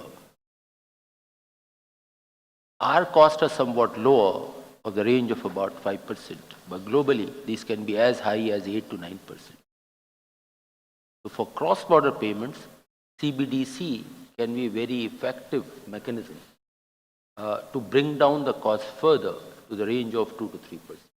That's what we see this happening, because the current systems have grown over the years. They are patchwork, trying to connect with each other. Yeah. I've been told that we have 5 minutes because lunch is getting cold. Just two quick things. John, if I can come to you on standardization. What is the global experience of standardization? Because this is, India is doing a lot of work on agri side. We have, in fact, we have implemented a plan and that's progressing very well, but it's still it's very difficult to standardize every commodity. Look at what happened in gold. Gold is standardized and therefore the gold trade is actually, diamond also, it has happened. There are certification, etc. But not every commodity. What is your global experience on that? Well, look, thanks very much. I mean, standardization is not easy. I mean, that's just the reality. And in digital standardization, what we saw was, frankly, the inability of governments to move forward. And so we at the ICC, because of who we are and the size and the integrity that we have, we thought we would basically get on with it. So we created this digital standards initiative, which we based in Singapore. It actually has a global import. We have the WTO on the board. We have the World Customs Organization on the board. So we got in all the players necessary. But to advance it, we also saw there's a need to separate. So we actually have an industry advisory group. And frankly, we would like to see more Indian participation in that, because there are particular issues that I think that goes to the standardization of a number of the key training documents that the Indian insight could be useful. But we also have a legal advisory board, which is really an advocacy board. We also know that for standardization, it actually has to achieve a result which is actually of value to people, which is why we focus so much not just on getting the documents legally enforceable, but the benefit of that is actually the creation of these data sets, which will be extremely useful, I think, as I said before, in traceability of supply chains, but importantly, really, and this goes to part of the discussion we're just having with our friend from MasterCard, about access to finance for SMEs, which is the key issue. We're now creating out of these standards, what we're finding is, as I said earlier, 7 of these key documents, you get about 70% of the data that's necessary for better decisions to be made on access to finance. That is going to be available for the MSMEs who participate in this as well to use with their financial providers. The issue there is translating that into an outcome. So we can create the standard, but the issue then is actually the adoption and the benefit that flows from that, and that's where the hard yards. So that's why, by the way, what happened at the G20 was very important. I mean, we've now advocated, and the G7 has accepted the view of the ICC as to what needs to happen. The G20 is reflecting that. I've just been at APEC to do that. We also know that to actually deliver on these standards, we actually have to advocate continually around the world. So it's not easy, but I think hopefully what you're hearing is the benefits of that. And frankly, the benefits of that will actually unleash the potentials for CBDC as well. So it's an essential building block we see. As supply chain standardization was an essential building block for the Asia-Pacific Economic Community, which gave birth, I think, to the opportunities for the Indo-Pacific Economic Community, and that was all driven by the business community, and of course we're doing it again. We still have time for lunch. Yeah, I want to use my last 2 minutes as well. Mr. Singhania, very quickly, one thing, what would be your ask to Honorable Secretary for your supplier and MSME? So because you have a large set of supplier and MSME, they are the ones who are backbone to our economy. What would be your one ask? My ask would be really more in terms of what we do as a business to include them and bring them there. I think trade finance is one issue, which we have talked about here. The second is particularly, employment is going to be generated much more by MSMEs in the country, as opposed to only large business. So therefore, bringing them in the global supply chain is very important. And that is where I would double the point about having standards which can work across nations. Like the bill of lading is an ICC product. You see it that way.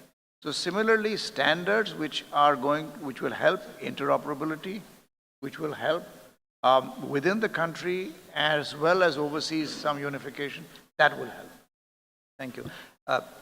Honorable Secretary, we went around and gathered some questions before you arrived so that it's difficult to take all of them, but there's one important one which I think repeatedly a number of people have really asked for your view. There was a move to have one common KYC for across the various financial services. So for banks, insurance, asset management, SEBI, all of them. So one common KYC that's moved somewhere actually. The initiative was made and got lost. That is one which will actually help bringing down the cost and make it efficient as well. Is there any thinking around that? Sunil, that is work in the making. A committee headed by Deputy Governor RBI, they have completed their work, but around the same time or thereafter, Honorable Finance Minister in the budget speech of current financial year had set the goal much higher. The challenge there is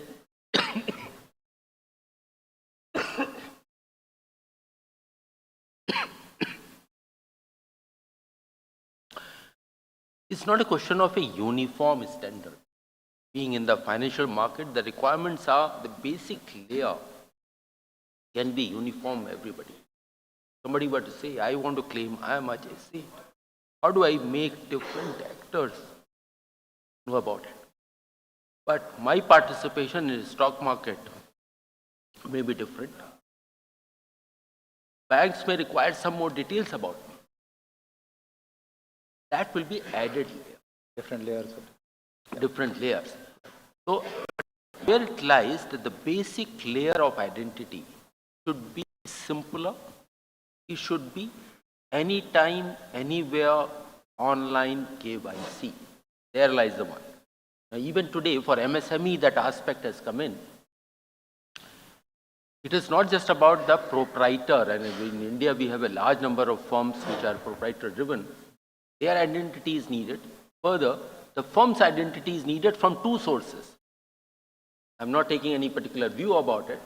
And that two sources, a GST or an income tax, so that is a more and more layer, and it is not amenable for an online verification, online establishment. It takes time. Similar manner, a video KYC to happen. How it can be low cost, how it can be done in 5 rupees. It's not taking 50 rupees or even 30 rupees. 5 rupees is a large sum for us.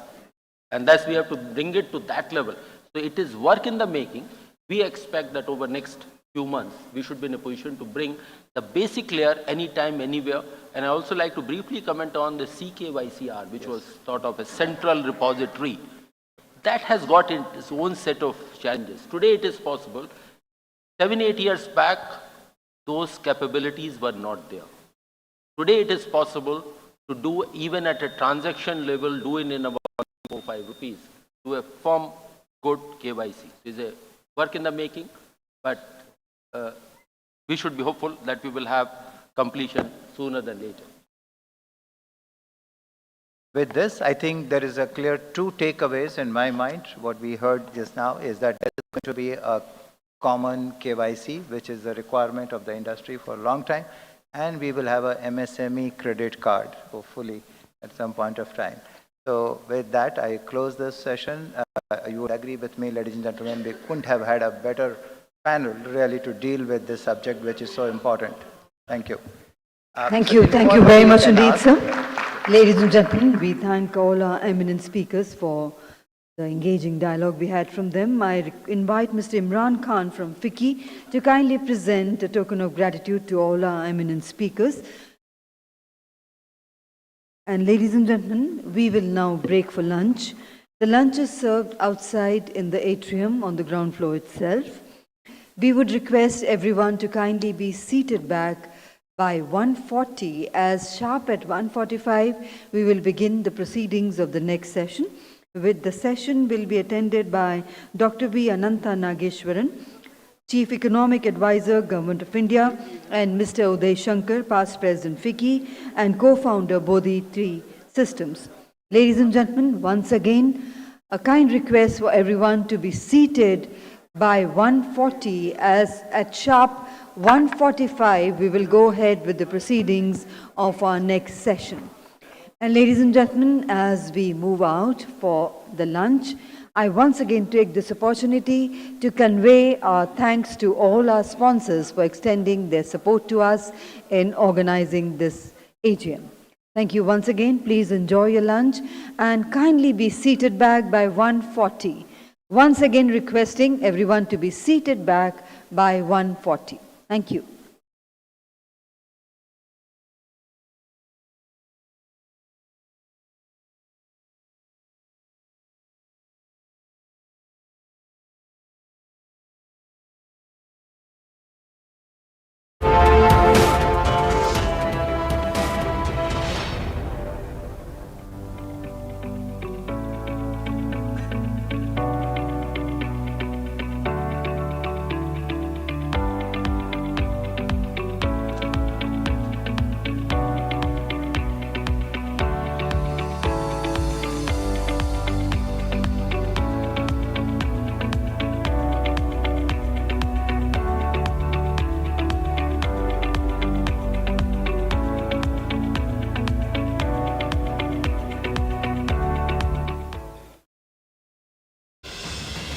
At IMFA, our integrated business model ensures self-reliance and productivity through captive power and mines. We are proud to export our products worldwide to major stainless steel producers. Our unwavering commitment to innovation and sustainability has kept us competitive and cost-effective as we continue to lead.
Dr. V. Anantha Nageshwaran, Chief Economic Advisor, Government of India, will be joining us in another 5 minutes. We would request everyone to be seated so that we can go ahead with the proceedings of this session in time. Thank you.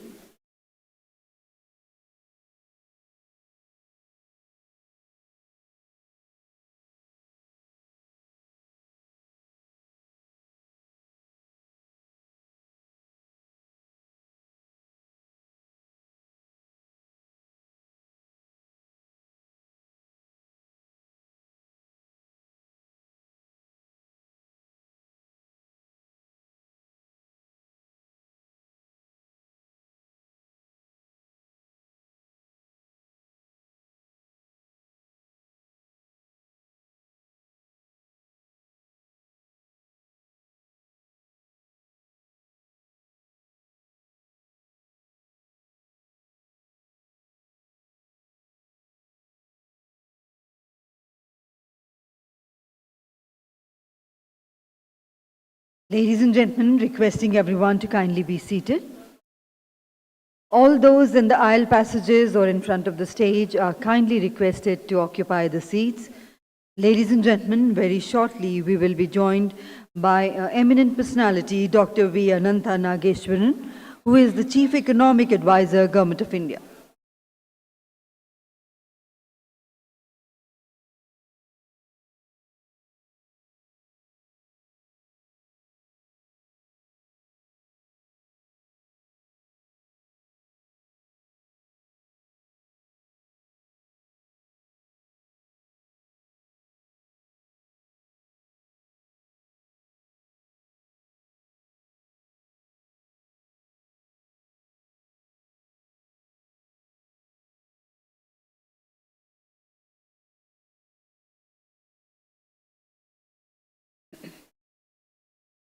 Ladies and gentlemen, may I kindly request everyone to be seated.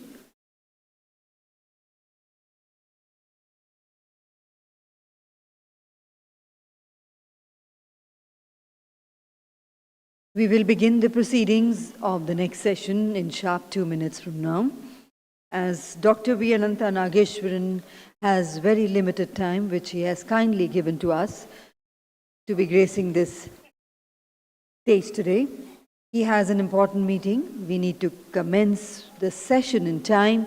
Once again, requesting everyone to be seated.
Ladies and gentlemen, once again requesting everyone to be seated.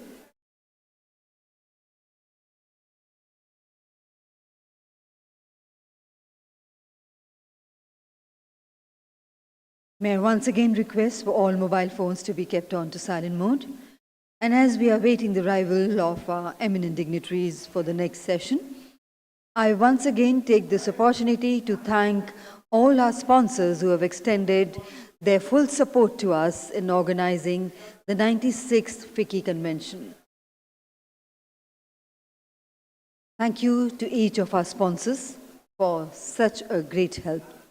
Thank you once again. And ladies and gentlemen, requesting everyone to be seated, please.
Ladies and gentlemen, please put your hands together to welcome Dr. V. Ananta Nageshwaran, Chief Economic Advisor, Government of India. Joining him is Mr. Uday Shankar, past President FICCI and co-founder Bodhi Tree Systems. A very warm welcome to our distinguished dignitaries. Good afternoon, ladies and gentlemen, and welcome back. Welcome back to the session on revving up the world's growth engine. Ladies and gentlemen, today we are honored to have with us the gracious presence of Dr. Nageshwaran and Mr. Uday Shankar with us. Before we begin the proceedings of this session, I would request Mr. Shubhrakant Panda, President FICCI, to formally welcome Dr. Nageshwaran by presenting the Green Certificate.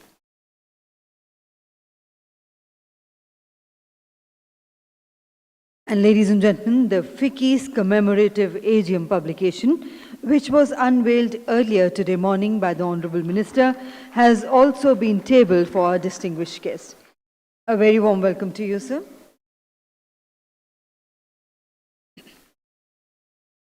Thank you, Mr. Panda, for doing the honors.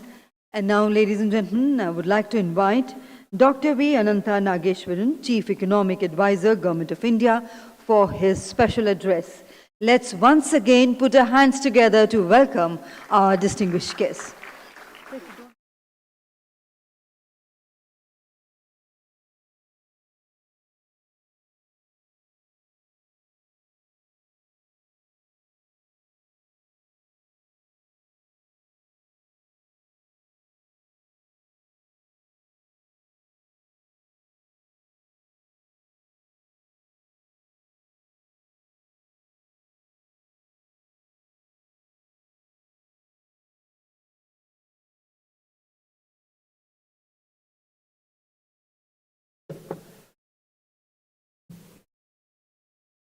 Good afternoon, everybody.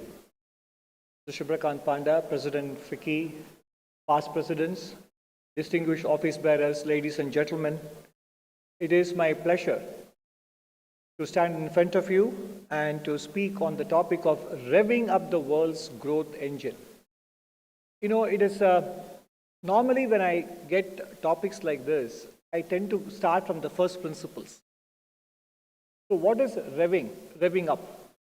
We all know from a car engine perspective what is it that revving up means, but it is to make something more active and more effective as per the dictionary definition of revving up.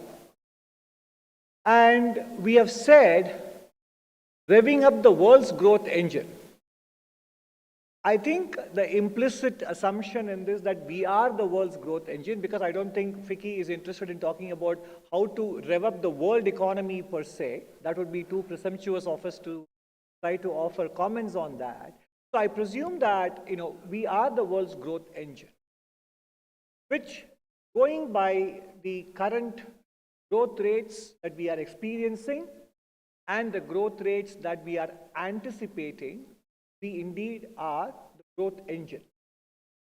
But of course, we need to be aware, just as countries smaller than us have grown faster before and may still do so, there are parts of Africa which are growing much faster. Similarly, compared to our peer group or even advanced nations, we are relatively smaller in size in terms of nominal GDP. So our nominal GDP in dollar terms is about 3.4 trillion end of March 2020. In rupee terms, 272 lakh crores or 272 billion rupees. And therefore, it is natural that our growth rate will have to be higher than other leading emerging economies like China or advanced economies. So in other words, we need to keep the perspective that we are still growing from a relatively smaller base compared to other advanced nations or even compared to China, and naturally, therefore, it should be higher. And we should be concerned if it is not higher. But what can we do to rev up this growth engine? After all, we have had 9% growth rate in FY22, 7.2 in FY23, and today we heard from the Reserve Bank of India that we will grow at 7% in FY24. And of course, they maintain the growth rate of 6.5% for FY25 and so on. And if you look at their projections for growth and inflation, the fan chart they have, which means the range of outcomes they have for the GDP, is relatively narrower. The fan is narrower. For inflation, the fan chart is much wider. It ranges from 8% to 2%, the inflation outcome, whereas for growth, their expectation is relatively, which means they are far less uncertain about India's GDP growth. They are relatively more uncertain about inflation relative to their baseline projection, which is the good news. They are relatively surer of growth outcome in India this year and next year. But what is it that we can do to rev up this growth engine? And I think the answer, ladies and gentlemen, lies with the people in front of me, especially in the first 3 to 5 rows, I think, which is that India's growth engine now can become faster and accelerate if the much awaited private capital formation kicks into higher gear. Now, we know that the second decade was a decade of balance sheet repair, which was as it should be. Because in the first decade, when BRICS was the rage and global economy was booming along with commodity prices, and India was clocking growth rates of between 8 and 9%, we had assumed that this would last into eternity. And many investment decisions, plans, and loans taken, loans given, were all based on the assumption that this would continue for a very long period. The global financial crisis put paid to those optimistic assumptions. And then the post-financial crisis of 2008, the recovery that followed, did not turn out to be qualitatively better. If anything, it was qualitatively inferior compared to the growth we experienced before 2008. And then soon thereafter, the payback for the kind of breakneck growth we experienced between 2003 and 2008, the payback period was upon us. And that is what led to the non-performing asset problem in the banking sector, culminating in the collapse of IL&FS, a non-banking company, and the corporate sector also had to sell off assets, pay off expensive loans, shrink their balance sheets, etc. There are many lessons from that episode of the great hopes and expectations in first decade, giving way to more realism or a hangover, if I may say so, in the second decade, and back to optimism. But one thing, we need to remember, if we are going to rev up the engine, not just now, but keep the engine humming for a longer period, which is to make a distinction between euphoria and what I call tough optimism. We need to have optimism, and I call it tough optimism, borrowing from the words of Jim Collins, who wrote the book Good to Great, and he cited James Stockdale, the Vietnam War veteran, who was captured and subjected to endless torture. But he was one of the very few who survived the captivity and emerged alive with spirits high. And who were the ones who actually perished and succumbed? Those who perished were those who were overly optimistic that they would get released tomorrow, the day after, the next week, within the fortnight, but their hopes were belied, or by Christmas. He knew that eventually he would prevail, he would come out alive. But he was aware that it was not going to happen anytime soon, and he was prepared for the amount of time it would take for him to be released by his prisoners, by the Vietnamese. Therefore, his optimism was laced with realism about his current conditions and current prospects. In other words, unless we have our feet on the ground, we cannot hope to fly in future. In a way, what RBI did 2 weeks ago by raising the risk weights on unsecured personal loans is an example of that. Unsecured personal loans were growing at the rate of 30%, and RBI increased the risk weights so that banks and non-banking financial companies would moderate the unsecured personal loans. This is about stronger for longer. So one of the lessons that we need to heed and follow if we are going to rev up the growth engine is to be mindful of the lessons of the first and the second decade of this millennium. Our optimism should not become the cause for premature triumphalism. Our optimism should be grounded in the reality that we still are an aspiring middle-income country. And we have long ways to go before we get there. When Deng Xiaoping told the Chinese that they should raise their heads slowly, they did follow that maxim for at least a quarter century before they raised their head. We should not let our aspirations or announcements run ahead of our achievements. That is the first important ingredient of keeping the growth engine humming.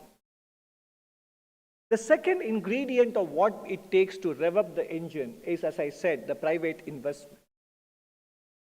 One of the things that today we hear a lot about is uncertainty in the world economy, in the world of politics as well. That is a given.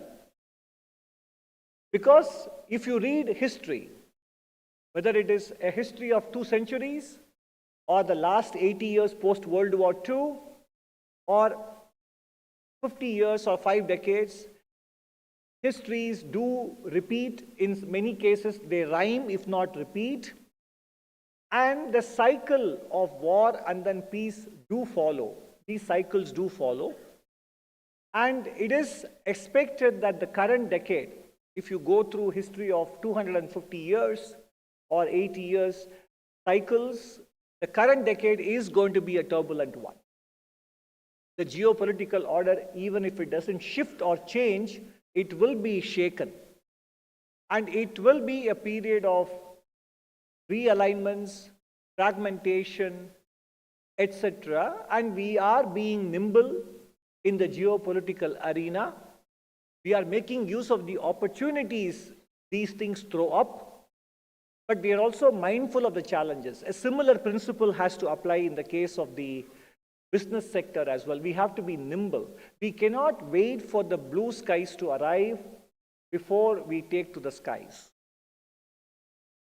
In other words, we have to accept uncertainty as a given, and in fact, the more the private sector begins to act in terms of putting capital to work, the lesser will be the uncertainty. So in other words, the investment activity that we will undertake will make a big contribution to dissipating the uncertainty, rather than waiting for it to dissipate first before we begin to invest. And there is enough resources with the private sector. Post-COVID, in the last 3 years, the financial balance of the private, corporate, non-financial sector has been positive. Historically, if you look at the macro data, excepting the household sector, other sectors of the economy end up using resources, which is how it should be. The household sector saves and provides resources for private, non-financial, public, non-financial, public sector, and the government, with the financial sector acting as an intermediary. But naturally, because of COVID and the war in Ukraine, etc., the private corporate sector has been cautious. But unless investment activity leads to employment generation, which in turn leads to income growth, which in turn will lead to sustained consumption, the growth engine will not be revved up. Consumption is a consequence of economic growth. Consumption is not the cause of economic growth. To cause economic growth to happen, we need to have investment spending, and then which in turn leads to other positive benefits such as employment and income, and eventually consumption growth. So I think having done the balance sheet repair, having shored up the financial position, having seen capacity utilization rates hit levels which in the past have necessitated additional capacity expansion, private capital formation is the most important catalyst to rev up the growth engine. And the public sector has done its part, and it will continue to do so. When I say public sector, I mean the government, in terms of creating the infrastructure, both physical and digital, in terms of contributing to the ease of doing business and still continuing to do so, in recapitalizing banks, and in also liberalizing many sectors of foreign direct investment, putting them on automatic route, etc., announcing the production-linked incentive scheme to position India in the global value chain, and in spite of the conflict in Ukraine, making sure that energy availability did not get affected for India, and also making sure that the budget assumptions in the last 4 or 5 years have been conservative and extremely realistic, such that the financial markets did not add a risk premium to India's cost of borrowing, in spite of the Federal Reserve hiking interest rates by 5 percentage points.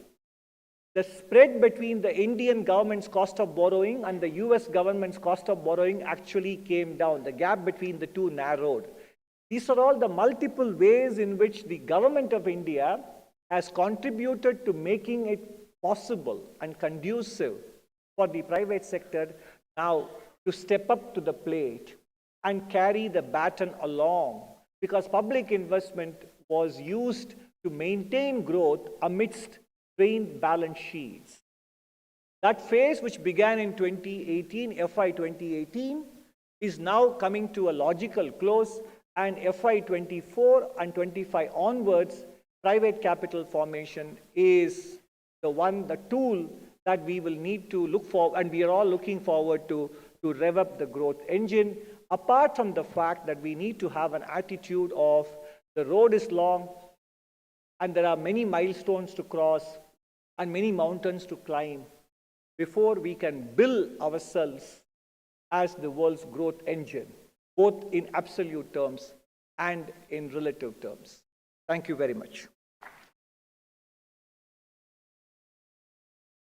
Thank you very much indeed, sir, for those valuable insights from you. And thank you once again for sparing your valuable time despite your very, very tight schedule. I would now quickly hand over to Mr. Uday Shankar to carry forward the proceedings of the discussions. The floor is yours, sir.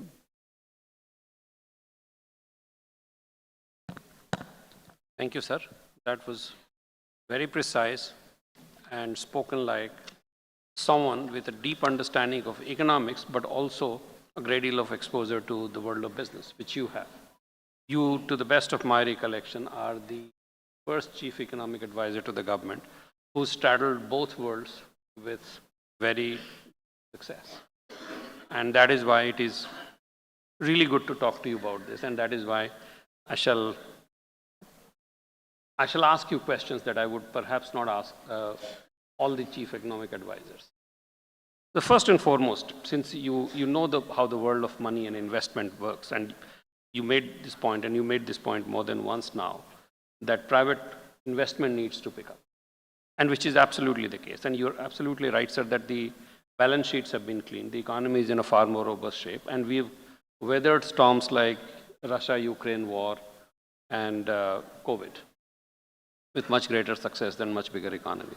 And yet, if the corporate sector is not stepping up the private investment, if that engine is not revving up, where is the choke point? And there could be two areas. One, are there structural choke points, and are there sentimental choke points that people still do not have confidence? And are there structural ones that need to be looked at? Well, I think it's a fair question. The structural choke points, I wouldn't call them as structural choke points. There are structural challenges or issues that are being addressed, and as I said in my remarks, will continue to be addressed, which is to say that the infrastructure investments will have to continue, and compliance, regulations, wherever necessary, while much has been done to make it easier, there is still a lot of work to be done. And we also need to ensure that we get access to critical technologies and raw materials and resources, etc., from the developed world in some areas, especially in energy transition, and making energy security a reality, a continuing reality for India. These are the structural issues that need to be addressed. And the track record of the last 8 years tells us that these challenges will be addressed and will be taken care of, as the government has done in the last 8 to 9 years in terms of infrastructure creation, easing business conditions, etc. So therefore, the choke point I would submit is probably more psychological than real. And on the psychological side, is there a need for measures to boost confidence of the private sector so that, as you said very rightly, that we'd all gone a bit astray. Everybody who had begun to play fast and loose in the world and perhaps to some extent even in India. And the imposition of that strict discipline was necessary, and we've gone through that phase. Now is the time to relax and start hitting our strokes a little more? In terms of instilling confidence in the private corporate sector, the government in 2019, for example, reduced the corporate tax rates and made it even lower for those who will set up new units at 15%, which is lower than even many other low tax jurisdictions. And also, as I mentioned earlier, one of the ways in which the government helped, apart from the tax rates, is to make sure that the cost of borrowing of the government did not go up, because that serves as the benchmark for other interest rates in the economy. And as I mentioned, despite interest rates in the developed world going up by 5 percentage points, India's spread to the US came in or tightened rather than blow out. So these are all the ways in which I think and also announcing the production-linked incentive schemes were the ways in which the government has sent signals to the business that it is creating and facilitating the platform and the conditions, and also by helping the banks recapitalize, the private sector is empowered and enabled to pick up the baton.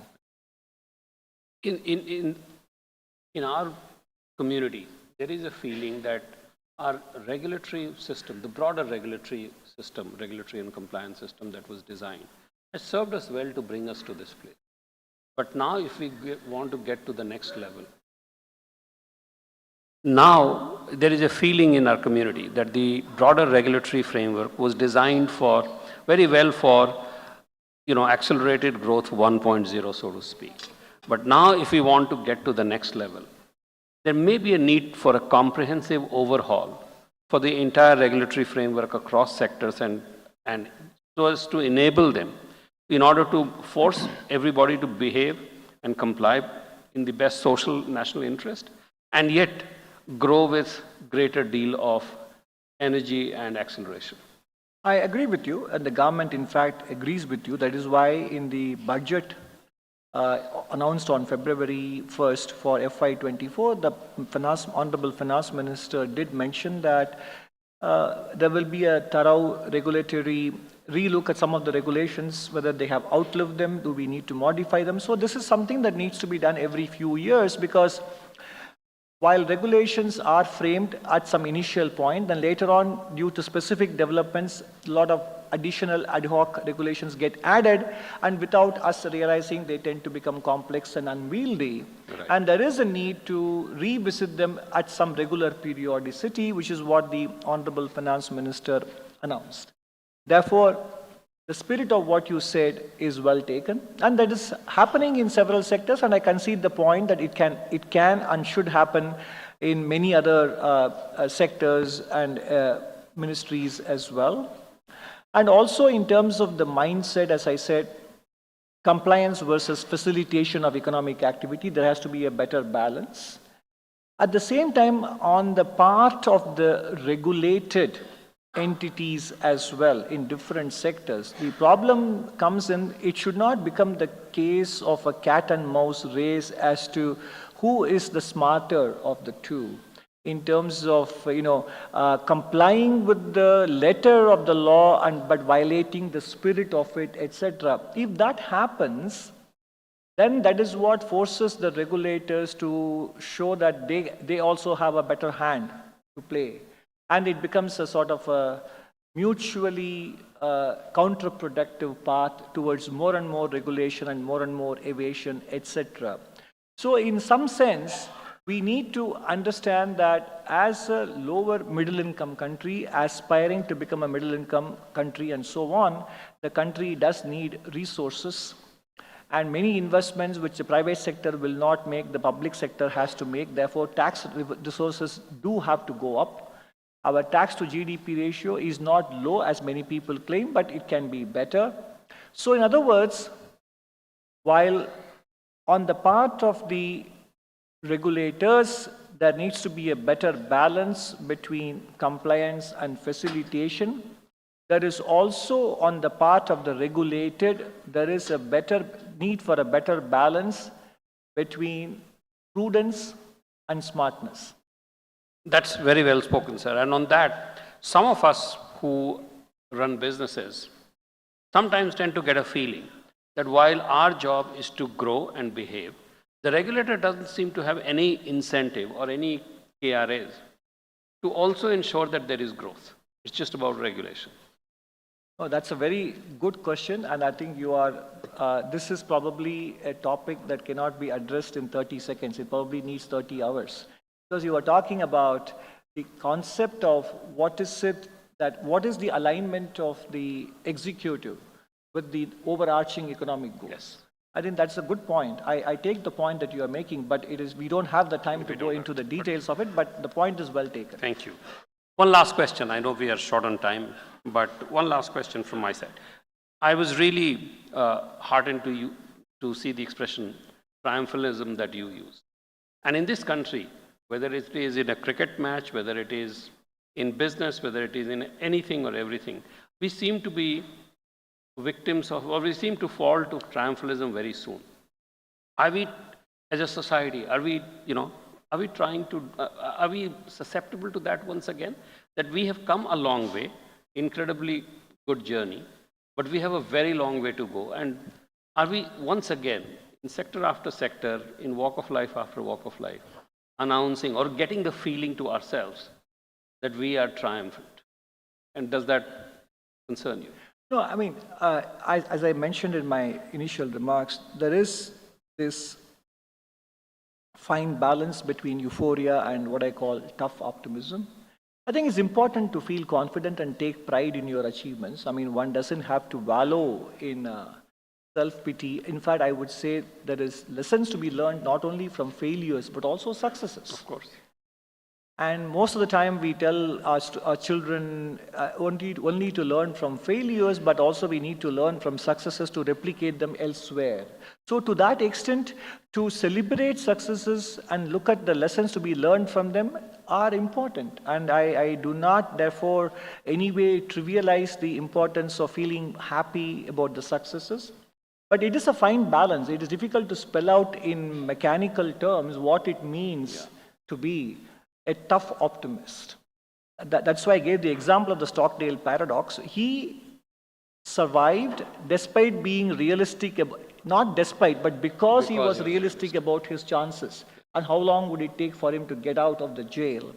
So my point is, we do need to be always aware both of our strengths and of our limitations, and should not confuse our ambitions for achievements. That's very well put. I think we are out of time as far as I'm concerned. If you have a couple of minutes, may I? No, I think I actually, I would have loved to spend more time because your questions are quite thought-provoking, not only for me and for the audience as well. So I would have loved to spend more time in this conversation, but You are out of I have time. to leave, but then we are on December 8th, 23 more days to go. So I wish you all a very happy, healthy, and prosperous 2024. And one last point in terms of revving up the growth engine. There is no growth without productivity. There is no productivity without healthy population. And there is no good health without healthy eating and physical activity. And that is the lesson we need to tell our younger generation. Less screen time, less junk food, and more physical activity. That is the message for 2024. And that is thank you. And that is the most important revving up instrument or device we can use for the growth engine. Thank you very much. Thank you so much. Although Thank you very much indeed, sir, for those beautiful tips. As I quickly invite Ms. Bavleen Kaur from FICCI onto the stage to present a small token of gratitude and appreciation to our eminent speakers. Thank you once again. Dr. V. Ananta Nageshwaran and Mr. Uday Shankar.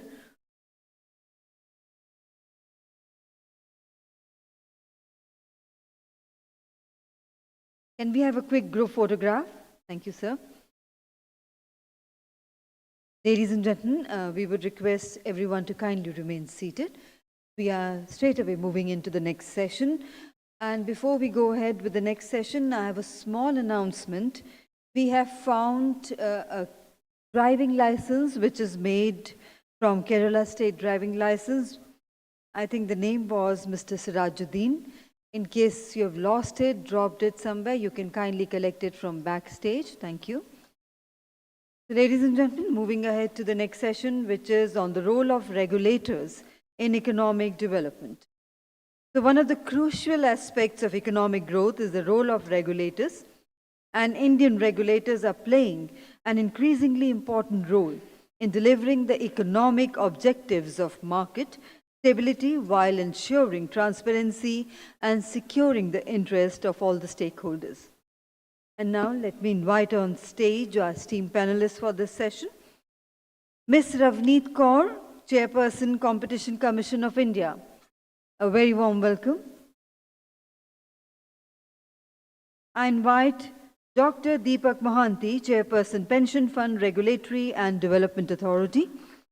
Mr. Pankaj Patel, Past President FICCI and Chairman Zydus Life Sciences Limited.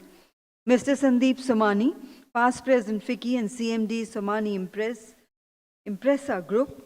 And Mr. Shailesh K. Pathak, Secretary General FICCI, who is also the moderator of this session.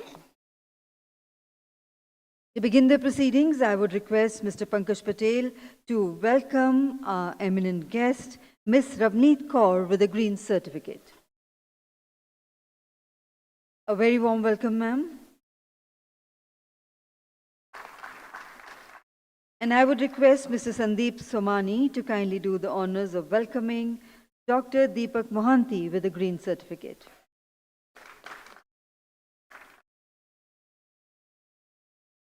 And ladies and gentlemen, I would now like to hand over to our distinguished moderator, Mr. Pathak, to kindly carry forward the proceedings and moderate the panel discussion.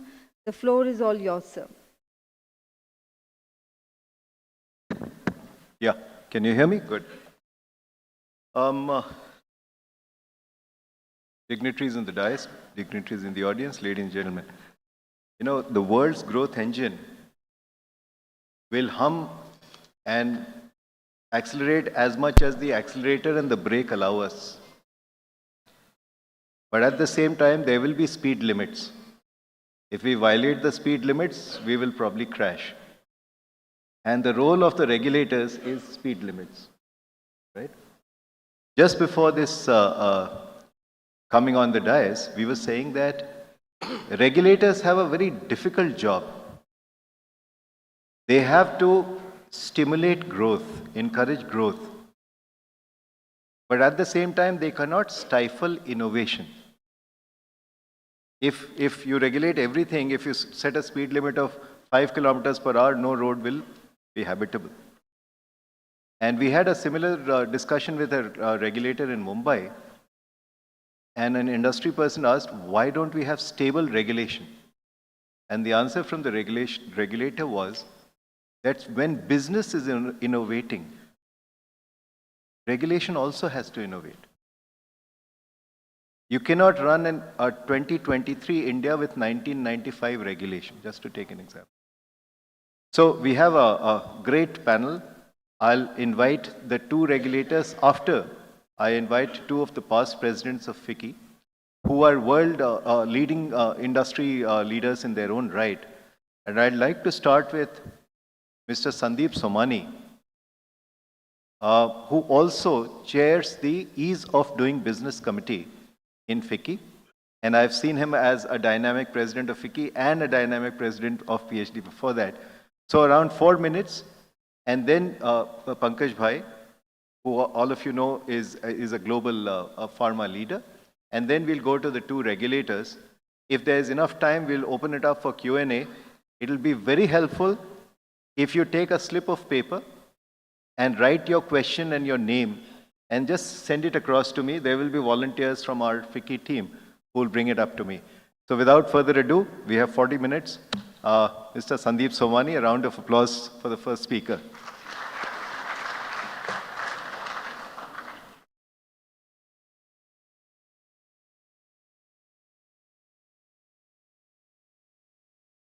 Ravneet Kaurji, Chairperson, Competition of India. Mr. Dr. Deepak Mohanty, Chairperson, Pension Fund Regulatory and Development Authority. Pankaj Patel Bhai, Past President FICCI. Mr. Shailesh Pathak, Secretary General FICCI. Economic regulators play an important role in ensuring a sector's orderly growth by taking into account the interest of the consumer and also of sector players. Create sustainable and virtuous cycle of investment and growth. The Indian economy continues to grow, and as we move towards a Viksit Bharat, the role of regulators also need to keep up with the changes and evolve. Regulations need to keep up with people's needs and aspirations, technology, lifestyle, opportunities for growth, and also risk. As I see it, the primary objective of the economic regulators is facilitation of business capital formation, sustainable use of resources, ensure quality of consumers, and to check any violations and misuse of rules.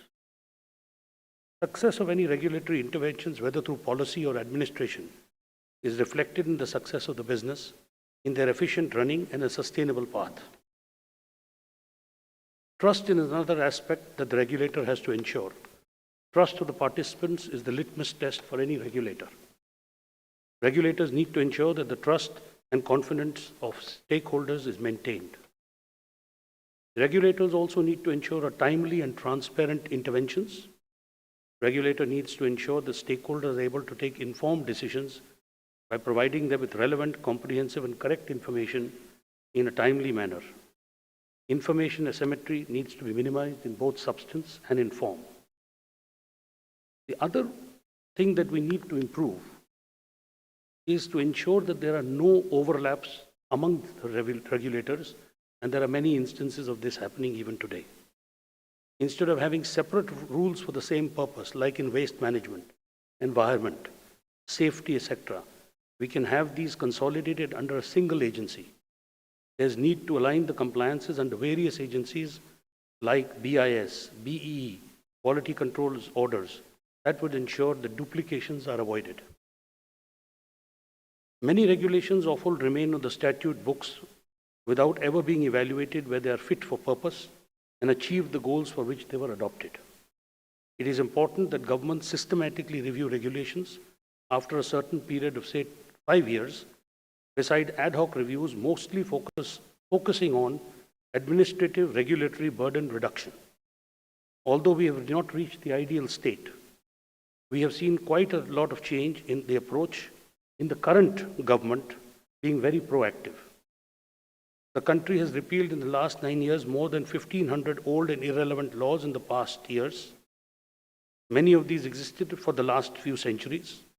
More than 32,000 compliances have also been done away with to remove legal hurdles in the way of innovation and ease of living. These changes are not only for the convenience of the public, but also very necessary according to the times. Many archaic laws for centuries are still in force in some states. It is necessary to abolish these laws and make new laws according to the present time in this Amrit Kal of independence. Let me give you a specific example. In the oil and gas sector, there's a body called the DGH, the Directorate General of Hydrocarbons. The Government of India has moved to a revenue share model, which is also the prevalent model globally. In a revenue share model, the regulator is only expected to make certain that the price of the product is right in terms of the realization, and that the companies are paying the relevant charges to the government. But unfortunately, this regulator takes a lot of pride in doing a lot of work which is unnecessary. They need this kind of capex you are doing. They need the kind of meters they are putting. They need all kinds of regulations have to be approved by them. Investments have to be approved by them, whereas the law does not require it. These result in unnecessary wastage of time and money as far as the investee company is concerned. But it is heartening to see the government's commitment towards promoting ease of doing business in India. A key driver to achieve is to have a public consultation process in regulation making. To quote our specific example, we have seen a transparent and robust consultative process being followed before introduction of Jan Viswas Amendment Bill of Provisions Act 2023 by DPIIT for decriminalization of laws. This was a major demand of the industry and a key policy change from the past. FICCI shared very detailed inputs for the Act, which relied on certain key principles of good regulations, namely, directors not to be held liable for operational non-compliances, no criminal liability for technical errors / lapses, only financial penalties, no criminal liability for the first-time offences for majority of laws, graded penalty system as a deterrent for subsequent non-compliances, establishing means rea for offences committed. DPIIT, in the process of identifying and assessing minor criminal provisions for decriminalization and the next phase of the exercise, Jan Vishwas Act 2.0, and FICCI is also submitting its further inputs on the same. If anyone in the audience has the inputs for this, please share with the FICCI Secretariat at the earliest. Madam, FICCI was the first regulator, was the first industry association to do a detailed study of all the laws that were not adding value to industry or even to the government. And this study was taken up right to the Honorable Prime Minister, who very vigorously followed up and then asked DPIIT to start working on this. We gave a very detailed report which ran into about 4,000 pages to the Honorable Prime Minister way back in 2019. And that's where this whole initiative has started, and for the better of the country. Ma'am, another important aspect of regulation is the cost of regulation.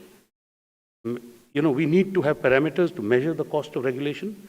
Some efforts are being made to measure this in the government. Many of the global regulators regularly perform RIAs, which are regulatory impact assessment, as a routine before coming out with any policy or regulatory decisions. RIAs are rigorous and evidence-based. It is like a cost-benefit analysis and envisage impact on sector mid to long term. Therefore, before any new rule is changed, they do an RIA to assess what has been the impact of the earlier rules. And I think this India needs to start.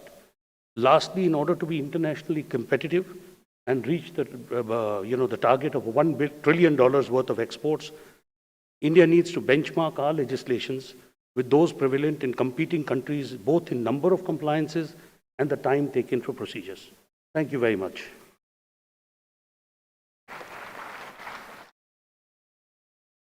Mr. Somani, may I request Mr. Pankaj Patel to share his views on regulation?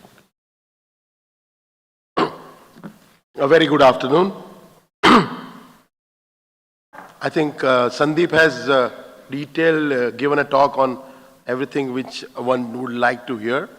So I would just basically not try to repeat, but say something which is relevant from a pharma industry perspective, which I represent, but also from a generally a regulatory perspective. So it's been a talk which we have been doing since I was president. I remember that a regulator also has a role of a facilitator. And there is, of course, misunderstood that would mean that we don't want regulation. That's not the case. But the question is, regulation would be something which would allow growth to occur in a way where it will not harm society, it will not harm the consumer, but at the same time, it will provide growth and economic development of the country, and in the process, prosperity of everybody. So, it's basically a mindset issue. Over a period of time, some regulator thinks that we are only for consumers. Some regulator thinks that we are only for the environment. Some regulator think, I do agree that that is a principal job. But they also have to understand that along with that, they have a role to play with respect to growth and development of the nation.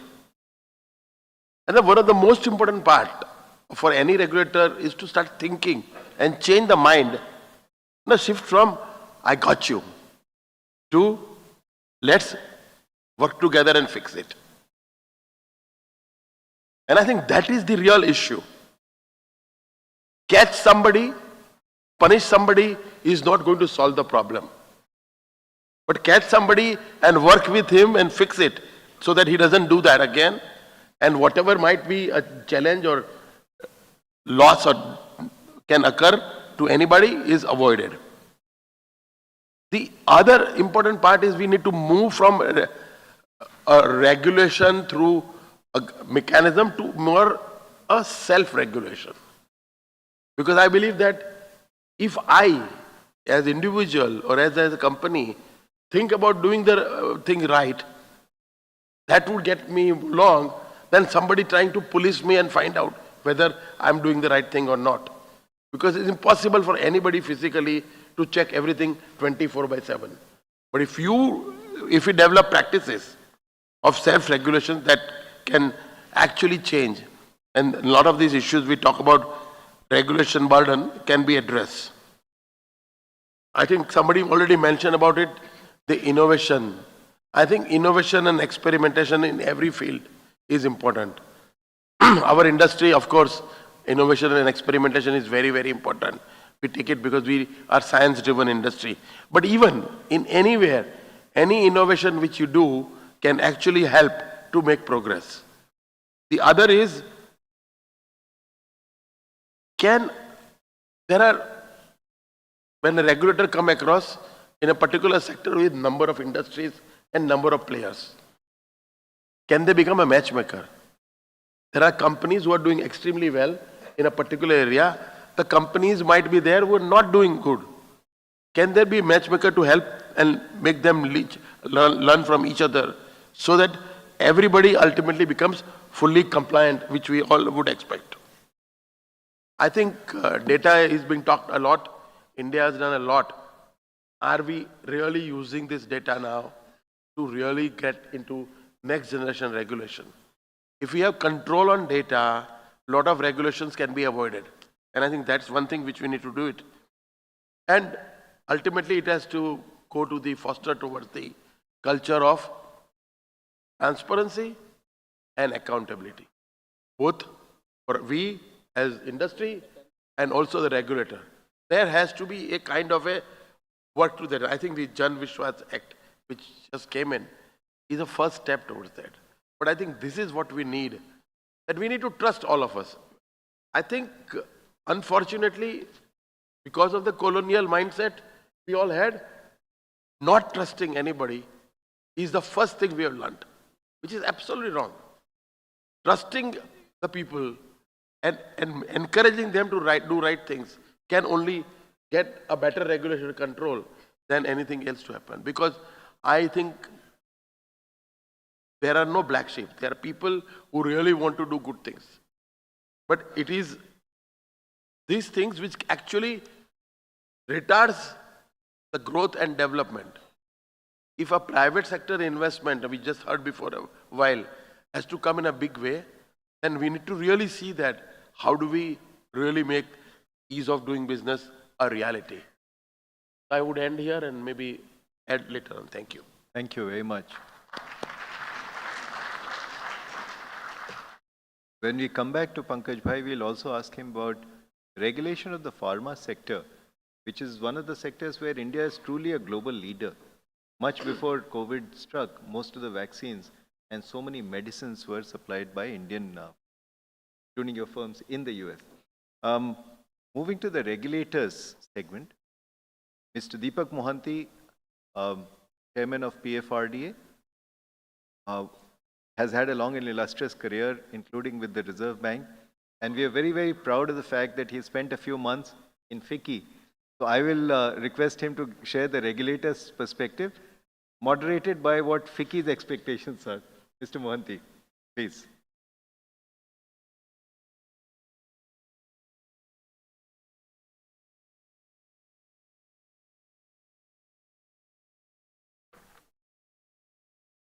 Good afternoon, distinguished panelists. Thank FICCI for this opportunity, and I'm happy to come back here again. Short time I could spend that perspective from the side, that gives much understanding. In terms of regulation, I thought that initially I could make some brief remark.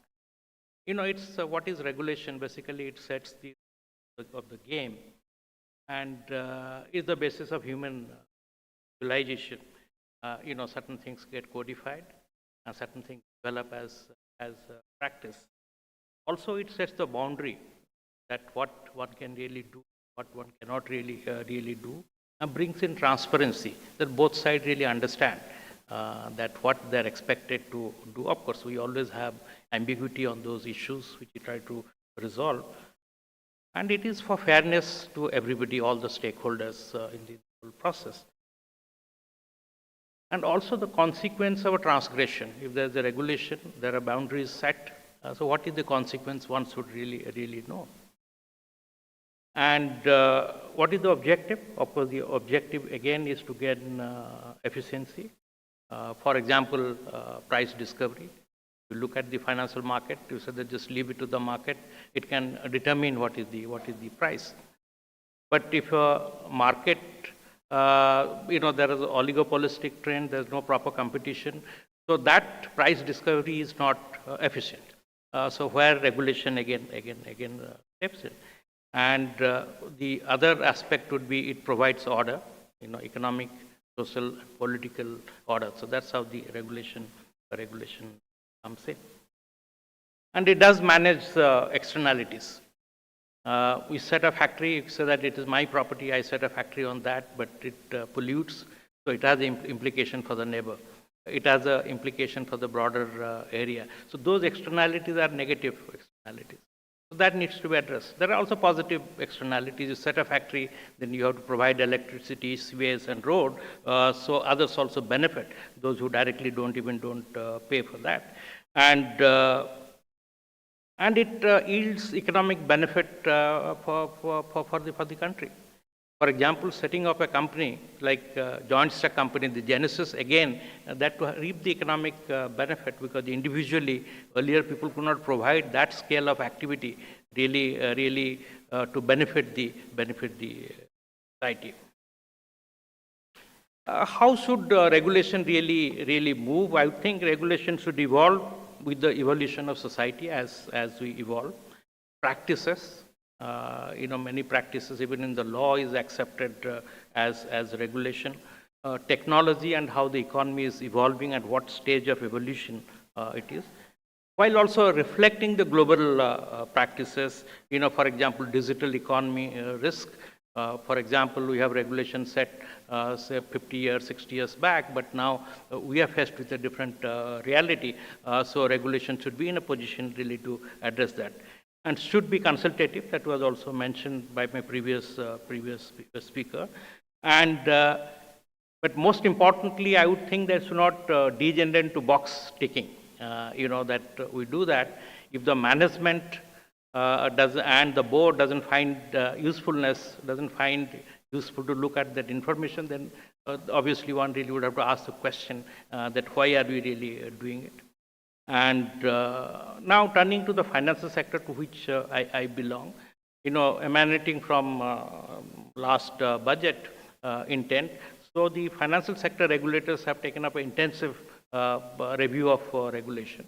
I'm happy to say that in PFRDA that we have reviewed all the regulation. That process is on. And it's been a consultative process, consulting with the public, putting it in the website and discussion, and also getting the expert advice on this, on the whole issue. And hopefully this should be completed by end of December. So objective is not to change the regulation only, but the end objective is to reduce the compliance burden. We have a whole lot of compliance and circulars and all those things. So boiling it down to a few things that needs to be reported and things that needs to be really weeded out. And I would trust other financial regulators also would be doing the same. So thank you. This is in terms of my opening remark. Thank you.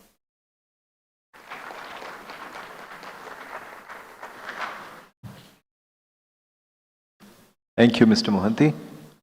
May I request Ms. Ravneet Kaur, Chairperson, Competition Commission of India, in 2023, if we have an economy that is $3 to $4 trillion, in 10 to 15 years, we will definitely be closer to $10 to $15 trillion. And competition and encouraging competition will be a key. And CCI is already right up there. So over to Madam Ravneet Kaur, please. I know this is a post-lunch crowd, but a round of applause to welcome the chair.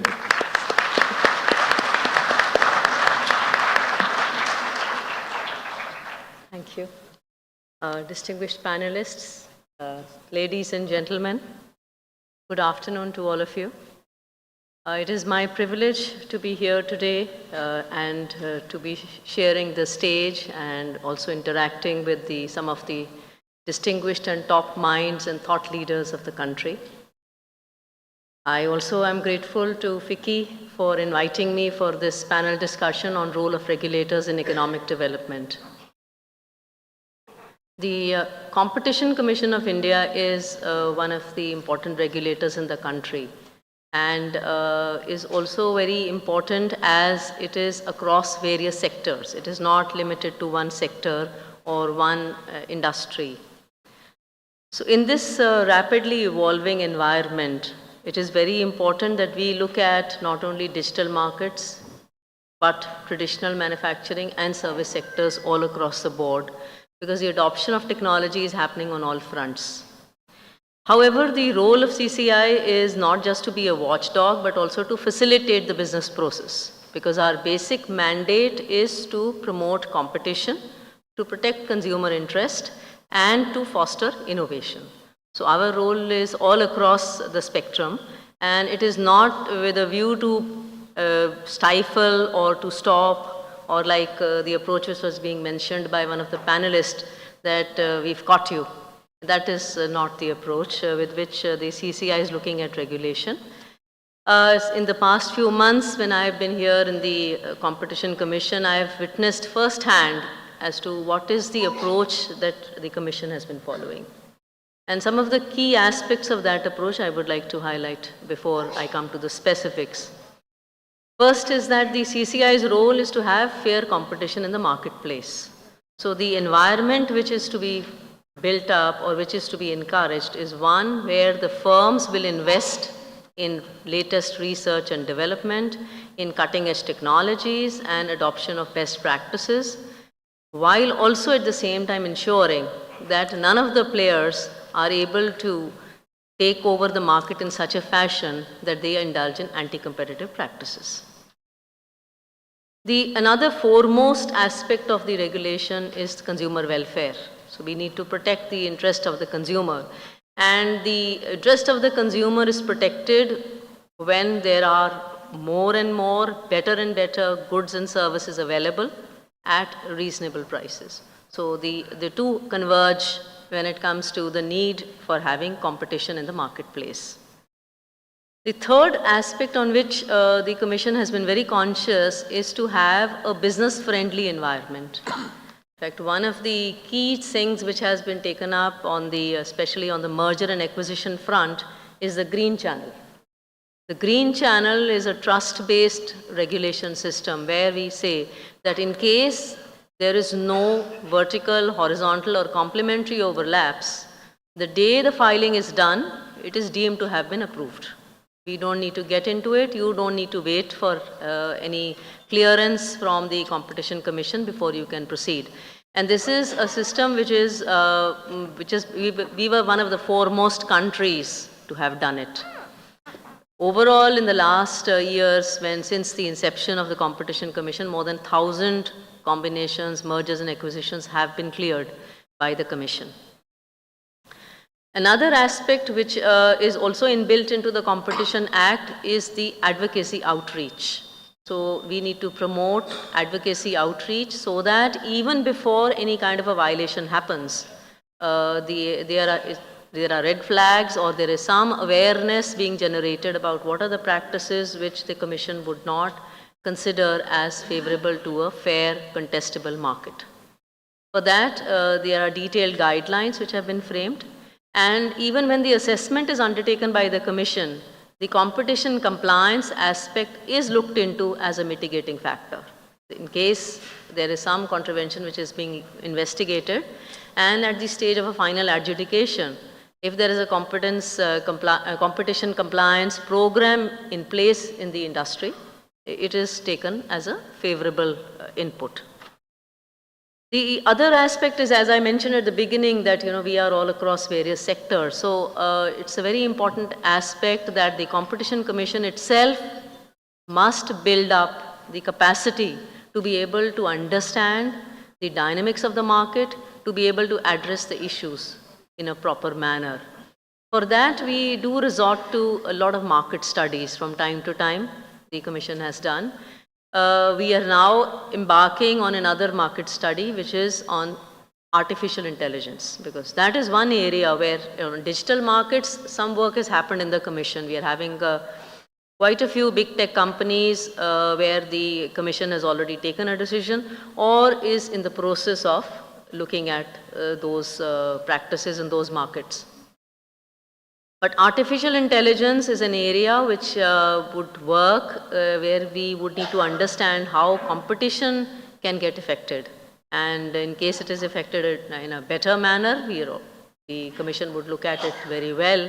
However, if there are some possibilities in terms of some coordinated price behaviors or the use of algorithms for undertaking anti-competitive agreements in a covered fashion, so those are the issues which the Commission is also wanting to understand. Similarly, with this, the balancing of this innovation and competition in the digital economy, that is an aspect on which even at the international forums, we have made a very clear distinction that in India, we do have a very strong, robust startup economy. We don't wish to hurt it in any way.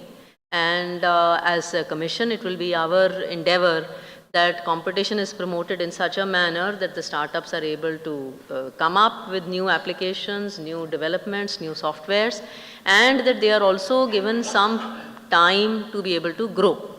So the aspect of these platforms, the gatekeepers taking on dominant roles and undertaking practices which are anti-competitive would need to be very closely looked at by the Commission. Of course, we are looking at the regulations. One of the aspects which came up here was review of regulations every 5 years.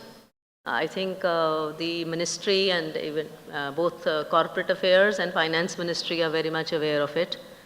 And this is part of the speech of Honorable FM. Last year, she had said that all regulators must undertake a comprehensive review of regulations.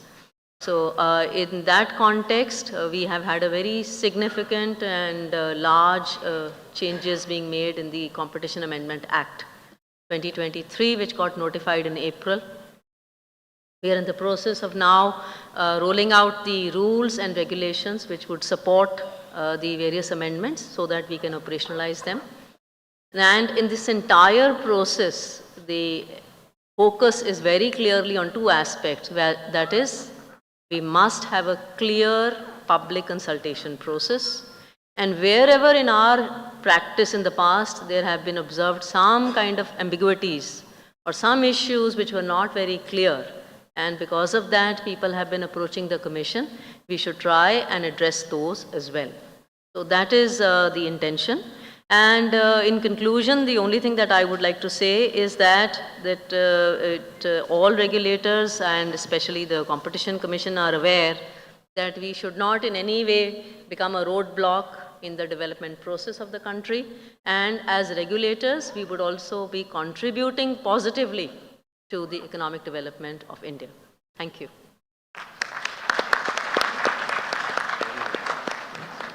Thank you. Thank you, Ravneet ji. Ladies and gentlemen, it is 2:56 and we were supposed to wind up at 2:55. So, sadly, there is only one question that has come in from the audience, and in a large extent it has been answered. The question was, many a times there is a mismatch in the speed of business innovation and regulators' ability to keep up to the speed with aligned policy frameworks. How can regulators stay a step ahead to create conducive policies that actually promote business and innovation? And I think it has been answered. But there are two stalwarts from the FICCI family that I would invite. One is a young expert in fintech, and the other person is a seasoned legal professional. So, Mr. Khaitan, to begin with you.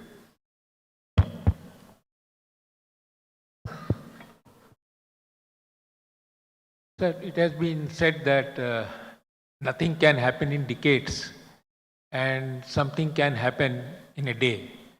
And let me tell you that in last 2 or 3 years, many things have happened in this country regarding regulations. There has been decriminalization in various laws. There have been repeal of statutes, old statutes, obsolete statutes, thousands of statutes have been repealed. As far as the competition law is concerned, the green channel, introduction of a green channel is a very, very welcome step. But still we are considered to be a very over-regulated country. I mean, regulation to such an extent that fiscal law is amended on practically hundreds of times in a year. Same is with the SEBI, they come out with rules and regulations. The biggest stumbling block for the international world or the people from other parts of the world to come to India is that if they come to India, there are two blocks. One is if there is a dispute, how their dispute gets resolved in a timely manner. And the other is the bilateral investment treaty. Our bilateral investment treaty also says that, first you have to go for a litigation for 3 years, and if you are unsuccessful, then you can go for arbitration. I mean, this is one bilateral investment treaty, which is a roadblock to the foreigners coming in India. What can we do really? Because, we are on a great growth path. We are the largest growing economy in the world, fastest growing economy in the world. I think these two roadblocks has to be. One is the bilateral investment treaty, which is a robust bilateral investment treaty. And the other is how do we resolve the commercial dispute in a timely manner?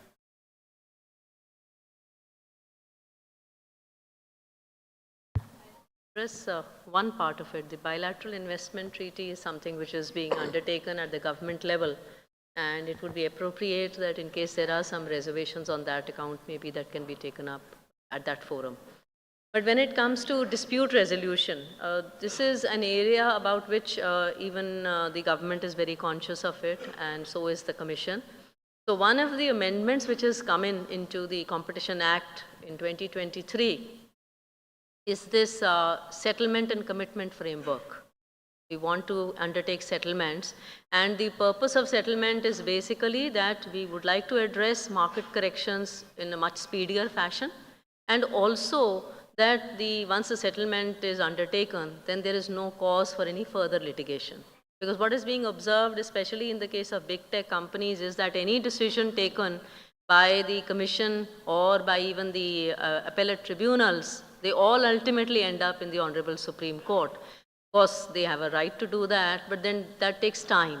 And in the meanwhile, the market distortions continue to persist. So with that intention, in the competition side, there is a settlement commitment framework which will come in very soon.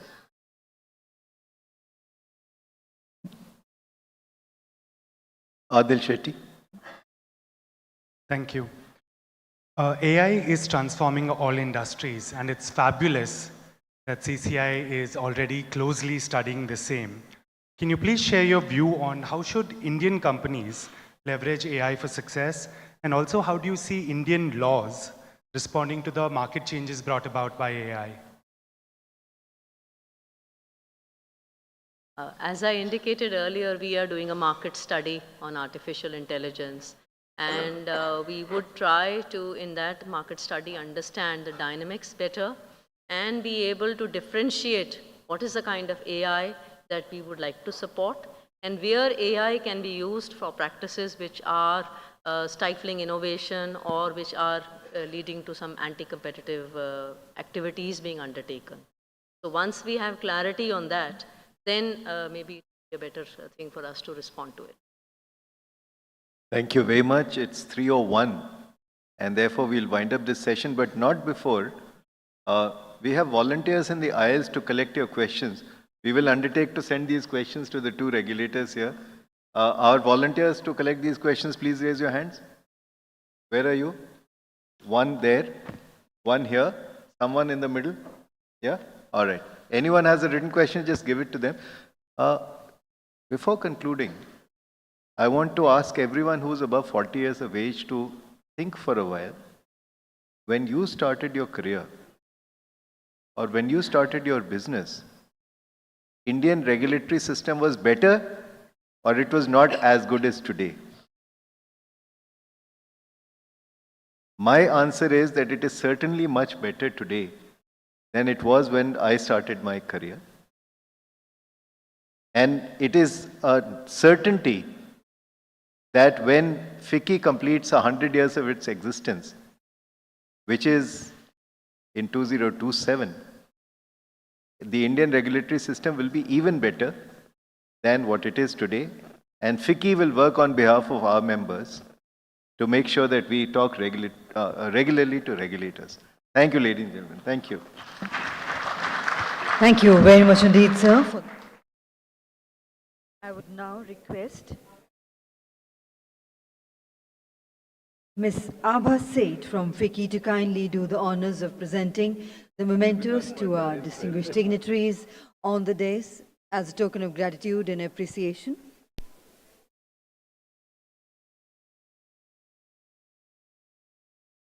And ladies and gentlemen, once again requesting everyone to kindly remain seated. We straight away move to the next session, which is also going to be very, very interesting. It is on the topic, Khelo India, the transformation of sports.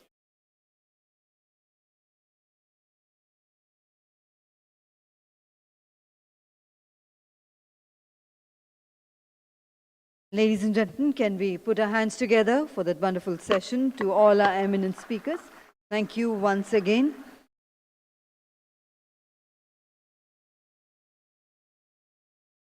Kindly remain seated. Give us a minute while we arrange the top table for the next session. Ladies and gentlemen, the topic for the next session is Khelo India, the transformation of sports. The culture of sports has undergone a complete change in India over the last few years, and we are increasingly seeing the emergence of a new generation of talent from all parts of the country and across sports to discuss many facets of this change and the outlook for India's sports economy. We are going to have a very eminent panel, some of them sportsperson on the stage for the next session.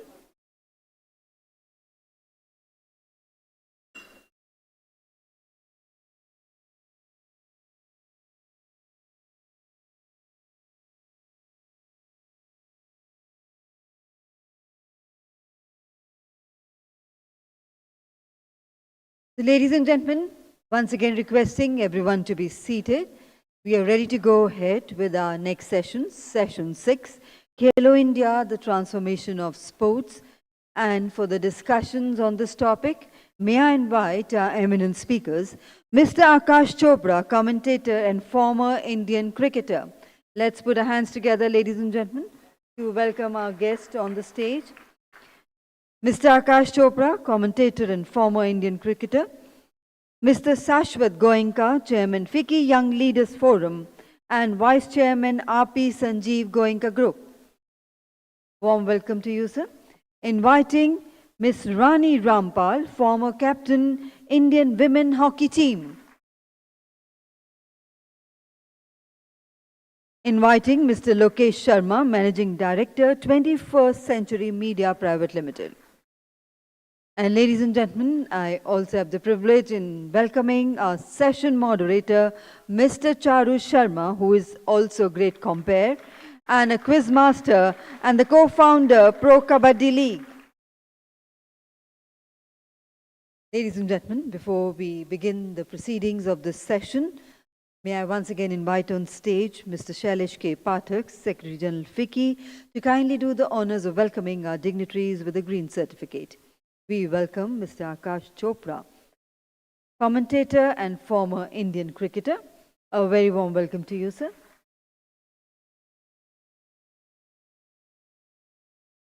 We welcome Mr. Shashwat Goenka, Chairman FICCI Young Leaders Forum and Vice Chairman RP Sanjeev Goenka Group. We welcome Ms. Rani Rampal, the former captain Indian women hockey team. We welcome Mr. Lokesh Sharma, Managing Director, 21st Century Media Private Limited.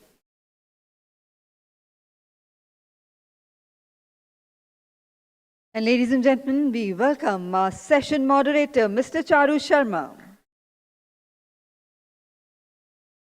For the kind benefit, ladies and gentlemen, the Green Certificate is a FICCI initiative wherein a thicket of trees will be planted in Vaishno Devi in the name of our eminent speakers. And may I now hand over to Mr. Charu Sharma to kindly carry forward the proceedings. Over to you, sir. Well, thank you so much. I'll have to get used to the systems here, but I hope that we keep all our mics on.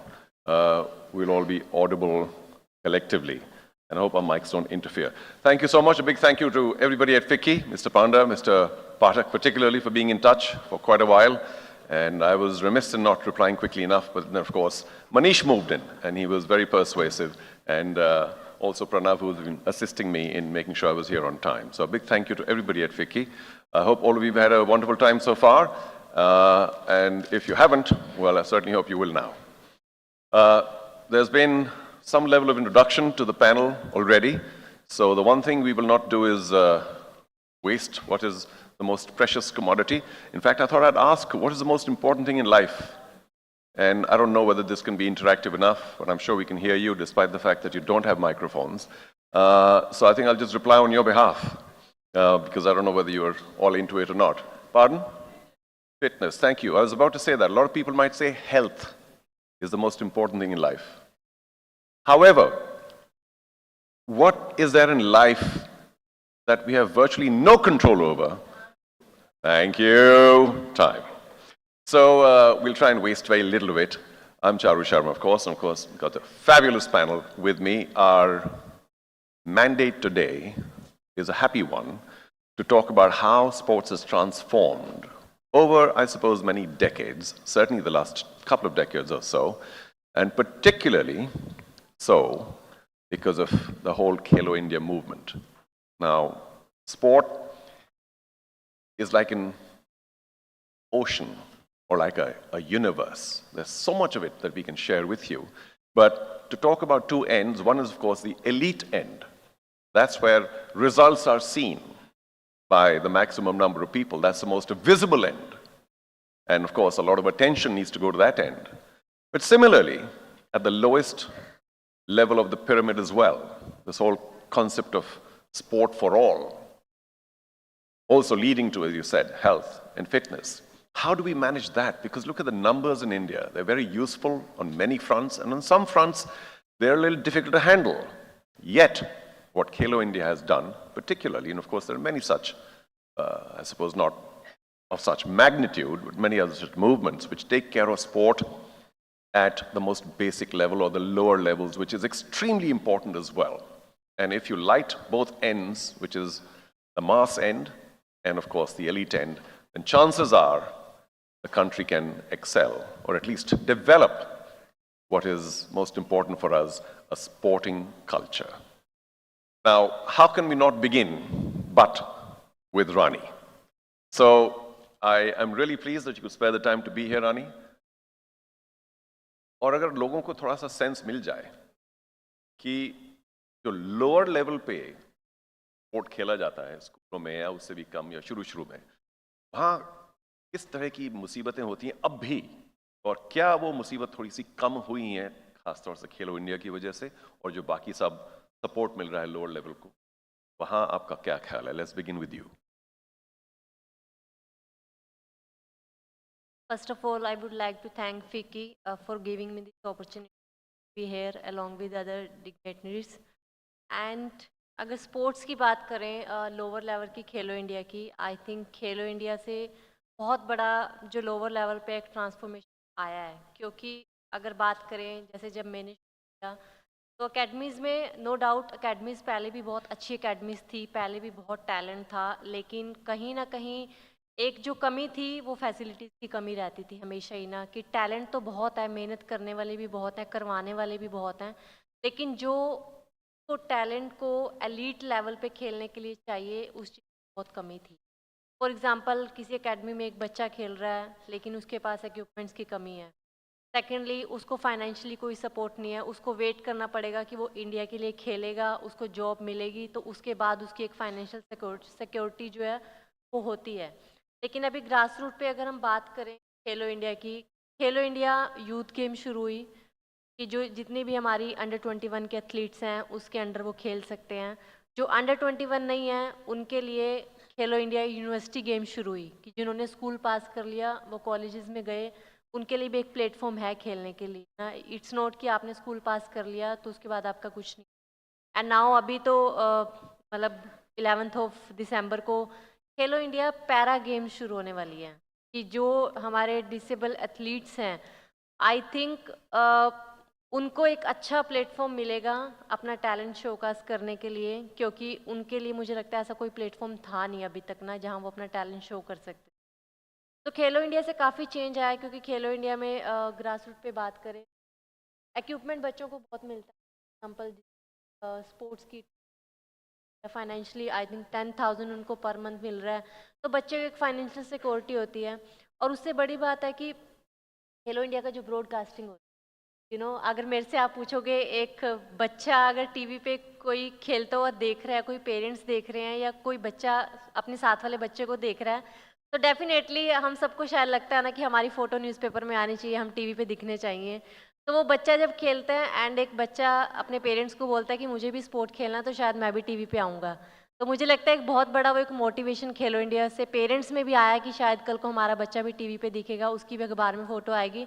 तो इससे बहुत सारा change जो है खेलो India के उससे grass root level पे आया है. But yes it's a beginning, अभी वो और ज़्यादा काम करने की ज़रूरत है, लेकिन I think government of India का एक बहुत अच्छा इनिशिएटिव है ग्रास रूट पे, क्योंकि अभी तक सिर्फ सब एलिट लेवल पे ध्यान देते थे, ग्रास रूट लेवल पे वो.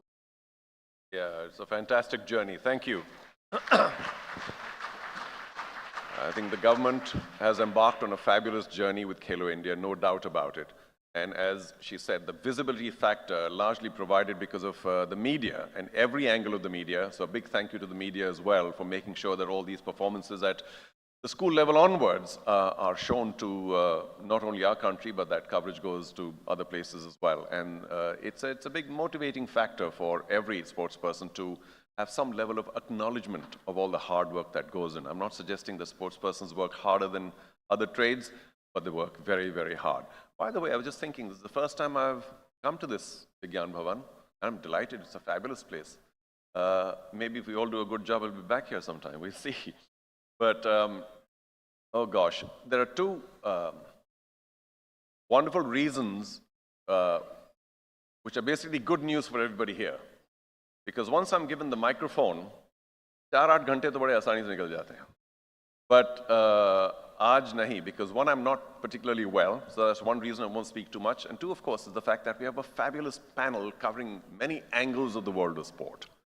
So we'd all love to hear from them as well. And with your permission, Shashwat and Lokesh, if you don't mind, I'll begin with Akash, because let's get another perspective. Now, Khelo India, particularly, and all the rest of the massive initiatives that are going on in our country are great for a very large number of sports persons. But even when they were not there, cricket was doing fabulously well. What is it? Now, this could take several hours, but Akash, I'll leave you 2 minutes. But what is it that has kept cricket so far apart and so far in front compared to all the rest of the sports in India? It's over to you. I won't prompt you. Thank you very much, and thanks everyone. Really honored to have this opportunity, but honestly, I feel really fortunate that I ended up picking up a bat and not a hockey stick. No disrespect, but or a tennis racket, because in this country, obviously, cricket became cricket very early, rather like sometime in the last century. And how it happens, and a lot of people may want to believe that cricket was always like this. Unfortunately, it wasn't. There was a time when India still had to pay teams to come to India and play. India had to, actually BCCI had to pay Doordarshan to show the cricket on TV. So what we see now is actually a seed that was sown long time ago, has been nurtured quite regularly. And here are the fruits, and fruits is something that obviously there's so much in your face that you acknowledge and you appreciate, or sometimes you loathe that why cricket gets so much and the rest of the world does not. But so it derives from a couple of, I think, factors. One, of course, is just capturing the imagination of the country, where everybody starts following the sport, and therefore a lot more people want to play the sport. And another thing which cricket actually did very well very early, and other sports are going to do that, and that's where Khelo India will become a movement. It's already a movement, and it will continue to be the same driving force, because I feel culture is something that overrides everything else that you see in the world. And I'll just cite a couple of examples. Jamaica will produce not just an Usain Bolt, but will continuously keep producing those sprinters. It's not that that's the only place in the Caribbean where people run fast, or it's in their DNA. When you look at India and Pakistan, Pakistan will continue to produce fast bowlers, we'll continue to produce batters. And we were the same country. So if it was just the DNA, then Pakistan's fast bowlers, I mean, Punjab should produce as many or more than there is J&K. But it does not.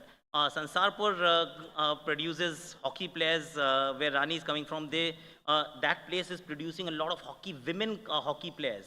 And that is where culture, I think, kicks in. And that's what sport or Khelo India will create in this country, is that the culture to follow, where everything that you do is appreciated. Because if there is lack of appreciation or acknowledgement from the community itself, I feel the sport cannot grow. An athlete, whatever you do in wherever part of the world that you do, in India, if you're a batter, for example, that's why we are the batters country. Batting stats and batting has been celebrated for too long. Therefore, the batters. Pakistan has celebrated bowlers, so there are therefore the bowlers. It's nothing to do with the DNA. Sometimes nurturing is a lot more important than the nature itself. And that is what India actually as a country in cricket captured it early. And it's not always had it very easy. Yes, it's been administered well. And there is one more important factor actually which will define where India will end up and why it is going in a certain trajectory, is the fact that your economic growth of the country will always mirror the quality of sport that you actually have in the country. Olympic sports, a very good example. Every Asian Games that we play is a very good example. That our previous, or rather the recently concluded Asian Games will always be better than the previous one. And we'll keep doing that way because Indian economy is growing. And once it starts growing, you'll find that sport will always become, what was in the background always is now actually in the forefront. So there is a lot of discussion. Kids are allowed to play. The state starts acknowledging, appreciating, and therefore the progress. So I think that's what cricket did, and cricket has reached this far. Other sports may have not been that fortunate to begin with, but I see it as a very, I've got two daughters, both do not play cricket. My elder one loves to play badminton. And that's where the future is, because I will encourage her, and there is enough and more out there for her to now aspire and dream and achieve, which wasn't the case. Even when I was playing cricket, when I started playing cricket, my parents had to take a gamble. What if Akash does not make it? God knows, he'll be a wreck. Because there was no actually like a backup plan. But now when I look at my daughter, I say, don't worry about it. Just go and play. Aim for the moon, you land up with stars. Even if you don't, it doesn't matter, because that is where we are right now as a country. And therefore, I think huge silver lining that we must all acknowledge that India is actually heading in the right direction. And Khelo India, from state's point of view, has just enabled that need and drive and ambition to actually be one of the best sporting nations in the country. Thank you, Akash. There are about 500 thoughts floating in my head right now, so I don't know which one to go on with first, but you make a couple of very important points. And I just want to also make this session, or at least let all of you know, that it'll be wonderful if it's somewhat interactive. I know that traditionally there's a small section of the session right towards the end, which is for Q&A. But very often that's eaten up because we take a little more time, and then time just flies, being the most precious commodity, and we can't control it. So may I request all of you, please, that every once in a while, we're quite happy to take a comment or a question or whatever else you might have in mind, even during our conversation, because let's not wait right till the end, because at times we can't seem to be able to have time to reply. So if there's anybody even right now, thank you, sir. If we can hear you. This is a fabulous hall in terms of acoustics, but I think there's a microphone as well. It is.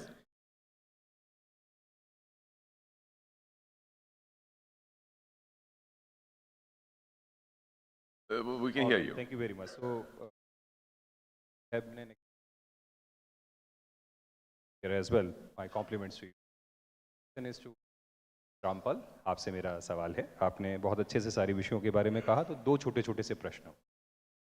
जब आपने अपना career शुरू किया तब क्या क्या कठिनाइयाँ थीं, और आज ज़मीन पर आपको क्या क्या अंतर दिखाई देते हैं? एक। दूसरा, खिलाड़ियों की फाइनेंशियल स्थिति क्या सचमुच अब बदली है, और बदली है तो किस किस प्रकार से उसमें आप बदलाव देखती? ये एक महिला खिलाड़ी के पर्सपेक्टिव से ज़्यादा गंभीर है ये प्रश्न, क्योंकि जैसा अभी आकाश कह रहे थे कि पेरेंट्स को चिंता थी, पर एक बेटी के लिए, एक महिला खिलाड़ी के लिए चैलेंजेस और बढ़ जाते हैं। तो आपका उत्तर यदि उस परिप्रेक्ष्य में होगा तो और अच्छा होगा। धन्यवाद। Thank you so much. Before she answers, I have a suggestion or a challenge. दो सवाल हैं, अगर एक मिनट में आप जवाब दे सकती हैं तो go for it. I think goal करना इजी है, लेकिन दो गोल कर दो चलो। एक्चुअली जब मैंने शुरू किया था, मेरे चैलेंजेस काफ़ी थे, because first of all I belongs to Haryana, जहाँ पे आई थिंक 20-22 साल पहले तो सबसे बड़ा चैलेंज था कि लड़कियों को स्पोर्ट्स नहीं खेलने दिया जाता था। That was a big challenge.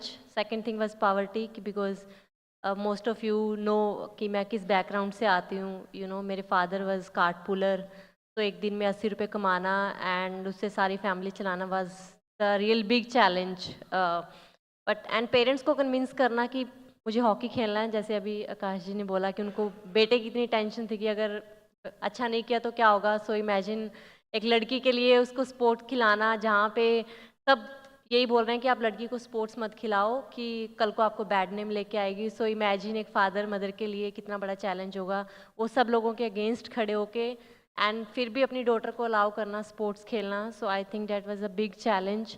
And अगर फैसिलिटीज़ वाइज, जैसे अभी हम खेलो इंडिया की बात कर रहे थे कि जो हमने चैलेंजेस फेस किए हैं, फॉर एग्जांपल जैसे अगर मुझे नेशनल कैंप में जाना था तो मुझे 3 दिन बेंगलोर जाना है, तो 3 दिन में ट्रेन में जाके बिना सीट कंफर्म हुए तो बेंगलोर पहुंचेंगे। If you now you see Khelo India athletes को, दे गो बाय फ्लाइट।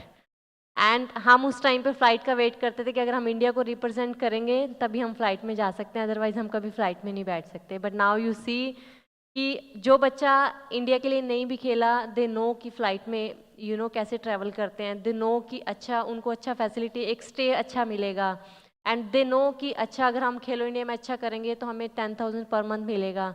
दे नो कि अगर हम खेलो इंडिया यूथ गेम्स में अच्छा करेंगे तो हम जिस यूनिवर्सिटी में जाएंगे उसमें भी हम खेलो इंडिया यूनिवर्सिटी गेम्स में जा सकते हैं। खेलो इंडिया के सेंटर्स हैं जहाँ पे फॉर एग्जांपल अगर मैं किसी गांव से आती हूँ, वहाँ पे उतनी फैसिलिटीज़ नहीं है, लेकिन आप जब खेल रहे हो टूर्नामेंट, आपको वहाँ से पिक किया जाता है, अगर आप अच्छे हो तो आपको किसी खेलो इंडिया अकेडमी में डाला जाता है, जहाँ पे आपको सारी फैसिलिटीज़ प्रोवाइड की जाती है, जहाँ से आपको एक प्लेटफॉर्म मिलता है आपको नेशनल कैंप में सेलेक्ट होने के लिए। तो आई थिंक बहुत सारे चेंजेस जो मैंने देखे हैं मेरे टाइम में और अभी, बट इट्स गुड कि जैसे उन्होंने बोला ना कि ट्रीज तो कोई और ही लगाता है लेकिन उसकी छाँव किसी और को मिलती है। सो आई थिंक कि बहुत पहले हमारे जो एथलीट्स रहे हैं, चाहे कोचेस रहे हैं, चाहे ऑर्गेनाइजेशंस रही हैं, सब ने काम शुरू किया था, लेकिन उसका फ्रूट्स अभी धीरे धीरे सबको मिलना शुरू हुआ है। एंड आई होप कि फ्यूचर में और भी अच्छा इससे होगा। यकीनन होगा। Thank you very much. You taken 2 minutes more, that's okay. लेकिन लोग ये भी कहते हैं कि कोई बहुत बड़ा पेड़ हो तो उसके नीचे जो उसकी छाया में कुछ और उगता नहीं है। खैर, वो more on that later. But I have to quickly just do a little poll here because we're here to also learn, not just impart our stories or experiences. May I get a show of hands, please, of those in this room who do, with some level of interest and seriously, watch any other sport, I say, with interest, apart from cricket? Can we have a show of hands? Okay, not everybody, but unless some people are just shy, you know, who wants to raise a hand? You used to do that in school. Why now in Gyan Bhavan? But that's okay. Don't be shy. We might do a few more polls later. So, but that's a wonderful number. I'm really happy for all the other sports in the country. The one thing I do believe is that we have a lot of people here from, if I can collectively club it as the corporate world, which is very, very good news. So there are two angles to take sport forward in terms of support. One, of course, is the government. And I sit here today fully convinced that the government is doing an enormous amount. And they have stepped up their game to support sport hugely. Of course, sport also needs support from the corporate citizens, especially the corporate leaders of India. And I hope that all of you, many of you possibly in a position to do more, will listen to all of us and hopefully open a few more doors and windows for supporting sport. One person who's been doing a lot on behalf of corporate India to bring their support to India, to various sports, is the one on my extreme left. Lokesh Sharma has had lots of wonderful lines of relationship with many companies in India, and through him they've offered their support, which is such great news for many of the sports that are, I wouldn't use the word desperate anymore, but are very keen to be better funded. And Lokesh, how is that story now with a sort of a time perspective of, let's say, the last 25 years in terms of corporate support? How do you see, what level of the glass see full? Grown, it is not as if that corporate India is whole, because if the amount of activity have much, it has not happened without the participation of the corporate world. Also, it is not necessarily that a company go and spend money directly on an athlete, but if they go and contribute television rights business by advertising on that sport, that money also then eventually goes to the sports body. So if there is an IPL which is happening and it gets a collective television bid of more than $5 billion, that money is eventually the kitty of the guy.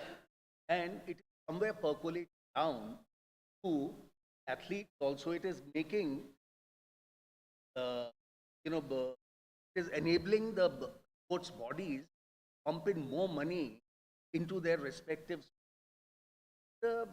I think there is substantial, it is also the responsibility of the federation. They need to define the program to the corporate. Their participation. Corporates are in the business of running. They are not going to be running the. So it's like it is what you get what you see. So bodies will have to see that. So, and like I just wanted to add to what Raj was everybody, I keep saying this. So cricket is a religion. How does it become a religion? For a religion, you need to have a god. So first, you need to get a god. And the god comes from big victories. For any sport to take off, there has to be one big win. So for India, that turning moment was the 1980 World Cup win. That gives that momentum, it gives that aspiration, gives that belief. Because people always believe ourselves as, oh, Milkha Singh just lost. Mr. Bronze. We were always those near winners. We were not winners. A big victory, very essential. And then to sustain it, you need big events. So you win in 83. Then we go on to host the World Cup in India in 87. Then we host it again in 1996. Suddenly have this flow of athletes coming into Indian cricket, and that is where the game starts going. And 91 is the time of liberalization. All the multinationals come into it. Cricket as a great way of reaching out hearts of the people. Because, at the end of the day, he doesn't want a medium where he's getting popped. That is one way he live his sense of, that is his joy. Sorry, I have digressed a bit, but I thought I must add to it. And later on, you can bring me on to also, because I don't want to. Lokesh, thank you. Very generous of you to hand the baton back here. But so many good points. I don't know what to stress on. Perhaps we just move on. If there's anybody else who wants to make a comment or perhaps express some. Yes, sir. Please. If you take your mask off, we'll hear you. Or get you a microphone, perhaps. I don't know. Thank you. Take only another 5 seconds. Yes, sir. India have a very rich, fabulous and wholesome culture.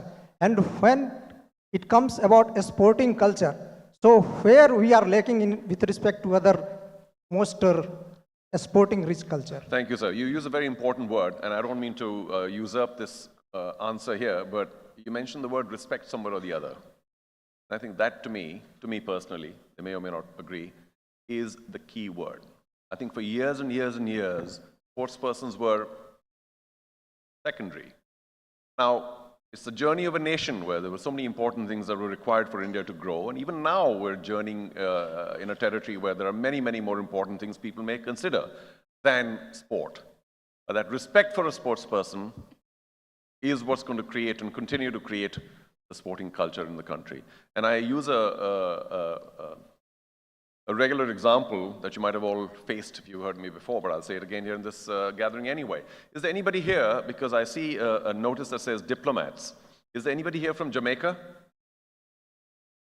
Maybe not. Akash, you've already sort of half-spoiled the party, but I will very quickly ask all of you, with huge, enormous respect to this gentleman, I'm going to ask you, how many people here, or who here, can very quickly give me the name of perhaps the second most important person in Jamaica, the finance minister of Jamaica. Let's have a quick answer, please. Give another 5 seconds. Come on. Very important. Runs the economy of Jamaica. Very, very important person. Globally respected. Okay, maybe not, but that's fine. It's just to prove what I have to say. However, how many people here, or at least any one of you, can name this one athlete called the fastest man on earth with the record of 100 meters and so on and so forth? Anyone? I rest my case. That's how important sport is. It gets global attention, it gets global respect to the individual, to the sport, to the country. India has finally, I think, over the last few years, woken up to the importance of sport for a nation. It's a massive nation developer. So, sir, if we can only respect people in the world of sport a lot more, rather than how wo khelta hai kuch. So respect needs to come in. But of course, we have 4 other very intelligent people. In fact, I've left him for the last because कहना आसान है, करना बड़ा मुश्किल है. And I have today had the pleasure of learning, and I think this deserves an applause, that Shashank is a 7th generation entrepreneur. How about that? Brilliant. Shashank, we're all very proud of what you and your company have done for the support of sport. And I would, sorry, Shashwat, beg your pardon. Shashwat, will you forgive me? Say yes. Thank you, Shashwat. Can we get a perspective from you on what drives your support? And I say that because very often in the past I've had a bit of a row, a tete-a-tete, tutumeme, with people in gatherings such as these who have often said, I'm not, forget, sport is not in my life. As corporates, we look for better ROI, and sport doesn't offer enough ROI, so we're not doing enough sport. Here is somebody whose entire company, and of course he personally, is very happy to actually put their money where their mouth is. Shashwat, very, very proud of what you people have done. Let's get your perspective on what you believe sport to be and why the connect. Thank you so much, and it's an extreme pleasure to be here. So I think, like you were saying, earlier sports was not really defined as a business, but I think that's changed completely. And today sports is a thriving business. Whether you take cricket, whether you take football, whether you take kabaddi, the returns are high, the valuations are through the roof. Everyone's happy, the cash flows are extremely, extremely positive and continuously increasing. So I think the business of sports is thriving, and it's set to grow humongously. And I think it's now not just only about the game, it's about the fans, it's about the eyeballs. Social media adds a lot more to this. And it's also about the commercial opportunities that the business of sports now has to offer. And viewership, if you really look at it, has been at an all-time high, and something that Akash mentioned earlier, that as the economy kind of grows, the viewership and sports overall grows as well, and I think we are seeing that. And I think as India is set to become one of the leading economies in the world, the business of sports will also continue to. When you look at why are we invested in it, beyond just everything I spoke about, it's driven by advertising, it's driven by gate receipts, by endorsements. How do you monetize your fans? How does that become a pipeline? As a group, we're invested in cricket, we're invested in football. And for us, both these investments have grown. They've grown significantly. They've grown in terms of value, in terms of cash flow, in terms of market cap, whichever way you look at it. So I think overall, as sports becomes commercial, it starts making a lot more business sense. And as a lot more businesses think of investing in sports as a business, it kind of furthers the cause of sport in the country, right? And I think, like Mr. Sharma was mentioning, as you start investing more, it does flow down back to the grassroots level as well. Not just in terms of players, but even in terms of developing newer players who can come to can be winners, who can, along with their teams, can win and create those sports to become a lot more popular. Ashwath, the confusion for me is that if, as you said, that people see returns sport and therefore the investment, and of course it does trickle down massively, but what about the concept of development? Because if there's a sport that seems to be offering immediate returns in some value or the other, but how do we get the corporate citizenry of India actually, let's use the word invest in sport where returns are not visible at this point of time? So developmental work, which means maybe many other sports that don't quite seem to show you value at that point of time, but if corporate India doesn't support that, or at different levels, maybe lower levels, then how do we balance that with just supporting sport at the highest level? So here's a question for you. Absolutely. And I think, like Akash and Mr. Cricket is now what it is, but investment in it started 30, 40 years, right? And I think the other sports today are probably where cricket was decades ago. And there is a lot of investment that is happening at the grassroots level, not just by the government, through Rani spoke about, but also through corporates as well, right? So whether it's setting up of academies, whether it is setting up of development programs, or And different corporates and different businesses are looking at different, it could be passion that drives it, it could be an angle of community that drives it, but there is a lot of action that's happening on. Well, I certainly hope so, because I feel a little schizophrenic right now. Because, question? Oh, hang on, let me deal with my schizophrenia right now. Because on one hand, yes, there's so much more support from corporate India. It makes me feel really happy and a warm glow inside that there's a little bit of support coming in. But I'm also, when it comes to sport, personally, I'm, if I may say so myself, very, what's the word, opposite of greedy? Pardon? Abstemious. Thank you, abstemious. But I'm very non-greedy in my life. But when it comes to sport, I'm really greedy. And I do feel that corporate India, compared to the government of India, is very, very, very, please forgive me for saying this, don't eject me now, my time is still there, it hasn't caught up. Still a lot to be done to support sport. And I don't want to overdo this here today because we've got so much more to talk about, but please, time to understand the developmental power of sport for the country. So are we all for taking this country forward, for developing it, for becoming a world force? Then please do also consider sport as a very valuable soft power, if nothing else, to take the country's fortunes forward. So not just when something is doing really well, but to support it at various lower levels becomes something that all of us need to somehow put our shoulder into. So sorry for the preaching, but we need that. Yes, sir. Specific question from the audience. Charu Sharma is a shining example of the Kabaddi League's success. Please tell us your own story, the last 10 years. Thank you so much, Pathak sir. This will take only about 2 days. So, which I don't have, but we'll have to speak privately. I just thank the grace of God and all those people who came together to take this wild, blind plunge with me and Anand, to thank them on this occasion for joining a crusade. It was nothing but a crusade.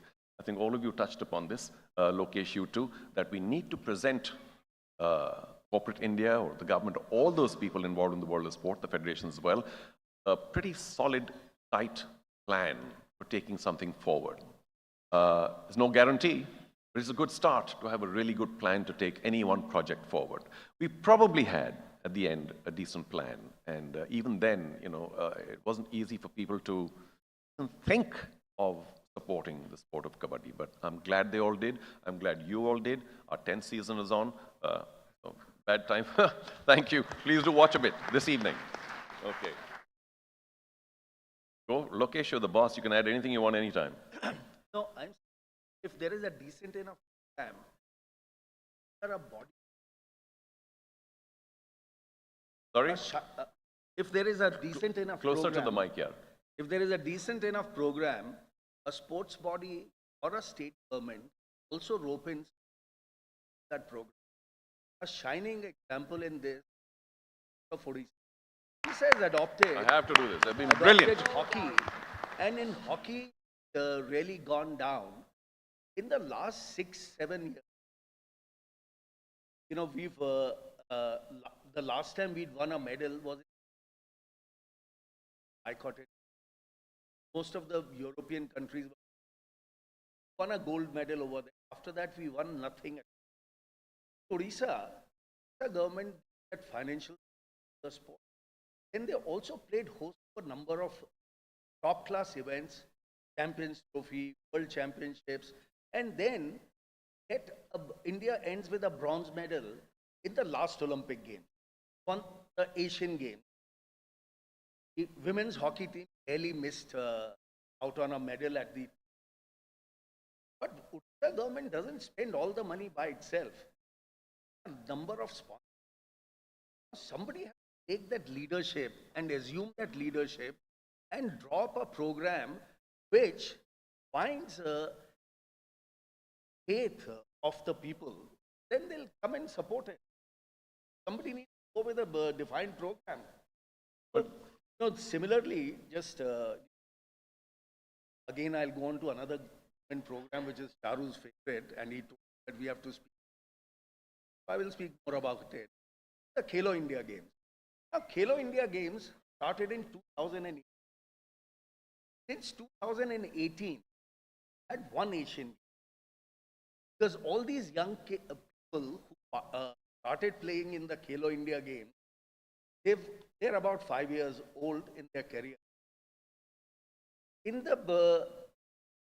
through the Khelo India process, roughly, I'm not sure, but about 120 odd people have represented India in the Asian. Out of which we won about 42 medals, including about 19. I think it is a fantastic and a successful program. So it is not as if that things are not succeeding. So now, the government, as Rani has said,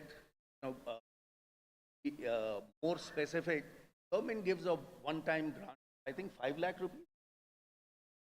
The athlete wins a Khelo India game. That money goes to the academy to where the athlete is attached. That academy provides the coaching support, system support to that athlete. Plus, athlete also gets a monthly stipend of 10,000 rupees, which is a lot of support for that athlete because, many of them come from backgrounds where sustenance or sports sustenance is not practical. So, maybe some of these athletes are staying in faraway academies, that money they're back home. So that social connectivity also remains. So it's a very good program. Maybe in that program, there can be more corporate participation. There's no And maybe, maybe, has to be. Like people can adopt different sports, which has been tried in the past. But it has to be a sustained effort. It cannot be just today there is a powerful, federation boss or a powerful leader, political leader who says, okay, come on, do it. People go and do it. So do it because they feel that this will produce. And sports, mind you, creates a lot of sense of prestige for people. When people travel abroad, when they talk about their country, they talk about there is a sure shot success which is there to be identified with them. No doubt, and I was remiss in my duty to not have thanked the Odisha government earlier on because I think they have done an absolutely magnificent job by taking that one sport and adopting it and doing the very best they can. It makes such a big difference. Can somebody please just remind me before we get to you, because things keep changing a bit and I lose track. How many states / union territories as a total do we have in India right now? 30 is the total? 37? There you go. See, it's okay, madam. Things change. So 37 perhaps. Can you imagine if another 36, take the Odisha example, what it can do to sport in India? Because 37 sports can prosper fabulously. And I must thank, I think the Tamil Nadu government as well for picking up chess. The way they did the chess Olympiad was magnificent. And they are now proactive. And more governments need to just also realize that if they can adopt just one sport and do it wholeheartedly, let's call it the Odisha model, then sport can really blossom in our country. So I hope that happens soon enough. Rani, ab kahan jaye? Time to hai nahi. Yes, sir.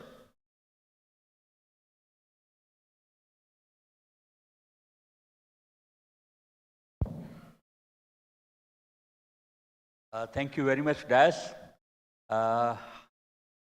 As we know, cricket is a religion in India and cricketers are like gods. I have a little serious question. See, people previously, heroes were in film industry. Now, heroes of cricket are more than heroes of film industry. Our youth and we all follow them, our cricketers. I have a serious question about an advertisement about Pan Gutkha. People who love you, people who believe you, and people who follow you, do you think anyone can answer or all can answer? I don't mind.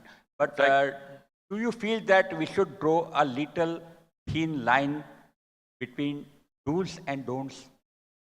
Akash, do you want to take that or I could after you? No, valid question actually, because what Mr. Sharma just mentioned that you need heroes, you need stars, you need gods, and successful people will always influence a lot of people to follow their footsteps. And yes, with as was in the movie Spider-Man, with great power comes great responsibility. Yes, there is a response. And once again, I can't speak for my entire fraternity. To each his own. In my own little way, I would I've never ever promoted. I don't drink. I don't even promote alcohol, to be fair, or tobacco or pan masala in that case. But so I am with you on that one. That ideally a sports person should be advertising things that he would actually consume herself. If you think it's unhealthy, then it's unhealthy. You stay away from it. But then again, there is a thin line. Maybe back of a better example, maybe Virat Kohli has never had a soft drink in his life, or in the last 20 years might still be promoting it. But then again, it's not as injurious to health as pan masala or vodka would be. Yes, sir. Yeah, there is another advertisement that's been doing the round. So let's leave Gautam Yeah, alone. Akash, we'll have to move on because I don't mean to have a last word on this, but just very quickly, as a more macro understanding of the whole situation, just a personal thought. I can't speak for everybody at all, so please forgive me if you disagree. That's fine. If the country has deemed a certain product legal and legally sold, then let's not quibble, because if somebody advertises for it or not, the country is happy to accept it as a legal product. So if it's illegal, not to be promoted. If it's legal, well, they have to have somebody promoting it. So if some sports person or person from the entertainment industry or anyone else wishes to promote something that is legally allowed in the country, well, I don't think there's much of an argument there. So it's a personal morality thing then.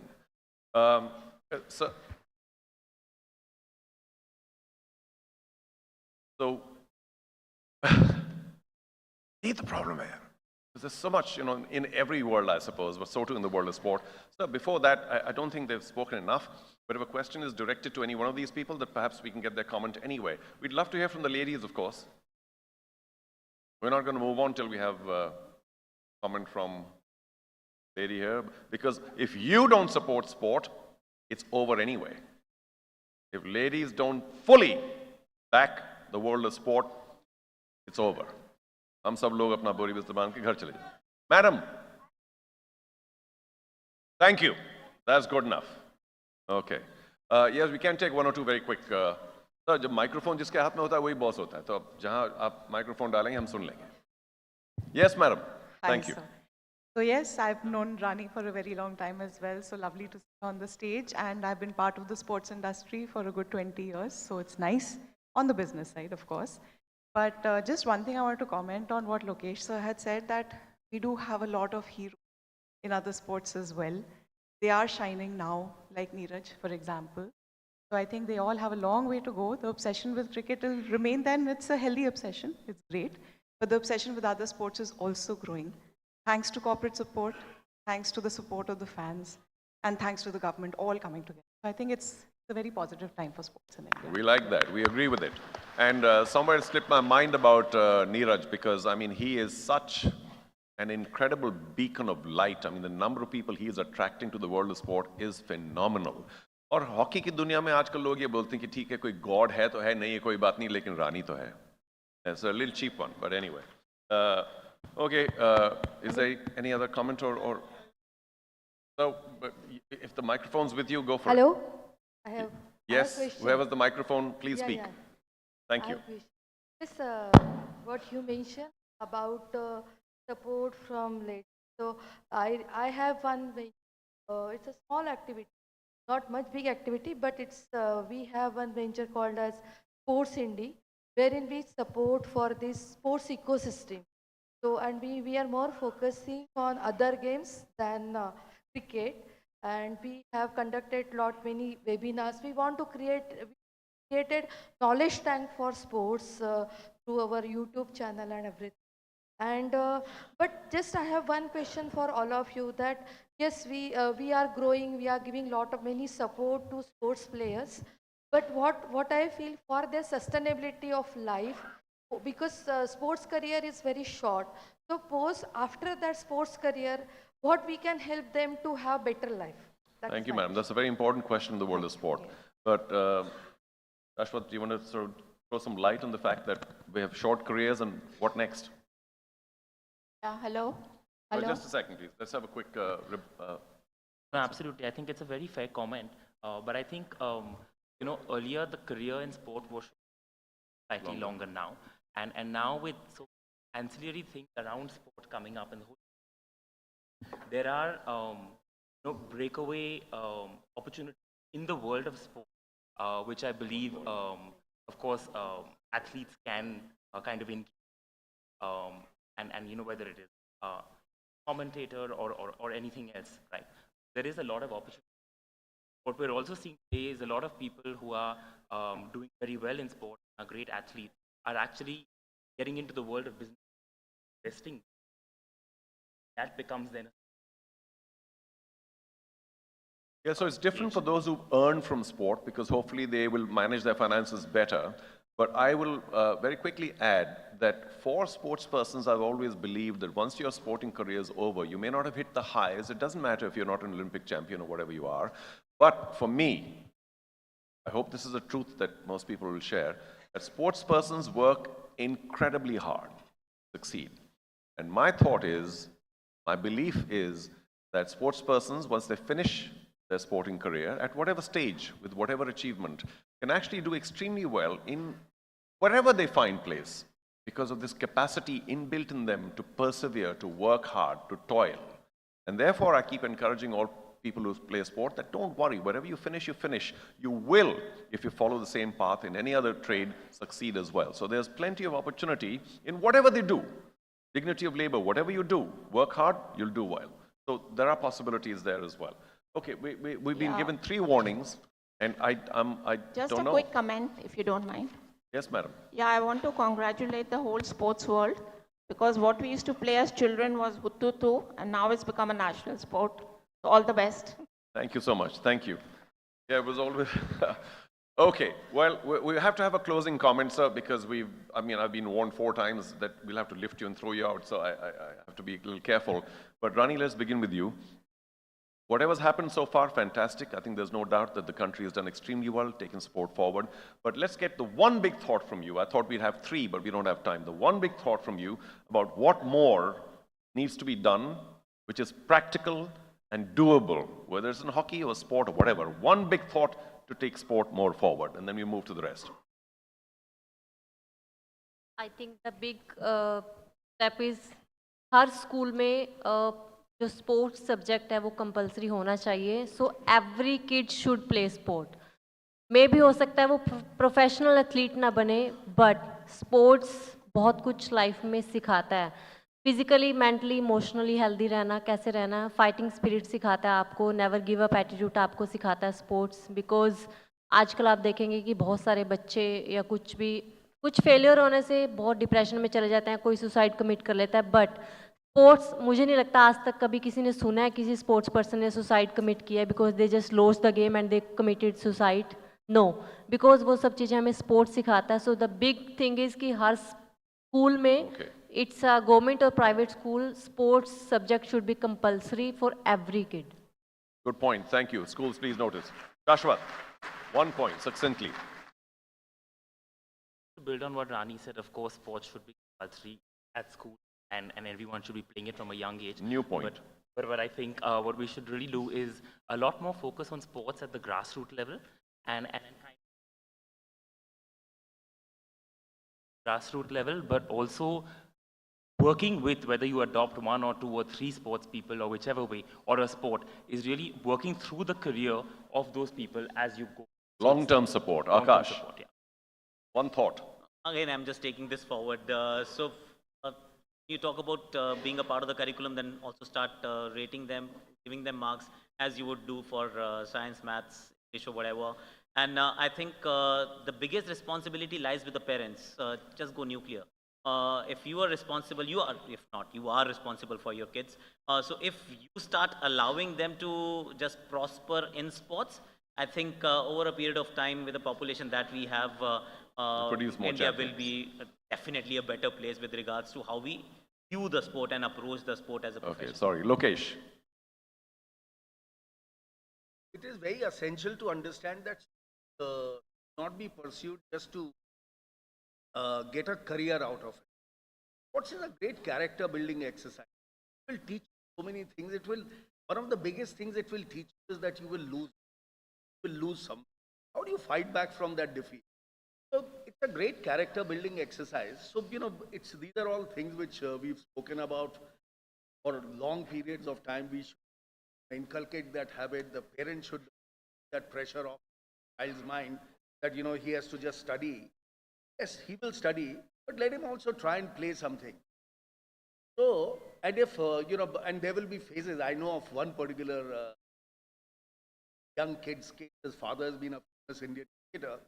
His son is at under 19 level and he's doing quite well. I was asking them, I said, what do you do with them? He says, look, after class 12, I'm going to give him one gap year. So he tries in that gap year. If he succeeds in that gap year, continue with cricket. Otherwise, he pursues other career options because, not everybody is going to be a professional athlete. But to wrap up, I would like to mention one more. Need to some big bang events also to build that environment for sports. If you look at India, since independence, had 2 Asian Games, one in 81 and one in 82. From 80 to 2023, not had one big Except the event. Commonwealth Games, yeah. So you look at the case of South Korea. They've had 3 Asian Games, 1 Summer Olympic Games. Look at the case of China. They've had 3 Asian Games, 1 Summer Olympic, 1 Winter Olympic, World One Championship athletics, 2 FIFA women's Lokesh, programs. I'm getting such dirty looks. I have no choice but to say, all right, we get the message. Thank you. More big ticket events, please, India. Now, 100 thoughts here. But luckily, of course, remember the most important line in television that you hear these days, especially news shows? I'm sorry, we're run completely out of time. So I'm going to have to say that. But thank you very much for listening to us. Thank you for inviting us. And we will leave. Thank you very much indeed. As I quickly invite Mr. Manish Ahuja and Ms. Pragati Srivastava from FICCI to kindly do the honors of presenting a token of gratitude and appreciation to all our eminent panelists. After that quick group photograph.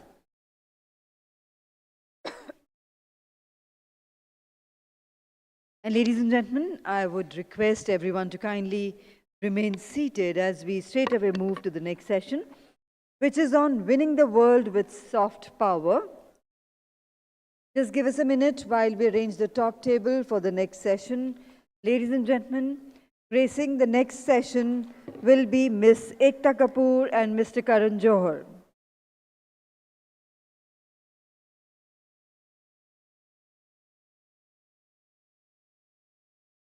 So as I said, we have another exciting panel today, winning the world with soft power. At the heart of the soft power lies the cultural diplomacy.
Ladies and gentlemen, we are waiting the arrival of our dignitaries for the next session, Winning the World with Soft Power.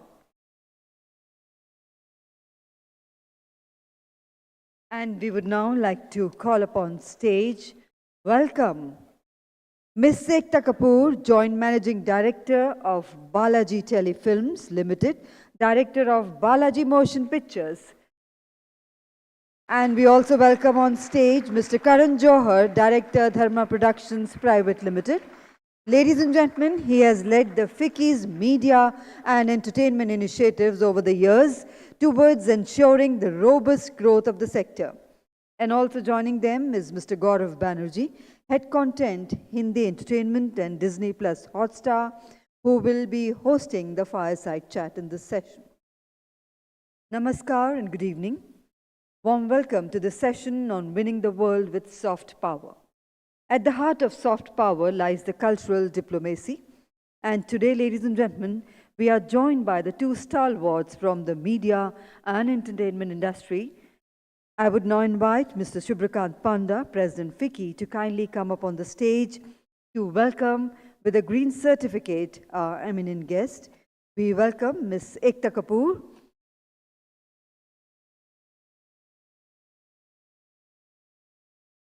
Ms. Ekta Kapoor is the Joint Managing Director of Balaji Telefilms Limited and Director of Balaji Motion Pictures. A very warm welcome to you, ma'am.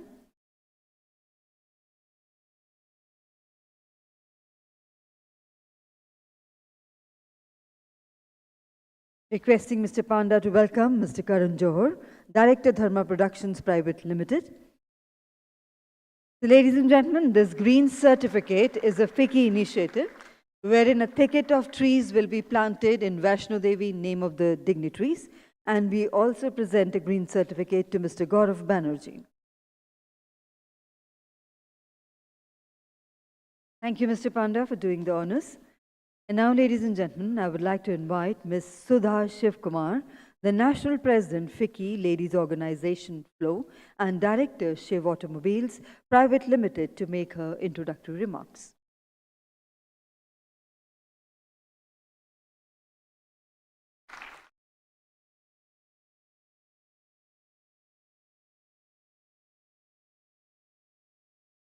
Good evening. My heartiest congratulations to FICCI for this 96th annual convention. And in the spirit of collaboration and shared vision, these 2 days will lead to exchanging ideas, fostering partnerships, and envisioning a future where FICCI continues to be the beacon of progress and prosperity. And when we talk about a shared vision, one of the most compelling facts of India's global identity is its role as a soft power. Soft power, as coined by the political scientist Joseph Nee, refers to a nation's ability to influence others through cultural, economic, and ideological means. Essentially, he stressed that unlike hard power, such as defense capabilities which intimidate, and economic prowess which incentivize profit, soft power succeeds by shaping the preferences of others through more tangible tools of appeal and attraction. India's soft power calling card to the world, along with its rich cultural inheritance, is the world's largest practicing democracy. Now, why does soft power matter, and why is it an invaluable asset? It is invaluable because of India's positioning in the world arena during the G20 summit at the Bharat Mandap. Honorable Prime Minister Sri Narendra Modi emphasized on the Sanskrit phrase, Vasudhaiva Kutumbakam, translates as the world is one family, has now emerged as a template for development and progress for the world to emulate. Through G20, the world got to witness India's multifaceted, multi-layered development model based on development, diversity, and democracy. It's also very interesting to witness how the 5 pillars of soft power, Saman, dignity, Samvad, dialogue, Samriddhi, shared prosperity, Suraksha, regional and global security, and even Sabhyata, cultural and civilizational links, are the strategic tools for building positive relationships. In this session, we will particularly delve into media and entertainment industry, the soft power of the country, which has the potential to transform lives and creating jobs. India's film industry, as per EY FICCI 2023 report, the India M&E sector is expected to grow at a CAGR of 10% to reach 2.3 trillion rupees by 2025. Another KPMG estimates, a report by KPMG estimates that the overseas box office collections will reach INR 5,800 crores by 2024, up from 3,600 crores reported in 2019. India's film industry is already the world's largest in terms of number of films and second largest after Hollywood in terms of global reach. I'm sure all of us will be able to recall anytime we travel the response that RRR or Three Idiots or many movies get is only seen to be believed. This is in a sense discourse power, a means to become, a means to tell your story, a means to garner influence. And who better than our panelists today to harness this power? We're talking of soft power, the winning of the soft power. There is a soft power within all of us. There is a huge soft power on the stage. So let us wait with bated breath to hear Karan Johar and Ekta Kapoor as they are ready to discuss the global reach of this soft power. Thank you. Thank you very much indeed, Sudhaji, for the introductory remarks and setting the context for this session. And now, ladies and gentlemen, I would like to hand over to Mr. Gaurav Banerjee to kindly carry forward the proceedings of the Fire Chat session. Over to you, sir, to kindly take on the discussion.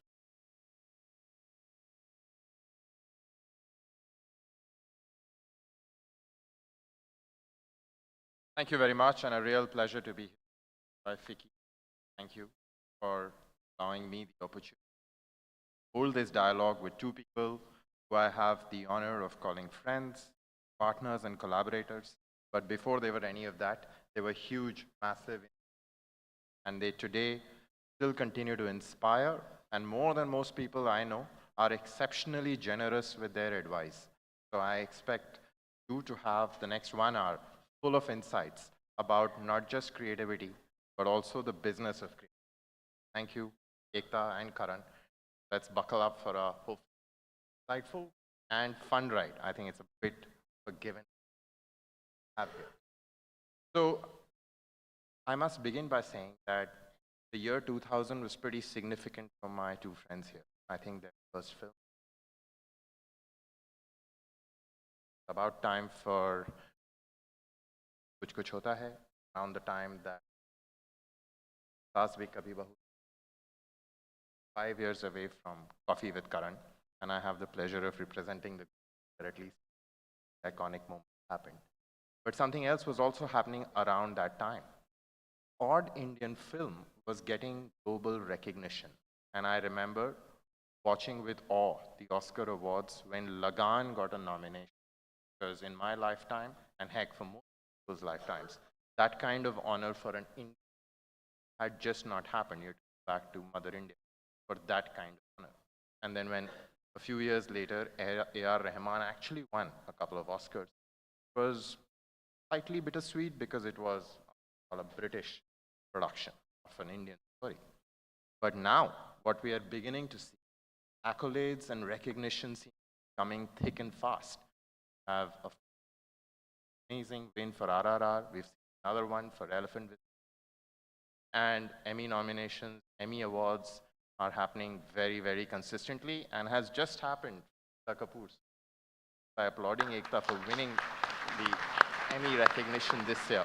The first for an Indian artist kind of recognition. So I think we're in great company. Better than the two of you start the ball rolling. So let me begin with Karan. Is there a difference in the air that you're feeling now? Is the moment for Indian cinema, for Indian stories, for Indian television to go global? Is that happening now? Am I, am I audible now? Good afternoon, ladies and gentlemen. Thank you, Gaurav. It's so wonderful to be back at FICCI. It feels like it's home turf for me. I've been part of this absolutely celebrated organization for very many years, and it's lovely to be a panel member, and especially with such an integral topic to discuss. To answer your question, we're on the, well, you know, the thing is, when you mentioned Lagan in 2001, where we were nominated, it was 2002 when actually the Academy Awards happened, it came as a massive surprise to everyone. Because for many years prior to that, I think there was a certain perception and myth that Indian cinema had in the West. And specifically in North America, who are many a time oblivious of what happens in the rest of the world. Specifically art cinema. So when Lagan was nominated in the foreign language category, you know, it was like a massive achievement. And that's when one woke up to the fact that we are just not a nation that makes love stories or a song and dance filmmaking nation, which was pretty much the myth, without forgetting the great work that Satyajit Ray have done and the alternate movement that started in the 80s and the hugely amazing stories that India has had to tell. It finally, again, when Slumdog Millionaire happened and Rahman Saab won an Academy Award, everyone in America and the world had to be fooled to say that this is not an Indian film. It has been made by an international studio, and it so happens that they took the best of our talent. And so Slumdog Millionaire is not Bollywood or the way they perceive it to be. Finally, I think that the tide is changing with RRR and with streaming going global. A lot of content is being consumed across because of the platforms that are global. So you have access to films made out of all languages in India, not just Hindi, but Malayalam, Telugu, Tamil, Kannada. And RRR was actually a wave that began with North American media, who took to RRR and said, the best film I have ever seen. It blew my mind. Who is S.S. Rajamouli? What is this film? And suddenly it went global that quickly, to the extent that there was not a single person who wasn't tuning in to watch RRR. And that is where I think the movement is heading. I think streaming has played a very large part in everyone watching. And the crossover, initially, it used to be that once you cross, it's all over for a film. But right now, the crossover that really is happening, the wonderful crossover that's happening, is between the North and the South. You know, it's actually finally in India, people are watching all language films. In India itself, that hadn't even happened. Now, Telugu films are being dubbed into Hindi, Tamil into Hindi, Kannada films into Malayalam into Hindi, and other languages. And now, so the internal crossover is the first step towards cinema advancement. Second is that the world is finally looking at our content with a totally different lens. They see that we have, and we manage in budgets that are completely incomprehensible to them. Oh, come on, Karan. I work for Hotstar. No budget with you is ever reasonable. No, that is in context to Hotstar. But in terms of the global studios who know what it takes to make a VFX-friendly film, they know that RRR made at a certain cost, it's at 1/10 the cost of what one of their tentpole films. So when they ask you questions, so now with festivals, like I visited Toronto and Berlin prior to that, and recently to the Red Sea Festival, you can see that the international buyers are looking at Indian content to buy Indian films for the world. And that surge has happened in the last 3 or 4 years, and I would attribute a large part of that to streaming. And of course, accolades and awards presented to our, I would say, the most pioneering force of Indian television is Ekta Kapoor. I mean, what she began way back in 2000 and prior to that has been like a visionary movement on Indian television. And subsequently, everything she achieved after that. So her recent Emmy victory also kind of a validation to everything I'm saying. And I think the next 5 or 10 years, you're going to finally see the lines blurring. You're going to see finally India spoken in the same breath as Korean dramas, as Spanish content, Mexican content, European content, along with the content made out of England and America. You know, I think finally we're heading on that creative map and therefore making an impression on the world and enhancing the possibility of us truly being a global soft power. No, thanks, Karan. And let's bring Ekta into this conversation. I've had the pleasure of partnering with Ekta for the last 40 years. And one of our early conversations, I spoke to her about a work that had been done by two professors from Chicago University, went and did a study towns as satellite television going into them. They went to the same households before they had satellite television, went back there after they had had satellite television for about a year. So this was Kapoor had a mere 40 top 50. So what the two American professors did not know were understanding, trying to understand the work of Ekta Kapoor, the fact that it had on India. So what this study tells you, and if you just Google University of Chicago Indian television study, it'll come up, tells you amazing pieces. One, that the incident of domestic violence in the household came down in a... Second, the young girls who were going to school at that time, and that is where their education was capped, were now being able to send to college. And third, that for the first time in those families, mothers and daughters started having a say where the marriage of the girl would happen. All of this happened within 1 year of the Ekta Kapoor Act. So Ekta, the Emmy Award has come. All that I have to tell the committee. Congratulations. But how does it feel back after all of those? And I know you took a lot of flack for being told at that time that some of this content was progressives and out of touch. Progressive. Today, have all of this data. Have the world looking. What's this like for you?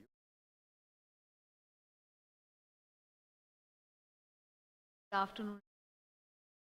Not as eloquent either Karan or Gaurav. I her and stir a little bit. I take this and thrown at me and use it.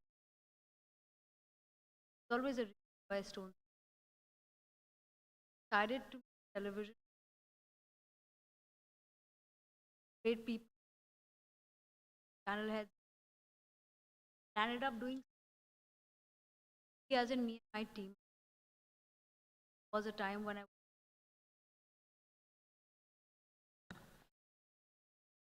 when happens and there in this after I got my award, Mexico all came up to me like, let's plan something. What has changed, I think, very, very significantly, the way we look at ourselves. Therefore, it has changed as our content. For always want. Our Bollywood also name derived from was so wanting validation that we were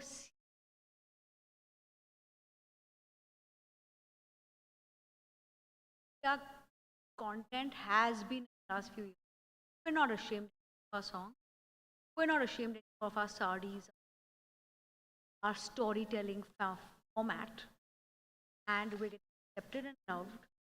Continue without stopping a moment who is appreciating or criticizing. Karan's film has done $23 globally. That's a number we never even thought a film could do. And it is song and dance Bollywood film that is as woke as it can get. The lines have blurred in our content. The way we tell our story. We have held on to what we believe as integral to our culture and our storytelling. Our songs, our dance, our format, and yet brought in a fresher thinking to it And that has probably become the reason why there is acceptance. Of course, like Karan said, a lot of different platforms, the distribution is sorted, people can actually check and see your content. But I really feel it's the integral part has, especially with the South makers, that they are not ashamed or embarrassed, squeamish about absolute drama and myths around an Indian film. And that, what we have started producing, that is what is a that we are no longer anyone's.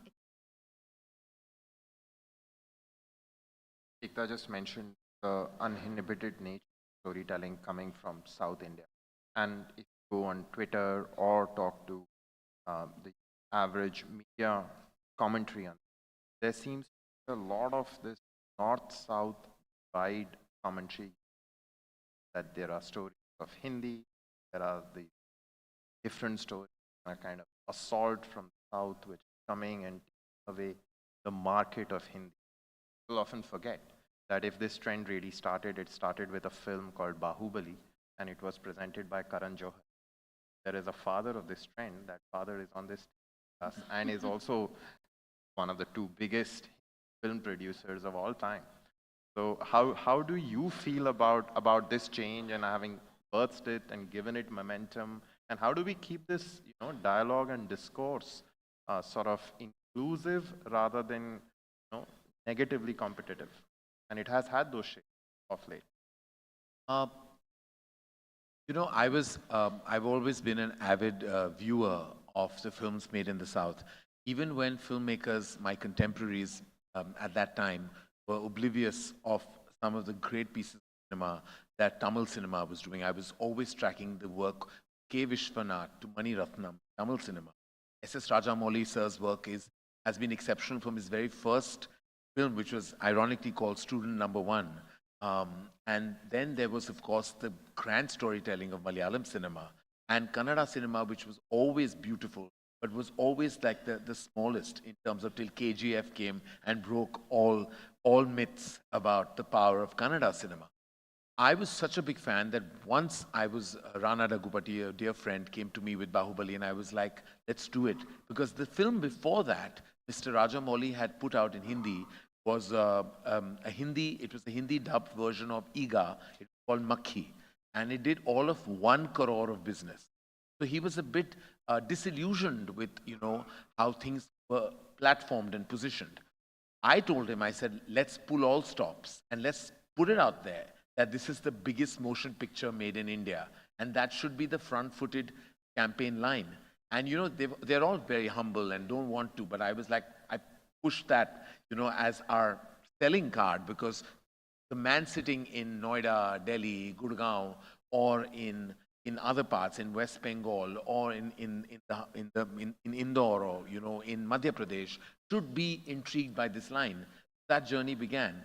But I want to say one thing that I have learned and absorbed from the filmmakers in the South, is that they have unabashed, unapologetic conviction. Something that I feel we in cinema keep losing at times, only because we are very, very disturbed by forces like critics, social media, the intellectual discourse. We keep going, changing our way thanks to these forces. The mainstay, so-called mainstream hero was Mr. Bachchan in the 70s. He was then imbibed and emulated in other languages. Globalization came in the 90s, and Shah Rukh Khan became the face of that globalization and the face of love. We lost our mass, solid connect. Are you confessing that you personally destroyed Bollywood? No, I Because didn't. The Shah Rukh Khan revolution. It kind of started. It started with Dilwale Dulhania Le Jayenge. I was just Which a good starred student. Karan Johar. Do not forget. Yeah, in a career-destroying performance. But it went on to become like Shah Rukh became like the face of love. And what happened is we lost that certain kind of heartland connect because we started connecting more to urban sectors of our country, as well as the, the audiences out, the diaspora out of the country. It's only actually few signs that started giving us the feeling when Dabang ran, in 2010, the way it did, and Salman went that route, and then Shah Rukh much later, recently. And then the action movies came out through the spy universe made by YRF and all that we realized. And when the South films were being dubbed, it was actually that high testosterone, front-footed, mainstream Indian cinema ethos that we had somehow lost, which we had actually pioneered, but we had got swept by various other aspects. Today, I don't consider the South cinema as anything but inspirational. Like, I think what they are doing is they put us back in our place in a really great way. They've set our way forward because now everyone is actually have understood if you want to make a pan-India success, you have to go back to the roots of what really used to work. And within that, like Ekta said, you can actually bring in technology, updated storytelling, and of course, new ways of telling your story, like RRR is an example of that. It's updated technology, a great story with its heart in the right place. Steven Spielberg has taught us that no matter how strong your VFX is, if your emotional connect is not prevalent, you're never going to connect with a global audience. That's the two things you have to hold on to. Emotional core and updated storytelling with the help of technology. But we have to go back to front-footed cinema. That's what actually Indian cinema was always all about. We should not be like, the social media is a virtual reality. It sometimes doesn't exist. Sometimes it's there, full of nameless, faceless people who have opinions, and we get swept by them. There are so many people who get affected by it, me included at times. But you have to realize that eventually they are not a force that exists, they're virtual.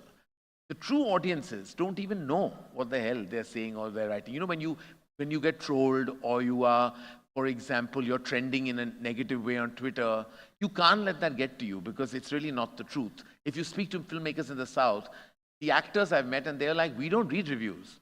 Like, we don't know what critics have to say and we frankly don't care. And that's no disrespect to critics because they're doing their job and sometimes doing it wonderfully. But they just have this front-footed conviction. That is something that I have learned and imbibed and I hope to emulate. So, Ekta, we're seeing moments happen in cinema, and I think RRR we about a lot, and there are others. But when we think of television, is the opportunity there to now create big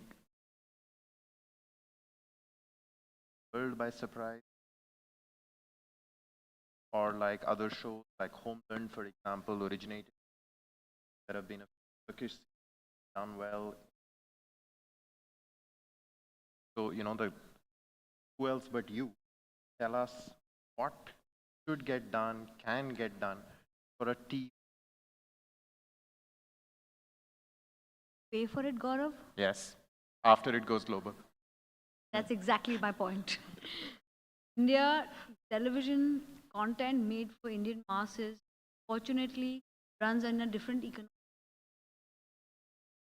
Content is made as not even at the price people would make a scene in American show.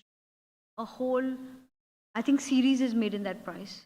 So there is a very unfair comparison. We only rely on storytelling on it. As far as the streaming platforms go, they get a far bigger budget. But they again are just catering to the paying audience of it. Most of them are. Who have an evolved sensibility and want to watch American content. So I really feel the real point of explosion as far as Indian content goes is when we go back to creating content for the Indian mass, but at a budget which is global, or at least half of what budgets are. And like I said, till the economics don't support, it's very, very tough. But with the international streaming platforms coming in, with Hotstar also becoming, you're on stage with me. Only for that reason? Just for data, Hotstar continues to be the #1 SWOT service in the country. That's what I'm saying, they are the big boys in the game.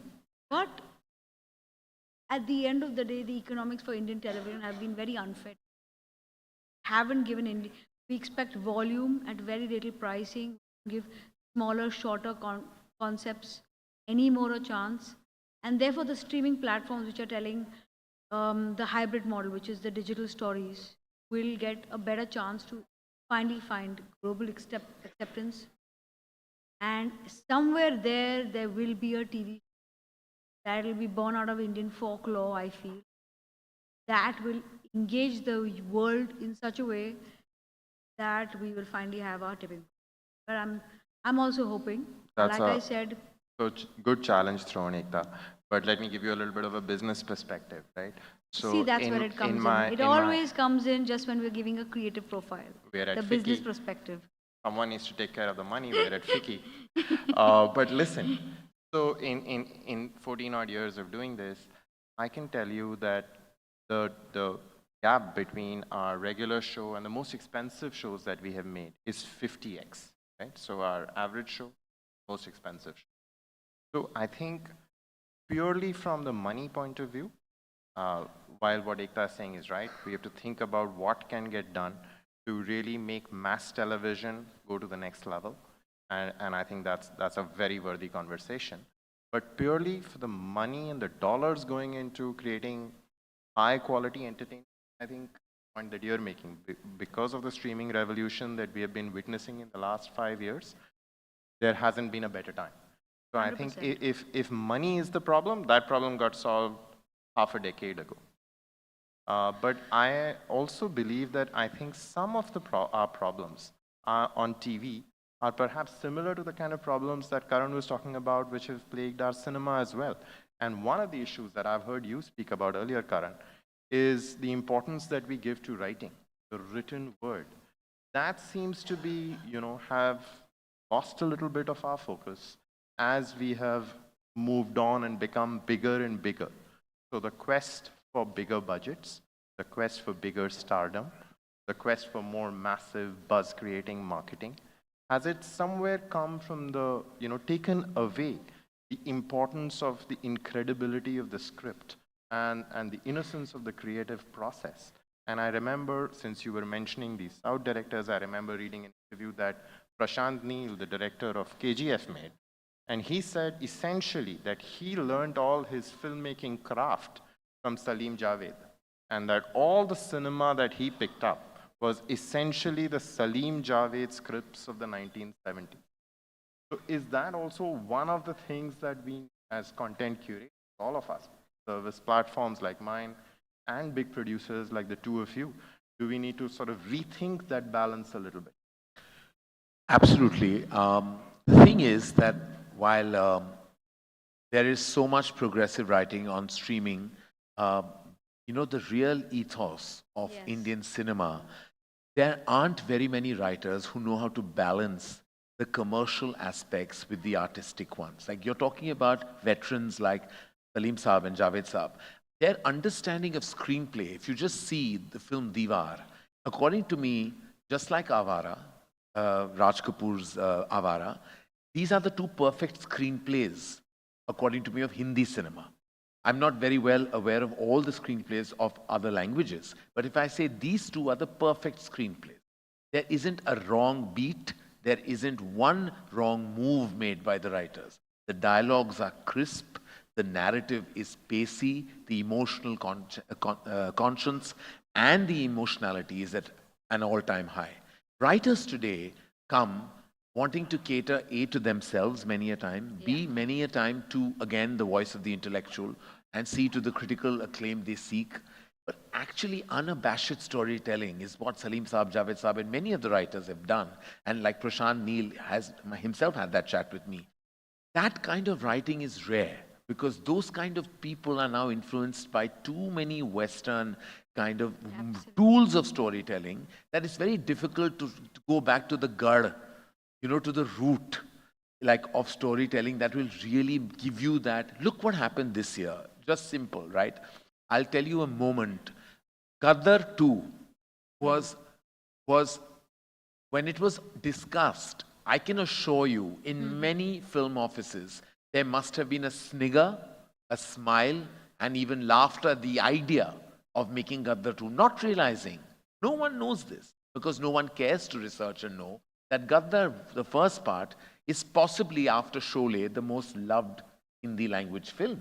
But we are so obsessed with urban content, and I include myself in that, that we get lost in the periphery of that we don't realize that Gadar 2 is actually tracking massively with an audience. So when it opens to 40 crores net box office on day one, where everyone was saying 5, 7 for brand value, went up to 10 when the advances started, went up to 15, then 20, the single screens have been lying empty because you haven't been catering to them. Now, there is a sequence in Gadar 1 where everybody knows about the hand pump and Sunny Deol and his 2.5 kilo ka haath, that he lifts this hand pump and an entire country he destroys with the hand pump. Now, the genius of writing by Shaktiman, who has not been writing at all in the last 2 decades, nobody's been giving him the kind of work he truly deserves. He writes a sequence where Sunny Deol is being chased, and Sunny Deol stops at a hand pump, and everybody stops along with Sunny Deol. He stops, they stop. He looks at the hand pump, they look at the hand pump. He starts walking towards the hand pump. He goes towards the hand pump. He puts his hand on the hand pump, and 1 million people run away. Now that is a genius writer's move. Ask a Gen Z writer, ask a millennial writer to give that sequence to a mainstream film. Not possible. You will meet Shaktiman sir, and you will feel, oh, like he isn't cool enough to, give us that film. No, sir. He is way cooler than you are because he knows how to cater to India in the best possible way. So I went to see Gadar in a single screen amidst noise, applause, and like crazy reaction. There were men and women both in equal measure. Let's not say that this cinema is only driven by men. No, if you make great mainstream cinema, women will be equally engaged. I went and saw Animal the other day, much talked about and much discussed cinema. Today there are articles, there are long articles. I'm going to say that, I'm on record to say that I was in awe of the filmmaker's absolute abandon in telling his story in the way he wanted to. He was like, he had like literally nothing else but pure-hearted conviction. You could discuss the politics of it. I'm saying that is debatable. The trolls are coming, Karan. You could no, I'm saying it openly because we are on a forum, our job is to be honest. You could discuss the politics, the gender politics, it's all discussable, it's all debatable, it's all open to debate. But you cannot take away the fact that he has a singular voice that is so individualistic in nature, and his conviction is so paramount that you're going with the flow with that film. Absolutely. And I saw men and women applaud sequences in the theater, and I went after I had read so much about it. I was late to that party, and when I watched, I came out saying that, oh my God, this is such front-footed conviction, and while I know that if I say this, it'll open a Pandora's box, which I may have already done right now, but the box has opened. The box has opened, and the animal has been let loose. And but trolls and me are like me and my mom. We can't stay without each other. So it's pretty much, it's fine. It's fine. I'm okay to be trolled. I just wanted to say that we are, as on behalf of a fellow filmmaker, I want to say that he's just not shocking you. He's also really a crafty filmmaker telling his story. And of course, every piece of art should be open to debate and discussion. For people who have a problem with it, they must discuss it. But to answer where we began this, I'm just telling you about the writers that actually we don't have in abundance to tell those stories. Absolutely. And to tell, even, by the way, there are movies written in the 80s and 70s that were led by women. There were films like Zakhmi Aurat, Phool Bane Angare. They were front-footed. There was Zakhmi Aurat led by Dimple Kapadia, who resorted to a vigilante castration process for all rapists.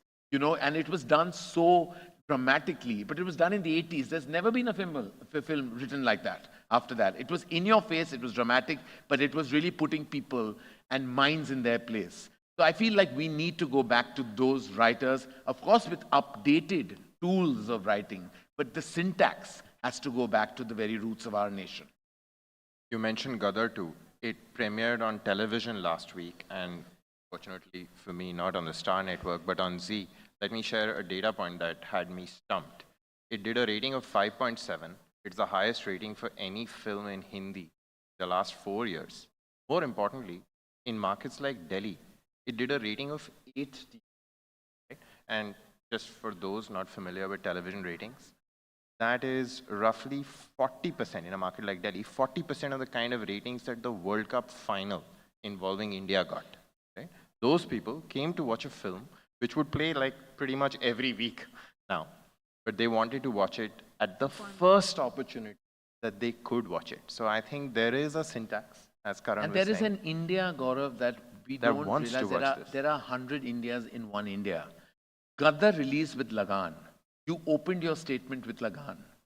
You should have opened your statement with Gaddar. That is the truth. That is the mistake I'm we will all ending my make. statement And with not a Gaddar. mistake, because Lagan is a far more celebrated film. But just sheer love, sheer kind of like adulation for that film somehow gets completely subdued because of very strong media voices. We cannot take away the power of what Gaddar is. We are hugely reverential to the impact of Lagan, but let's also take a beat and respect, the greatness of Indian cinema in its truest form. There is a show that is hosted on my network, which curate the guests, and we invited Sunny Deol on it, and by Karan Johar. So I think we've done our share of celebrating Gaddar too. I don't remember Hotstar recommending either of the I duos don't remember for that protesting. episode. No, but you're so right. I think we get more of what we celebrate, and if we don't celebrate what this country is about, then shame on us. And I think we must celebrate what this country is watching. One of the biggest rules of building soft power anywhere in the world is that you have to first build it in your own market. Right? We spoke about the revolution in Korea. All of those shows and all of those creators first created massive impact in Korea. That's what needs to happen here. It needs to be authentic to us first. Simple foundational rule, consistent with what everyone has learned from Turkey to Israel to Korea. And I think that's the larger point that both Karan and Ekta are making. I think we're kind of out of time, and I was told that we should have a few questions. So with the permission of the chair, should we open it up for questions? Yeah.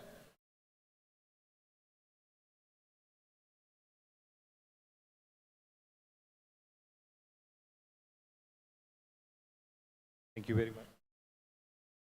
I'm Amit Gupta. My compliments for such a comprehensive dialogue, I must say. In the opening remarks, we have learned that media industry growth projection is on an average CAGR 10%. With that reference, my question is posed to both Mr. Johar and Ms. Kapoor.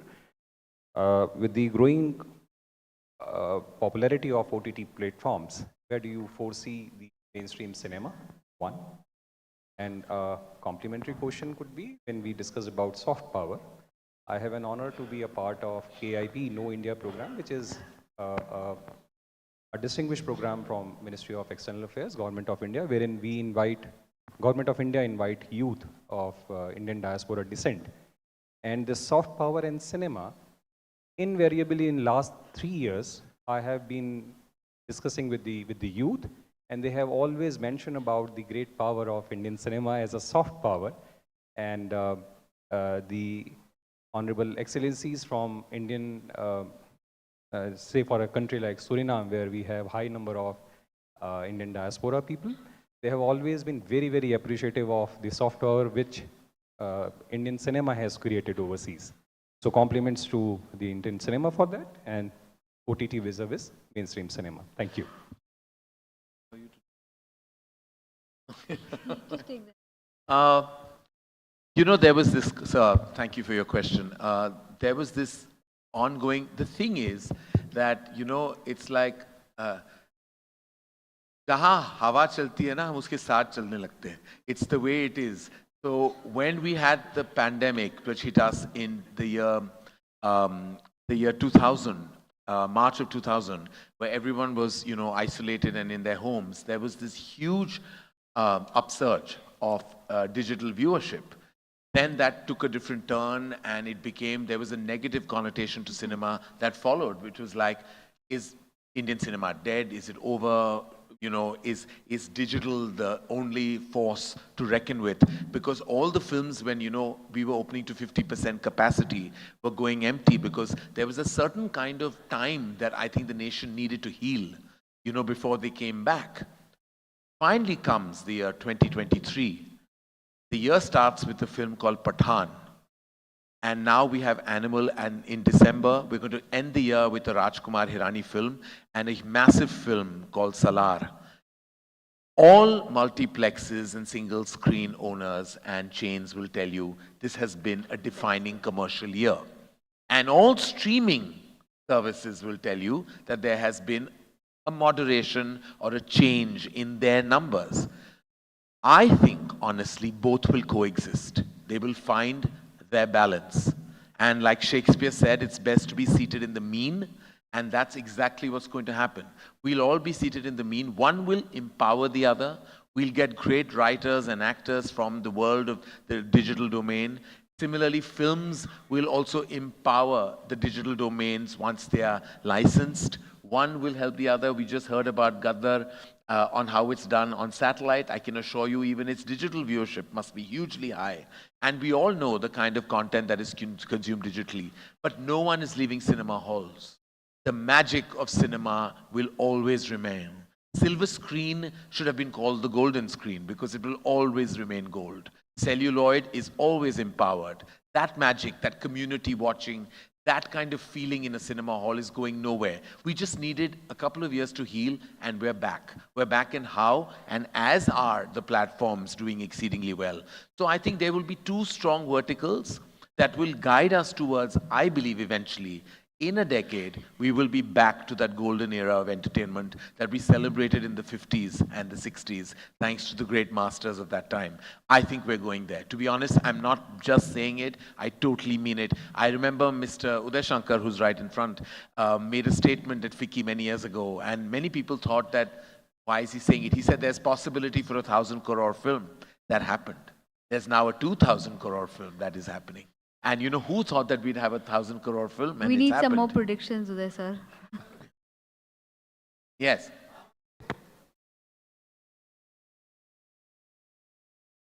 बहुत अच्छी बात है.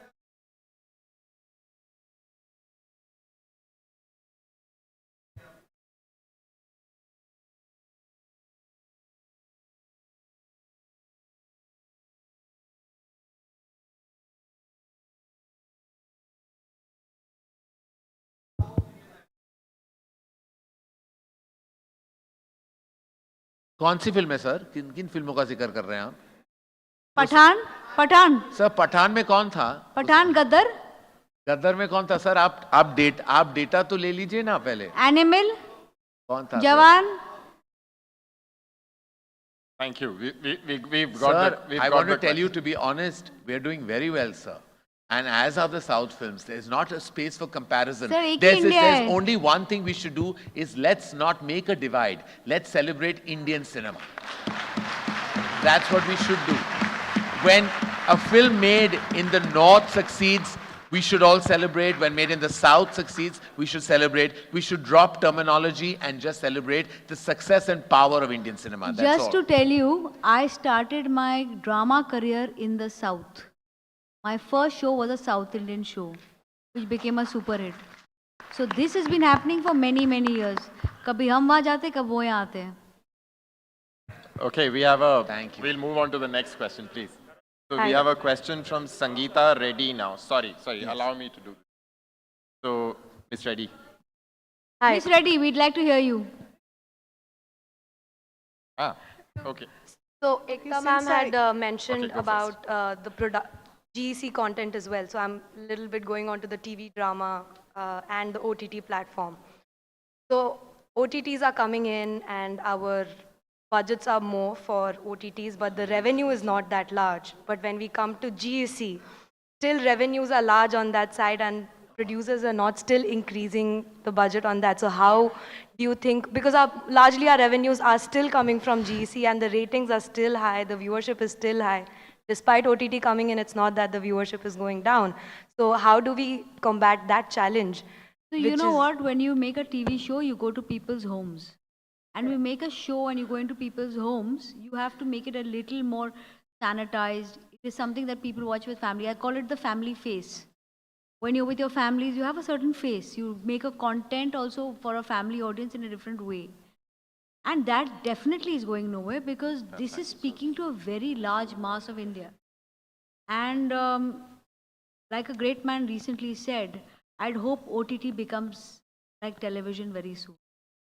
Are they going to coexist, like they're going to cinema coexist, and OTT? But for all great purposes, like someone I know said, the correlation will come in a way wherein there will be a lot of AWOD content that will now surface, where people will be able to see non-appointment viewing content, but free of cost. And that's where I feel the real voice of the new face of content will come up. It won't be so much in the SVOD as much as the AVOD. Okay, next question, Munjar Yeah. Shroff. Yeah. Yeah. Can I?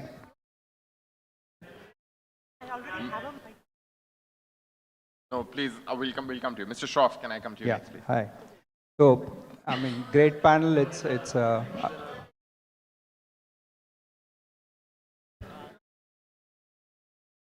So, Gaurav Sangeeta ji, and you want to say something? Ladies and gentlemen, we would request you to kindly raise your hand. आपके हाथ में mic है, And Sangeeta our ji? distinguished chairperson will come to you one by one if the time permits. Thank you. Over to you, so sir. much. Yes, Mr. So, Shroff, please. I have a comment and a question both. So, just a bit of sharing. So, you know, I've been in the animation field for close to 20 years, and fundamentally looking at, obviously, we do produce a lot of content domestically. But we started almost about 10 years back looking at pitching a show which was based on an Indian story, Indian characters for the global market. And I'm very happy to share that in 2017, we actually got commissioned by Netflix and with Mattel Toys as our producing partner to produce a show called Deepa and Anup. It became the Netflix original, released in 27 languages. The amazing part is that the show last year was nominated alongside Michelle Obama's Ada Sweet Scientist and Sesame Street. And we actually won all 4 categories that we were nominated in. Which was best Mr. Shroff, can I ask you to come to the question, yeah. please? So my question to you is, since you also run Disney Hotstar, is the fact that, you know, I think culturally steeped content that is now existing, like for example, a movie like Kantara. Do you see an increase in that kind of content consumption from a global audience, not from within India? Yes, Do you see absolutely. that audiences are seeking out internationally that kind of content?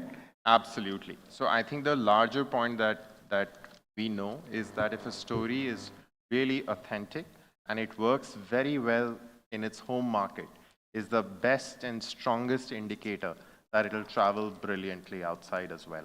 We saw that, you know, Disney made a film several years ago from India called Dangal, right? It is one of the highest grossing films of Hindi cinema of all time and is still, I think, the highest grossing Hindi cinema outside of India. So I think there is very, very strong correlations here and we'll continue to see that. I'm quite positive. Thank you. Okay. Thank you. So, ladies So and gentlemen, we last have- question from Dr. Sangeeta Reddy. Yes, here. Oh my God. Sorry, I have this. I have the mic in my hand. Yes, even I do have a mic in my hand. Okay, I have the mic in my hand and this opportunity to, on behalf of all of you, just thank these fantastic people for making us dream, laugh, cry, do all the things to live in a magical world, which takes us away sometimes from our day-to-day lives, which may not be as exciting or as beautiful. But then again, today we were here to talk about soft power. And so the question I really want to pose to all of you is that soft power, of course, encompasses, you know, from education to culture to healthcare, and then, of course, media entertainment. But it's your depiction of these influences the world. And at a point, today we're sitting at, we're talking about India as the world's growth engine. We cannot put in tons of money the way China won Africa with infrastructure. We cannot do a lot of things. One thing we can do truly beautifully, influence the minds and the hearts with education, with our IT capability, and with this beautiful depiction of culture. So I wanted to hear from all of you, in a scenario of soft power, with a background of Mera Bharat Mahan and this India growth engine, what are you looking at for the next decade of how your sector, your industry, and your talent can contribute to India?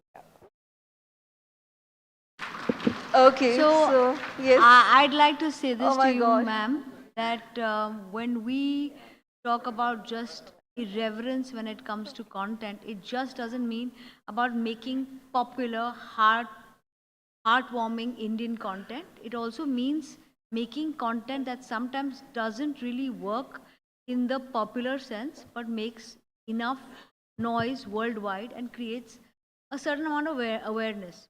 No, and we love you. Ramcharan is my son-in-law. So I'm fully RRR and the whole story. But we super love you. We're just requesting, or actually want No, to... actually, I just did We do want a to film join recently. forces. We did a film recently, and it really rattled a lot of people because it was about a female orgasm. Just speaking about a female orgasm shocks a lot of people. It was hugely acclaimed at TIFF and got almost abused by the extremely conventional journalists out here because we spoke about women who were really messed up. Because it's only women who are on a pedestal that get respect and acclaim. Women who want to live their lives in their own way, even if they are living their lives on their own terms, somehow get judged. This film got as judged as most women do, and we didn't care. And like I said, you make movies sometimes to say a story, sometimes to say a story globally, sometimes to make a point. This made a point. And for us, that was just good. Thank you, Ekta. Thank you very much indeed, sir. Okay. I'm sorry Yes, for can I please ask a interrupting. question? Ladies and gentlemen, we're extremely sorry. Yes, We can don't I have please any ask more this time. question? And we need to close this session now. We have one more session to go before we call it a day on day one of this FICCI 96th AGM. I would now like to invite on stage Ms. Leena Jaisani to kindly do the honors of presenting mementos as a token of gratitude and appreciation. We present to Ms. Ekta Kapoor. Thank you very much indeed, ma'am, for sparing your valuable time and being here with us. We really thoroughly enjoyed that interactive session. We present to Mr. Karan Johar, Director, Dharma Productions Private Limited. Thank you very much indeed, sir, for sparing your time and being here with us. We present to Mr. Gaurav Banerjee, Head Content, Hindi Entertainment, Disney Plus Hotstar. And a quick group photograph before we move on to the next session. Leena ma'am, if you could kindly join in the group photograph, please.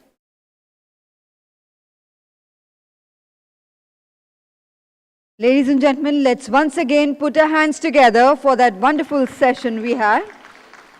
I would request everyone to kindly remain seated as we straight away move to the next session, which is on engaging with the world's growth engine.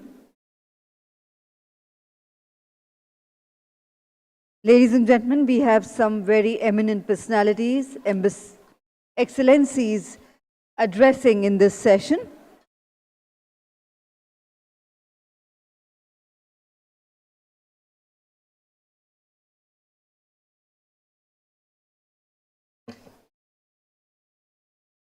Ladies and gentlemen, the theme for today's annual convention has been inspired by India's transformative journey and growing contribution to the world economy.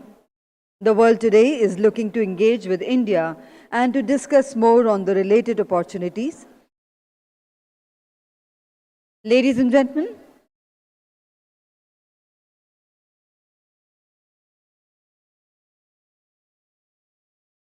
and let's welcome on stage His Excellency Dr. Abdul Nasir Jamal Al Shahali, Ambassador, Embassy of UAE, His Excellency Mr. Alex Ellis, High Commissioner, British High Commission, Her Her Excellency Ms. Ina Krishnamurthy, Ambassador, Embassy of the Republic of Indonesia, His Excellency Mr. Kenneth H. da Nobrega, Ambassador, Embassy of Brazil, His Excellency Mr. Hiroshi Suzuki, Ambassador, Embassy of Japan, and also joining us on stage is Dr. Samir Saran, President, Observer Research Foundation. And I would also like to invite Mr. Ashok Malik, Partner and Chair of the India Practice, the Asia Group, the moderator of this session. Namaskar and good evening. Ladies and gentlemen, I would request everyone to kindly be seated. We have our eminent dignitaries already on the stage. May I request the decorum to be maintained, please? Some order and decorum to be maintained inside the hall. Those who have to leave may kindly leave immediately. Others may kindly be seated. Ladies and gentlemen, once again, a very warm welcome to the session Engaging with the World's Growth Engine. And today, we are honored to have with us the august presence of eminent foreign heads of mission in India. And it is my pleasure now to request Mr. Shubhrakant Panda, President FICCI, to kindly do the honors of felicitating our dignitaries with a green certificate.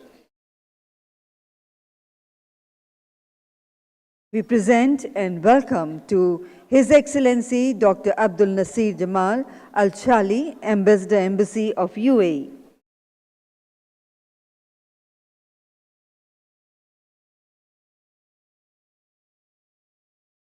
A very warm welcome to Your Excellency. Please put your hands together, ladies and gentlemen, to welcome him. I would request Panda Sir to welcome His Excellency Mr. Alex Ellis, High Commissioner, British High Commission.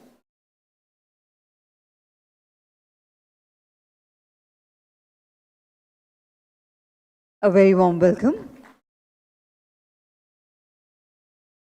We would now like to welcome and felicitate Her Excellency Ms. Ina Krishnamurthy, Ambassador, Embassy of the Republic of Indonesia.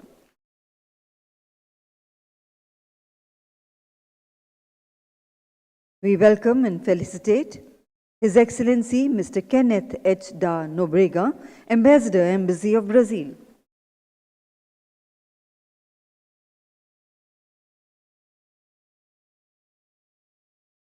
We welcome and felicitate His Excellency Mr. Hiroshi Suzuki, Ambassador, Embassy of Japan.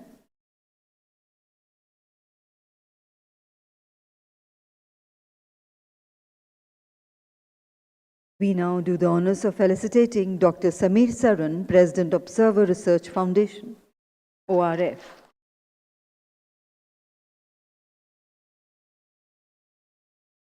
And we felicitate Mr. Ashok Malik, Partner and Chair of the India Practice, the Asia Group, the moderator of the session.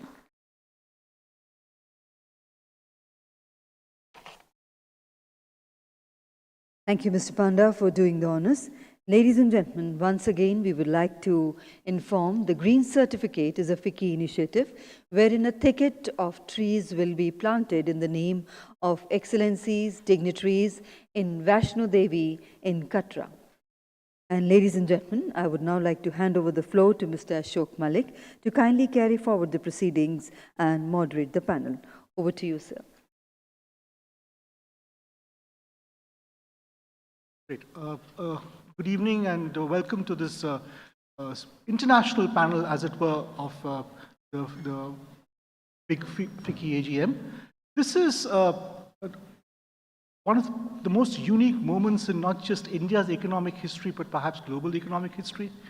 Supply chains are being relayed for a generation. There is a tectonic shift afoot in the global economic landscape.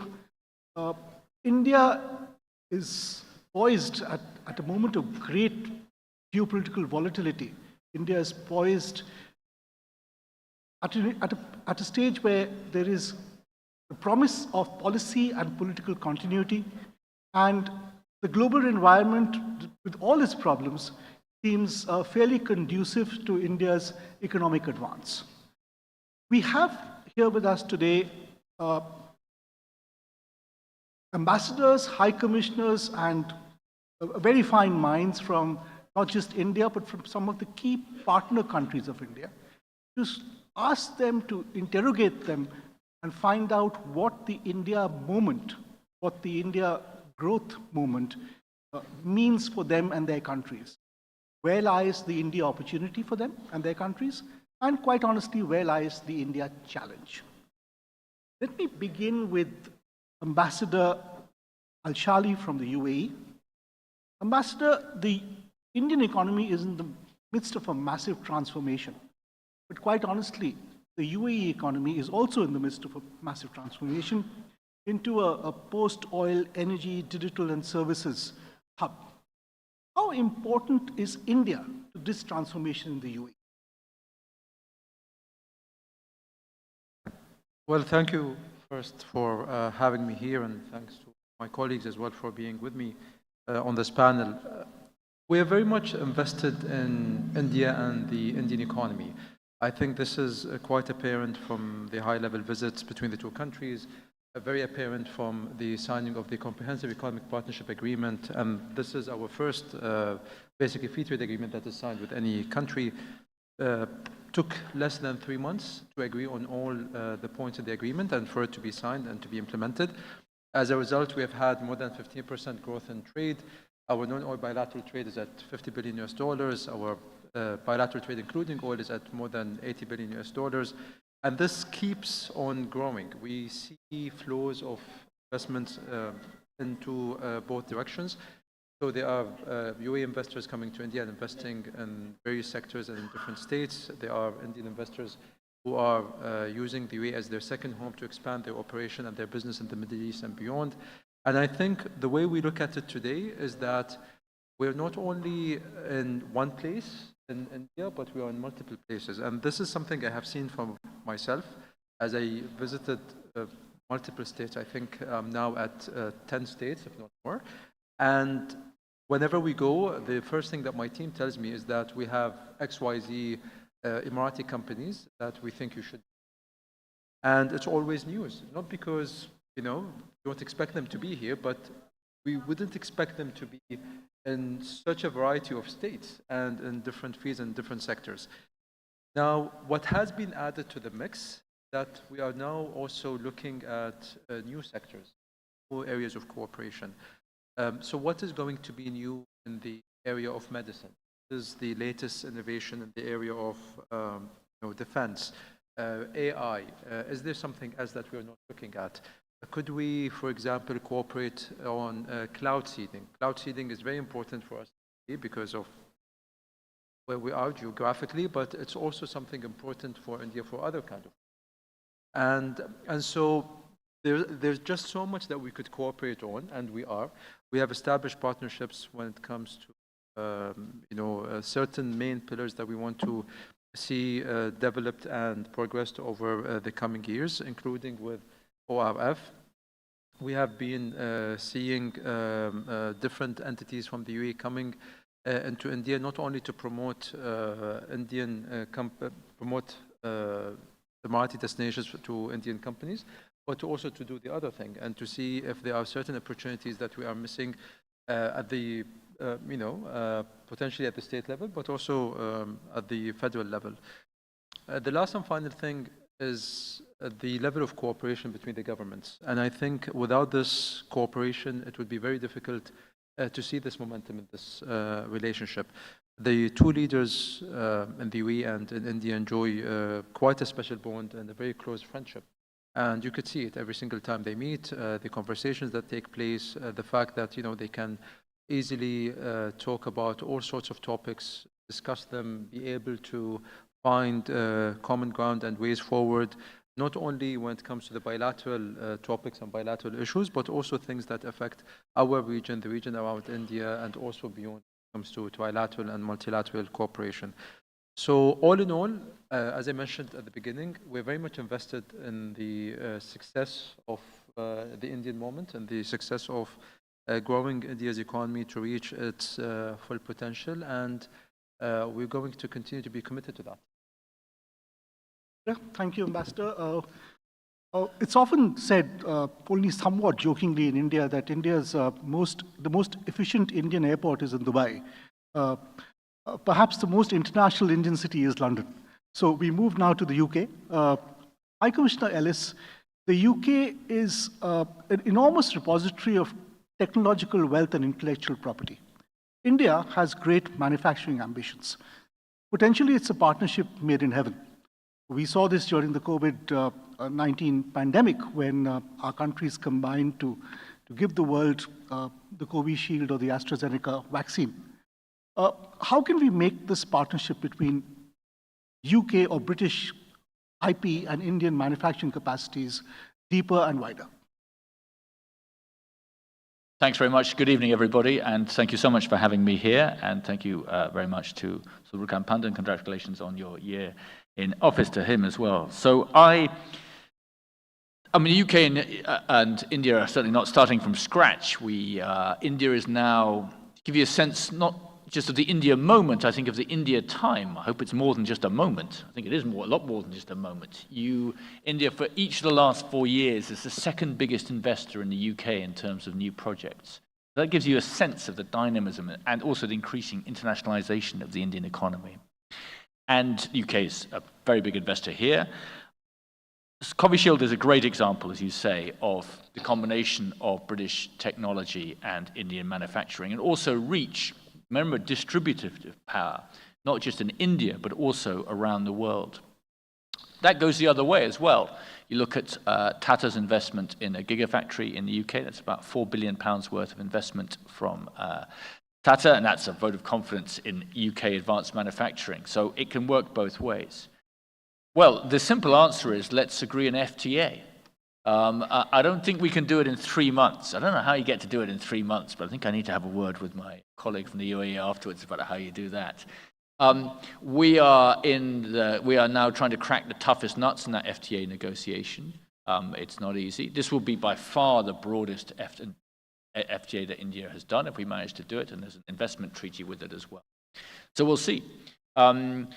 I think the second thing is I would like to get far more people from the United Kingdom coming to India to understand the reality of India today. It's something which the ORF does a lot of, I know. Actually getting people from around the world to understand the reality of India of today and tomorrow. And if anyone wants to help me from the Indian side in getting that, I would be most welcome, because I think we could do a lot more on that side.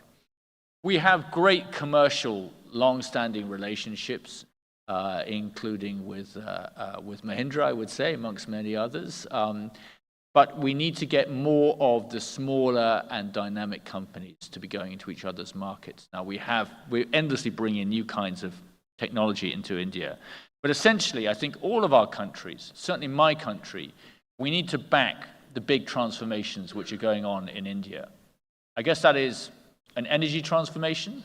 India, I guess, will be the first country to reach developed country status, not purely on the back of fossil fuels, but increasingly on other kinds of fuels. Any transformation. There's a formalization transformation. In a way, that's one of the big challenges, I guess. How do you bring more people into the formal economy? Digitally, that's been fantastic, but now you have to do it in other ways as well. And there's an infrastructure transformation. So I think all of us, but India is massive, but it can't do it on its own. Not even a country as big as India. You're going to have to do it with ideas and capital and knowledge from other parts of the world. But don't forget that India is also the exporter of those things at the same time. So one of the most interesting things of the next 10 years is how India exports its version of these things to countries around the world. And we have different programs working with India to do exactly that. So get an FTA, bring the young people in, and help India's own globalization all over the world, but particularly in its region. And I don't think either my country has a choice. It's not for me to say whether India has a choice, but no country can do this on its own. Thank you. Thank you, High Commissioner. Ambassador Krishnamurthy, taking off from something High Commissioner Ellis just said, he spoke about the big transformations afoot in India. One of the biggest transformations in our part of the world, in the geography between India and Indonesia, is the relaying of supply chains. It's an Indo-Pacific process, it's also a global process. As India and Indonesia enter 2024, which marks the 75th anniversary of our diplomatic relations, How can our economies collaborate to take advantage of this opportunity? Thank you, Excellencies, my fellow ambassador and High Commissioner, and also Pasamir Saran, moderator. Before I answer the question, I would like to first say thank you to Vicky for especially the current president, President Panda, for the continued support to strengthen the economic partnership between India and Indonesia. And I would like to congratulate Vicky for a very successful year. It's all your work, Mr. President. So, and secondly, I would like to congratulate and wish Brazil all the best for a successful G20 presidency until of November. It's a sigh from my side because now Indonesia is not Troika anymore. And congratulate India for a successful G20. On your question, Mr. Moderator, on the 75th anniversary of Indonesia and India, for sure, it is a robust partnership. As I mentioned, multilaterally, of course, it shows our strong leadership in last year G20 Indonesia and this year G20 India. But bilaterally, taking an example of trade, for example, Indonesia is the biggest trading partner in Southeast Asia now, and India is Indonesia's top 5 trading partner, and Indonesia is India's 9th largest trading partner. Yes, our India imports mainly raw materials, especially coal, palm oil, and copper steel from Indonesia, but we import sugarcane, motor vehicles, and even digital from India. So there is a sharp increase in 22 until almost we reached 33 billion US dollars, and we hope that this year will be stronger than that. And your question about the way forward, I believe that we need to firstly connect the past, the present, and the future. When I talk about bilateral relations between India and Indonesia, people tend to be too comfortable talking about the past and reluctant to talk about the future and forget about present. So the most important thing is to talk about future. So thank you for the question. In 2 years that I've been here, we managed 3 direct flights from Chennai, Mumbai, and Delhi. And on the energy, we also looking at India because you have the expertise of renewable energy, especially solar and green hydrogen, where Indonesia has abundant of the raw materials to make batteries, and also our focus on expanding the green hydrogen plants. So we hope that in energy, we can deepen our relation and collaboration. And second, of course, digital economy. You may not know that we are the biggest Instagram user in the world.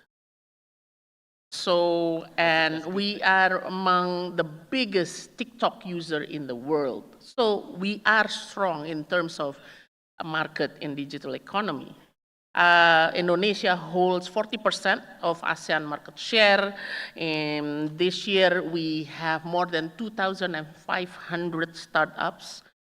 So we are a strong player in digital economy. So, but we are still looking on deepening and enhancing our relationship in digital payment system, and we are looking at UPI, of course.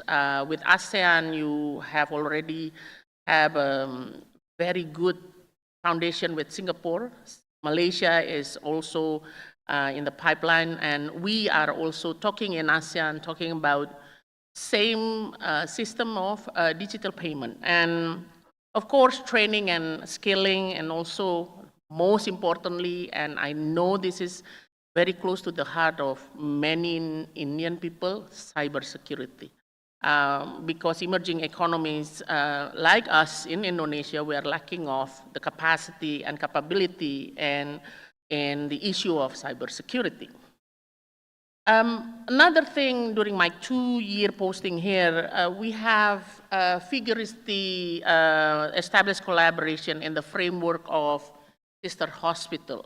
And this is an effort from our side to move forward in our interest to have a deeper collaboration with India as the pharma of the world, and also in the health sector, especially to strengthen our capacity and capability for the doctors and the nurses.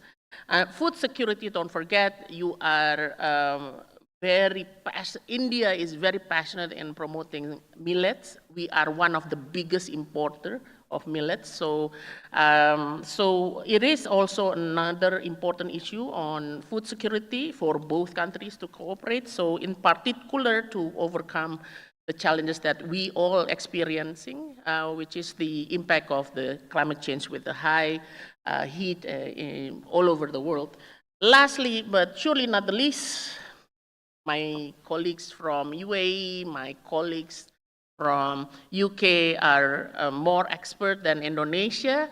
It's about FTA, as Indonesia is part of ASEAN, and India with ASEAN are currently reviewing ASEAN-India FTA, and we hope the review will be completed in 25, and I hope that this agreement will simplify the procedures, especially emerging economies, many red tapes and many problems in procedures. I hope this agreement will simplify the procedures and create more conducive environment for trade and investment. Thank you, moderator.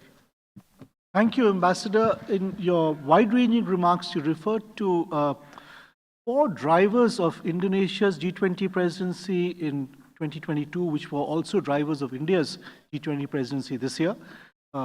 Energy security and energy transitions, food security, digital transformation, and health security.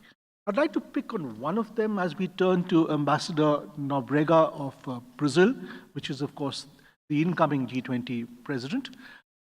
The Global Biofuels Alliance, Ambassador, was one of the key initiatives and outcomes of the Indian G20 presidency, one in which Brazil is also no doubt invested. India aspires to add a significant slice of ethanol to its energy mix. Brazil is quite simply the empire of ethanol. How can our countries collaborate? Good afternoon. Thank you very much for inviting me to this General Assembly, to this session. Mr. Ashok Malik, ambassadors, high commissioners, ladies and gentlemen. Well, I think that the launching of the Global Biofuels Alliance, I think, was a key initiative of the Indian presidency at the sidelines of the G20 summit. As we know, with over 19 countries and 11 international organizations joining the initiative, Brazil takes a new technological neutral approach when it comes to energy transition. So we think that G20 until the G20 presidency of India, ethanol had not been really valued as an important contributor to energy transition.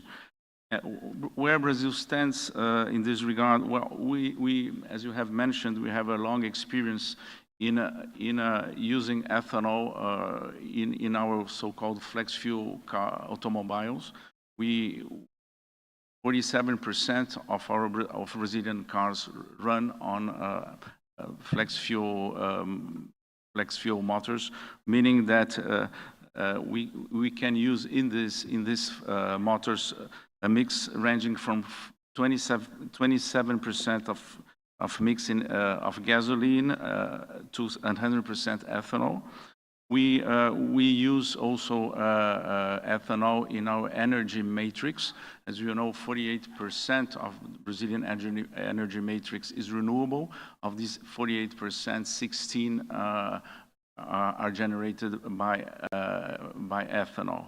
So in this regard, I think we are in a position to contribute with our experience, with our success story with India. And as a matter of fact, we have been in the last 3 years engaging in successive dialogues with India, high-level political dialogues, technical dialogues, encouraging formats like G2G, G2B, B2B, in order to clarify all the doubts regarding how we could develop over 40 years technology and to be able to nowadays contribute to the world with this kind of proposal or alternative for the energy transition period. So we think that that this is a long-term partnership. I think the transition period, energy transition period, is not going to be a short transition period. So ethanol can be in the coming years can give in the coming years a valuable contribution to ensure a greener energy transition. Thank you. Thank you, Ambassador. I now move to Ambassador Suzuki from Japan. Ambassador, there are about 1,400 Japanese companies present in India. This is a much smaller number than the corresponding figure for China. Now, I don't want to get into a comparison game here because that is not particularly relevant or helpful. But explain to us how India can bridge this gap. As a friend of India, as a well-wisher of India and of this relationship, what would you advise policymakers here if they were to make an effort to attract more Japanese companies and investment? Well, thank you very much, Mr. Malik, for your question. And first of all, thank you very much for inviting me to this FICCI AGM meeting. And I'd like to take this opportunity to express my heartfelt congratulations to President Panda for your successful leadership throughout this busy year. I think you've done a wonderful, wonderful job as President of FICCI. And of course, following Ina's lead, I would like to congratulate India for a historic success of G20 summit. I think I used to serve as Japan's G20 Sherpa for 2 years before I came to India a year ago. So I know personally what it takes to hammer out consensus in such a huge gathering. We held G20 summit back in 2019, and I was involved as Prime Minister Shinzo Abe's private secretary for diplomacy. And we didn't have Russian invasion into Ukraine. We didn't have Corona yet. And still, we had such a big challenge in trying to have a consensus leaders communique. Now, Indian presidency, it had geopolitical challenges, it had whole lots of other challenges. So I think, frankly, nobody really realistically expected that we could have a consensus leaders declaration.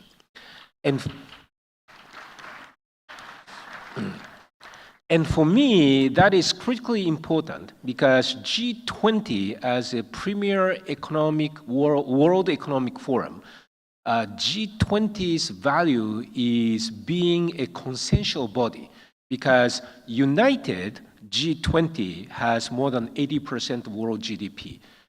You know, UN, they talk a lot, but they act little, frankly. But G20, when we get united, we have the world's best chance to tackle real issues facing the world. And I think that's exactly what India did this year. So hats off to India. Great job. And coming to your question, yes, there is a huge disparity.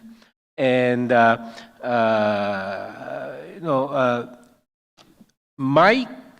according to my count, the Japanese business establishments in India, that's a number of offices and factories, that's 4,900, as opposed to roughly 35,000 in China. So in China, we have 7 times as many offices and factories. So Prime Minister Abe, whenever he met top Japanese leaders, he used to say, if you are considering making new investments, I seriously encourage investing in India. Still, we have a long way to go.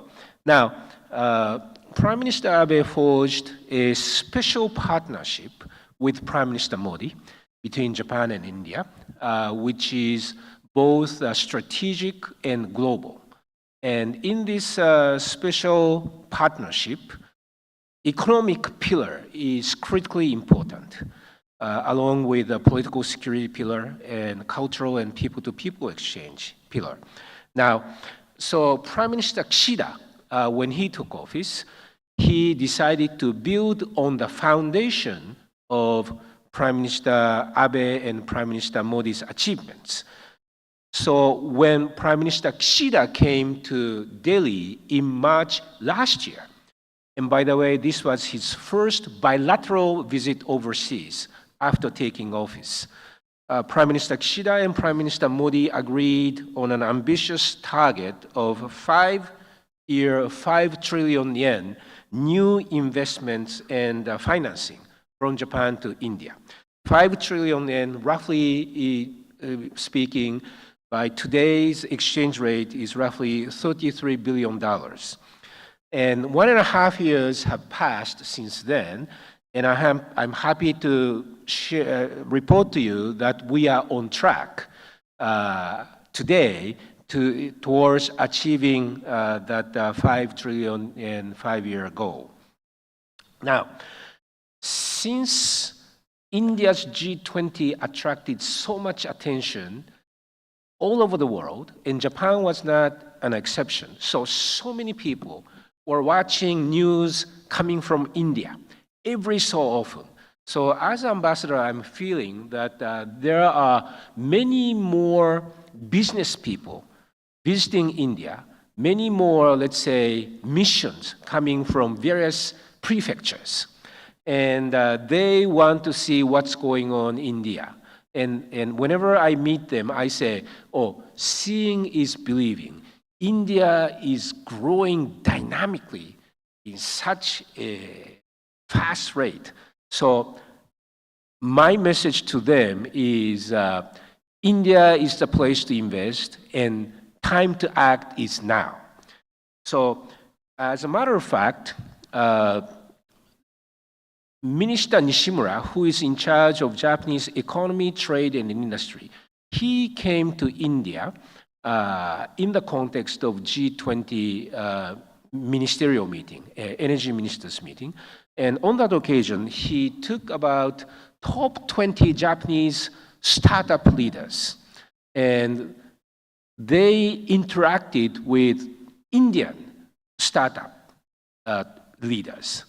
And I was present in the breakfast meeting, and it was full of enthusiasm. And Japanese startups people are so keen by saying, if you can, as startups, if you can succeed in India, you can succeed in the world. And I was saying, that's the spirit, go, go. Now, to prop up such initiatives, interests on the business side, JBIC, Japan Bank of International Cooperation, has recently set up a brand new fund with the National Investment and Infrastructure Fund Limited, NIIFL, just past August. And this fund is, in a way, user-friendly because not only Japanese companies can use this brand new fund, but Indian companies which are willing to partner with Japanese companies can also utilize this fund. So I'm hoping that this fund will be repleted in the near future as soon as possible, so I can ask the president of JBIC to replenish for the second fund. So that's the enthusiasm and JBIC's concrete support for promoting more investments, more new companies coming into India. And also at the embassy, we have this task force to promote Japanese SMSEs to come into India. And of course, in this task force, organizations such as JETRO, JICA, JBIC, and Japan Chamber of Commerce in India, they are all partnering in this task force. Now, finally, promoting more Japanese companies into India cannot be accomplished by Japanese efforts alone. We need to partner with Indian side. So Japan Chamber of Commerce in India, JCCI, every year they compile requests to make business environment in India more user-friendly. So there are so many concrete requests. But what is important is we, and the embassy is also involved. What's important is we do not just compile the reports and hand out the request to the Indian side, but what's important is we follow up with face-to-face meetings and we have interactions with the embassy and with top business leaders in India, together with our Indian counterpart. So we are making our best efforts possible. So in the coming years, I am hopeful that the number of Japanese companies in India is bound to increase. Thank you. Thank you, Ambassador. And I must say I was struck by your effusive line that if you can succeed in India, you can succeed anywhere. We Indian citizens have a corollary to that. If you can drive in India, you can drive anywhere. Okay. I move now to Dr. Samir Saran, President of the Observer Research Foundation, one of India's premier think tanks. Dr. Saran, I've begun each of my preceding questions with the assumption that this is India's moment. To quote High Commissioner Ellis, perhaps this is India's time. Now, I challenge you with a counter proposition. Is this assumption valid at all? Is this really India's moment? Is this really a special moment, or are we Indians just being prematurely self-congratulatory?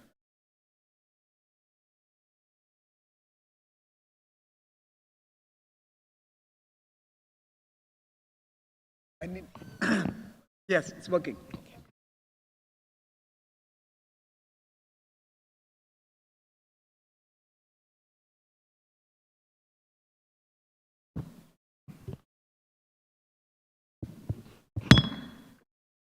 Hello? Yes, I think it works now. So, Ashok, I'm not going to certainly put my neck out and challenge any of what the excellencies and ambassadors have mentioned before me. But let's put it this way. Let's think about another country, another period, another time. Not too far back. A country 3.6, $3.7 trillion in GDP. A country under $2,700 per capita income.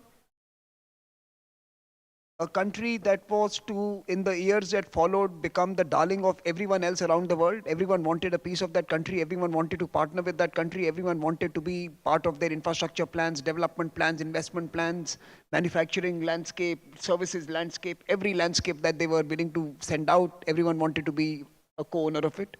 This country is China. 2007, China was $3.6 trillion GDP and $2,700 per capita income. Year 2008, when the financial crisis hit, every country that was hurt by the crisis wanted to be signing an agreement with China to bail them out. So a $3.6 trillion country in 2007 was actually the toast of the global economic landscape, was being celebrated around the world. And over the next 15 years, they went and consolidated that journey from 3.7 to 20 trillion or whatever they are today. Right? It's a story that has happened before. India at 3.7 or close to $4 trillion today with a similar per capita GDP is no exception. The world was seeking new solutions and a new actor that would provide additional growth and a new texture of dynamism. The world is seeking that again today. At this time, what the world needs is again that new reason to rejoice, to invest into, to participate in the growth of. And I think we today credibly offer that alternative. And why I say credibly, and I'm just since you have asked me to challenge, I think it's not a complete, we have not completed the project yet, but we have done a few things right in the last decade, which I think must be placed on the table. One, while everyone here has been demanding an FTA, and I agree with each one of them, I think India, and I'm going to come back to that point a bit later, I think what India has done really well in the last 10 years, it has signed an FTA with itself. India was multiple markets. Courtesy the GST and courtesy the investments in infrastructure, India has signed the most important FTA which is with itself. So today, India has scale that it always promised. Today, you can actually access the Indian market courtesy the infrastructure and the tax layer that was non-existent. So for the first time, we offer a unified market to our domestic manufacturers and to international folks who are interested in the Indian market. So I think that's something that must be understood. The second, I think we wanted cooperative federalism. I don't think we have got there, but we have certainly created competitive federalism. Today, state chief ministers are behaving like CEOs. They are seeking great deals with international partners. Each one of them is competing to attract investments into their states. And while I'm sure in the longer term, we may want a scheme around certain regions specializing in certain sectors and domains, what has really happened in the last 10 years is that from an adversarial relationship with the governments had with Indian business in the 90s and 2000s, we have moved to a relationship where businesses are celebrated by state governments and central governments. I think that's a big change in the last decade that must be understood and why this moment bodes well for us. The third, I think our successes in the startup sector, in the gig economy, in building the unicorns, has also given a little bit of a injection into the old lazy manufacturing and traditional business sectors as well. I think the entrepreneurship that is all pervasive today in the youth is also infecting old businesses. So you also see many of the old style sectors, old managed businesses begin to embrace newer methods of growth, create newer ambitions for themselves through spotting new markets, new products, new price points.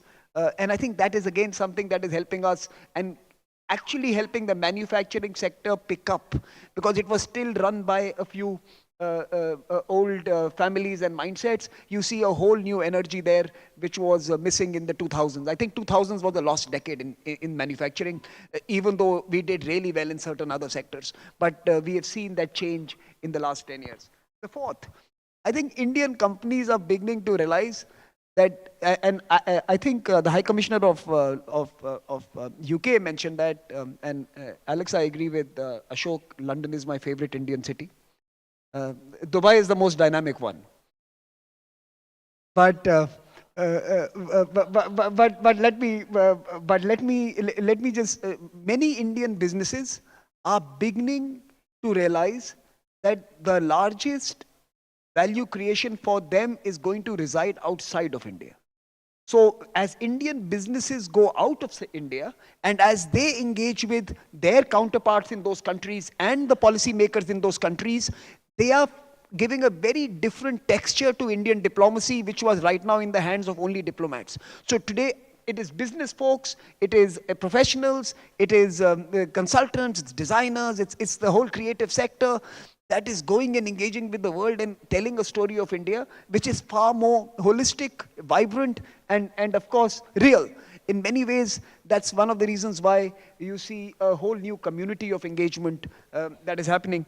And finally, let me just close by propositioning one fundamental idea that we must always focus on and in fact continue to invest into, because that could be the weak point unless it is attended to. Are our institutions keeping up with our economic dynamism? And I would suggest that like everywhere else in the world, our economy is leaving our politics and our institutions far behind. We will have to invest in 21st century institutions. We will have to be thinking about trade in new ways.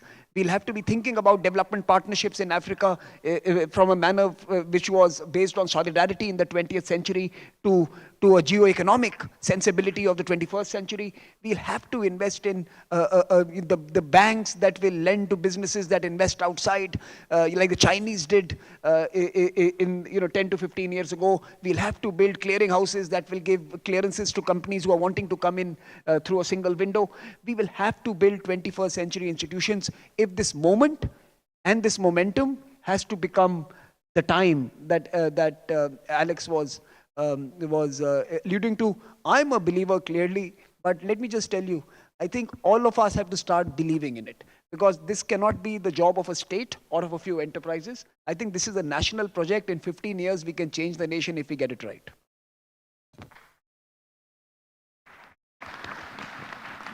Thank you, Dr. Saran, for an answer that was characteristically provocative and profound. Friends, we are close to the end of the time I was given. We have a few minutes. Rather than go through a second round of questions to the ambassadors of the High Commissioner, because they've given us elaborate answers with much food for thought, I thought I'd open this up to the audience for a couple of questions from the audience and maybe punctuate with a couple of questions of my own. Yes, ma'am. If you could introduce yourself and identify who you'd like to ask the question to. I'm Anu Jindal. I'm an artist scholar. My question is to Ambassador Suzuki. Thank you so much for your comments about the G20, very complimentary, and very happy to hear that after that a lot of Japanese are very interested in India and they want to invest. So my question is, which areas are they looking at? Which industries, which businesses, which areas are the Japanese interested in for future? And the same question actually to the ambassador from UAE. Which areas are the interests in India? Actually, your mic was not so good during your address if you already answered that. So, thank you. So a question for Japan and for the UAE for a start. Well, thank you very much for your question. Now,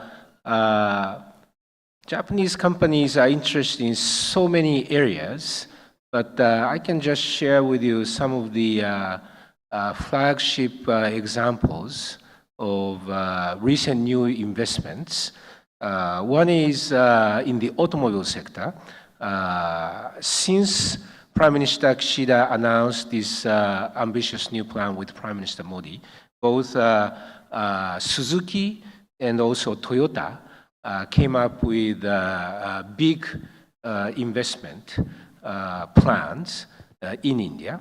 Another example is steel, with Nippon Steel in partnership with ArcelorMittal. They came up with a huge investment. And also, Daikin, the air conditioning company, it just inaugurated new factory in Sri City. So these are some examples, but there can be more potentials in many areas. We don't have yet a manufacturing partnership in semiconductor, for example, but India is very keen to invite semiconductor investment. So when Minister Nishimura came to Delhi in July, he signed a memorandum of cooperation with his counterpart, Minister Vaishnav, specifically on semiconductor.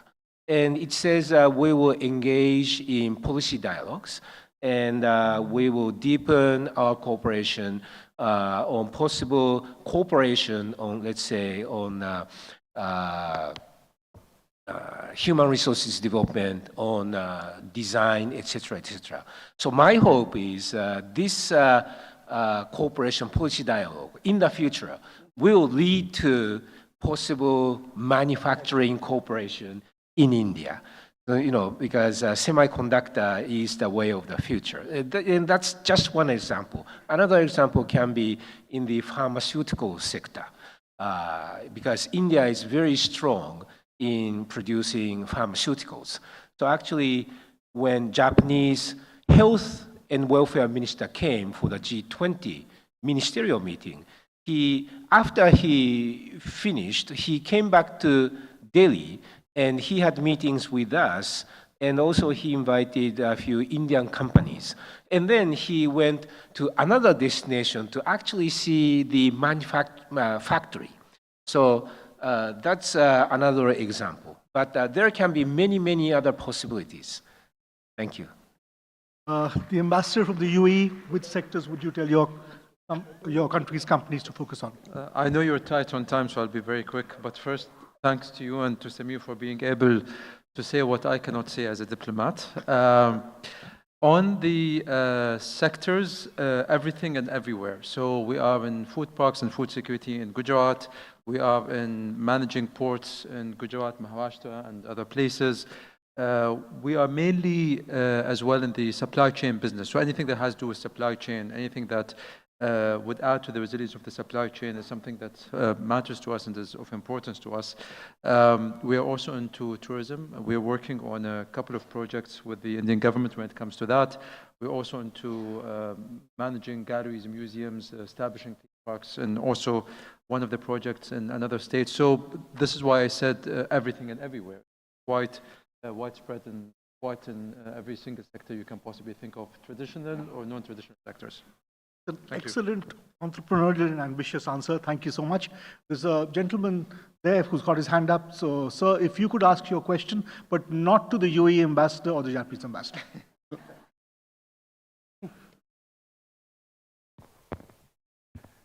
Thank you. I think there was two very valid observations. I want to extend that. I see not only an India moment, not only an India time, I foresee an Indian era coming. And I say it with confidence because I've been involved with promoting Indian investment overseas and overseas investment in India for 3 decades. Countries like India can never really promote themselves as an FDI destination. They're too big, too varied. If something is good, something is not good also. But what will drive this time and moment into an era is that I foresee, and Samir, you could confirm that through statistics and data, that we see a large growth in Indians investing in India in the coming 24 months. And when that happens, FDI comes flooding in. And this is what I would like to convey to the ambassadors, and I think, but I like your views on it in case you have the same view. Any other questions? Yes, Mr. Subrakhan Panda. So I will ask this question of Samir, which is that, India, I think, is very well poised, as you articulated, as I've written in my op-ed this morning. And we've seen, I think, a lot of growth, but we are poised for a real lift-off at this point in time. And research shows that, human beings are much better at understanding linear growth than exponential growth. So is it, is it the point that you are making that whereas seeing is believing, that actually we are in a moment where believing will lead to seeing? Absolutely. We are not good at 2 things. We don't understand exponents. Every time the COVID wave came back, we were surprised. Even in the 3rd wave, we didn't realize that how fast it grows, right? Because human mind doesn't do well with exponentials. It does well with linear arithmetics. It doesn't do well with exponentials. So we don't understand exponential growth. The other thing we don't get is momentum. So we can possibly assess the threat posed by a snake, a small fast-moving object. We can never understand the speed of a rhino. A grey rhino is what gets us. A snake is what we can escape from. India is at that moment. Its momentum and its exponential growth is going to surprise all of us. Look, Europe shouts. We never understood how did China get here? What are they thinking? What did they, China was exactly here in 2007. Everyone knew that they were going to get to this place in 15 years. No one cared about it. It happened so quickly. And what is it that we really need to do? Let's take a simple number. At $10 trillion, we are $6,000 per capita income. We basically are feeding people 3 meals a day. We have given them water, we have given them education, we have given them healthcare, we have given them roads. We don't have to do any Nobel Prize winning economics here. We have to do simple things right at scale. And we move from the current state to $10 trillion. Do them nicer and we move to $15 trillion. At $15 trillion, we have to start thinking about FTAs. No, I'm just kidding. We need to start thinking about it today. Sorry, Alex, that was just no. The point I'm trying to make here is that we have to do simple things right and at scale, and we grow. And momentum and exponentials are not something human minds grapple really well. Believe you me, in 15 years, when I'm coming back to see some young kids talking about India's growth, we would be sitting at that space where we know we are going to be. Thank you. So, a $10 trillion India GDP, a $6,000 per capita income, that's about as good a moment at which to call it a day. We've had a long day with wonderful discussions and great panelists through the day. Thank you so much, everyone. Thank you so much to ambassadors and High Commissioner, and thank you so much, Dr. Saran. I'd now like to hand you back to the organizers, Vicky. Thank you very much indeed, sir. Ladies and gentlemen, let's once again put our hands together, thanking all our eminent panelists for the wonderful deliberations.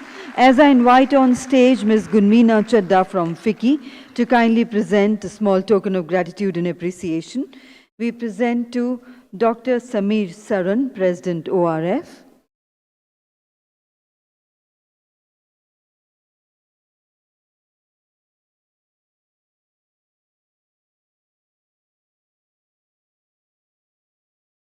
First, we are having a quick group photograph.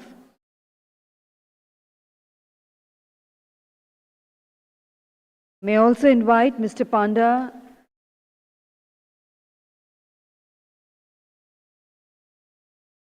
and Secretary General FICCI to join for the group photograph.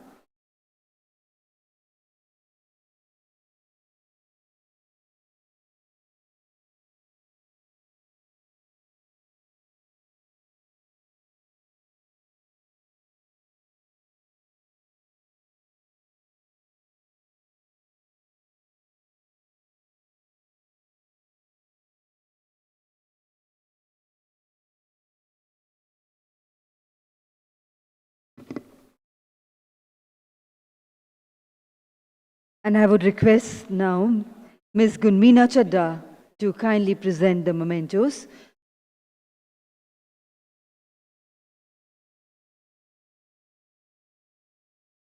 And ladies and gentlemen, before we close the proceedings of day one, I would request everyone to kindly stay back for 1 more minute as I have few announcements to make. First and foremost, ladies and gentlemen, tomorrow at 10:30 a.m. sharp, the Honorable Defence Minister of India, Shri Rajnath Singh Ji, would be joining us. We would request everyone to be seated by 10 o'clock. We are requesting everyone to be seated by 10 o'clock for the security protocol to be maintained. Secondly, I would request all the officials of the member bodies to kindly join for an interactive session at the Federation House from 7:30 p.m. onwards. And ladies and gentlemen, transport arrangements have been made from gate number 2 of Vigyan Bhavan to take you to the Federation House. Once again, inviting all the member bodies to kindly join us for interactive session at Federation House from 7:30 p.m. onwards. The transport arrangement has been done from Vigyan Bhavan gate number 2 to take you all to the Federation House. And once again tomorrow, kindly be seated by 10 o'clock as at 10:30, Honorable Defence Minister Shri Rajnath Singh Ji will be joining us. Thank you, ladies and gentlemen. Have a wonderful evening ahead. Safe drive home.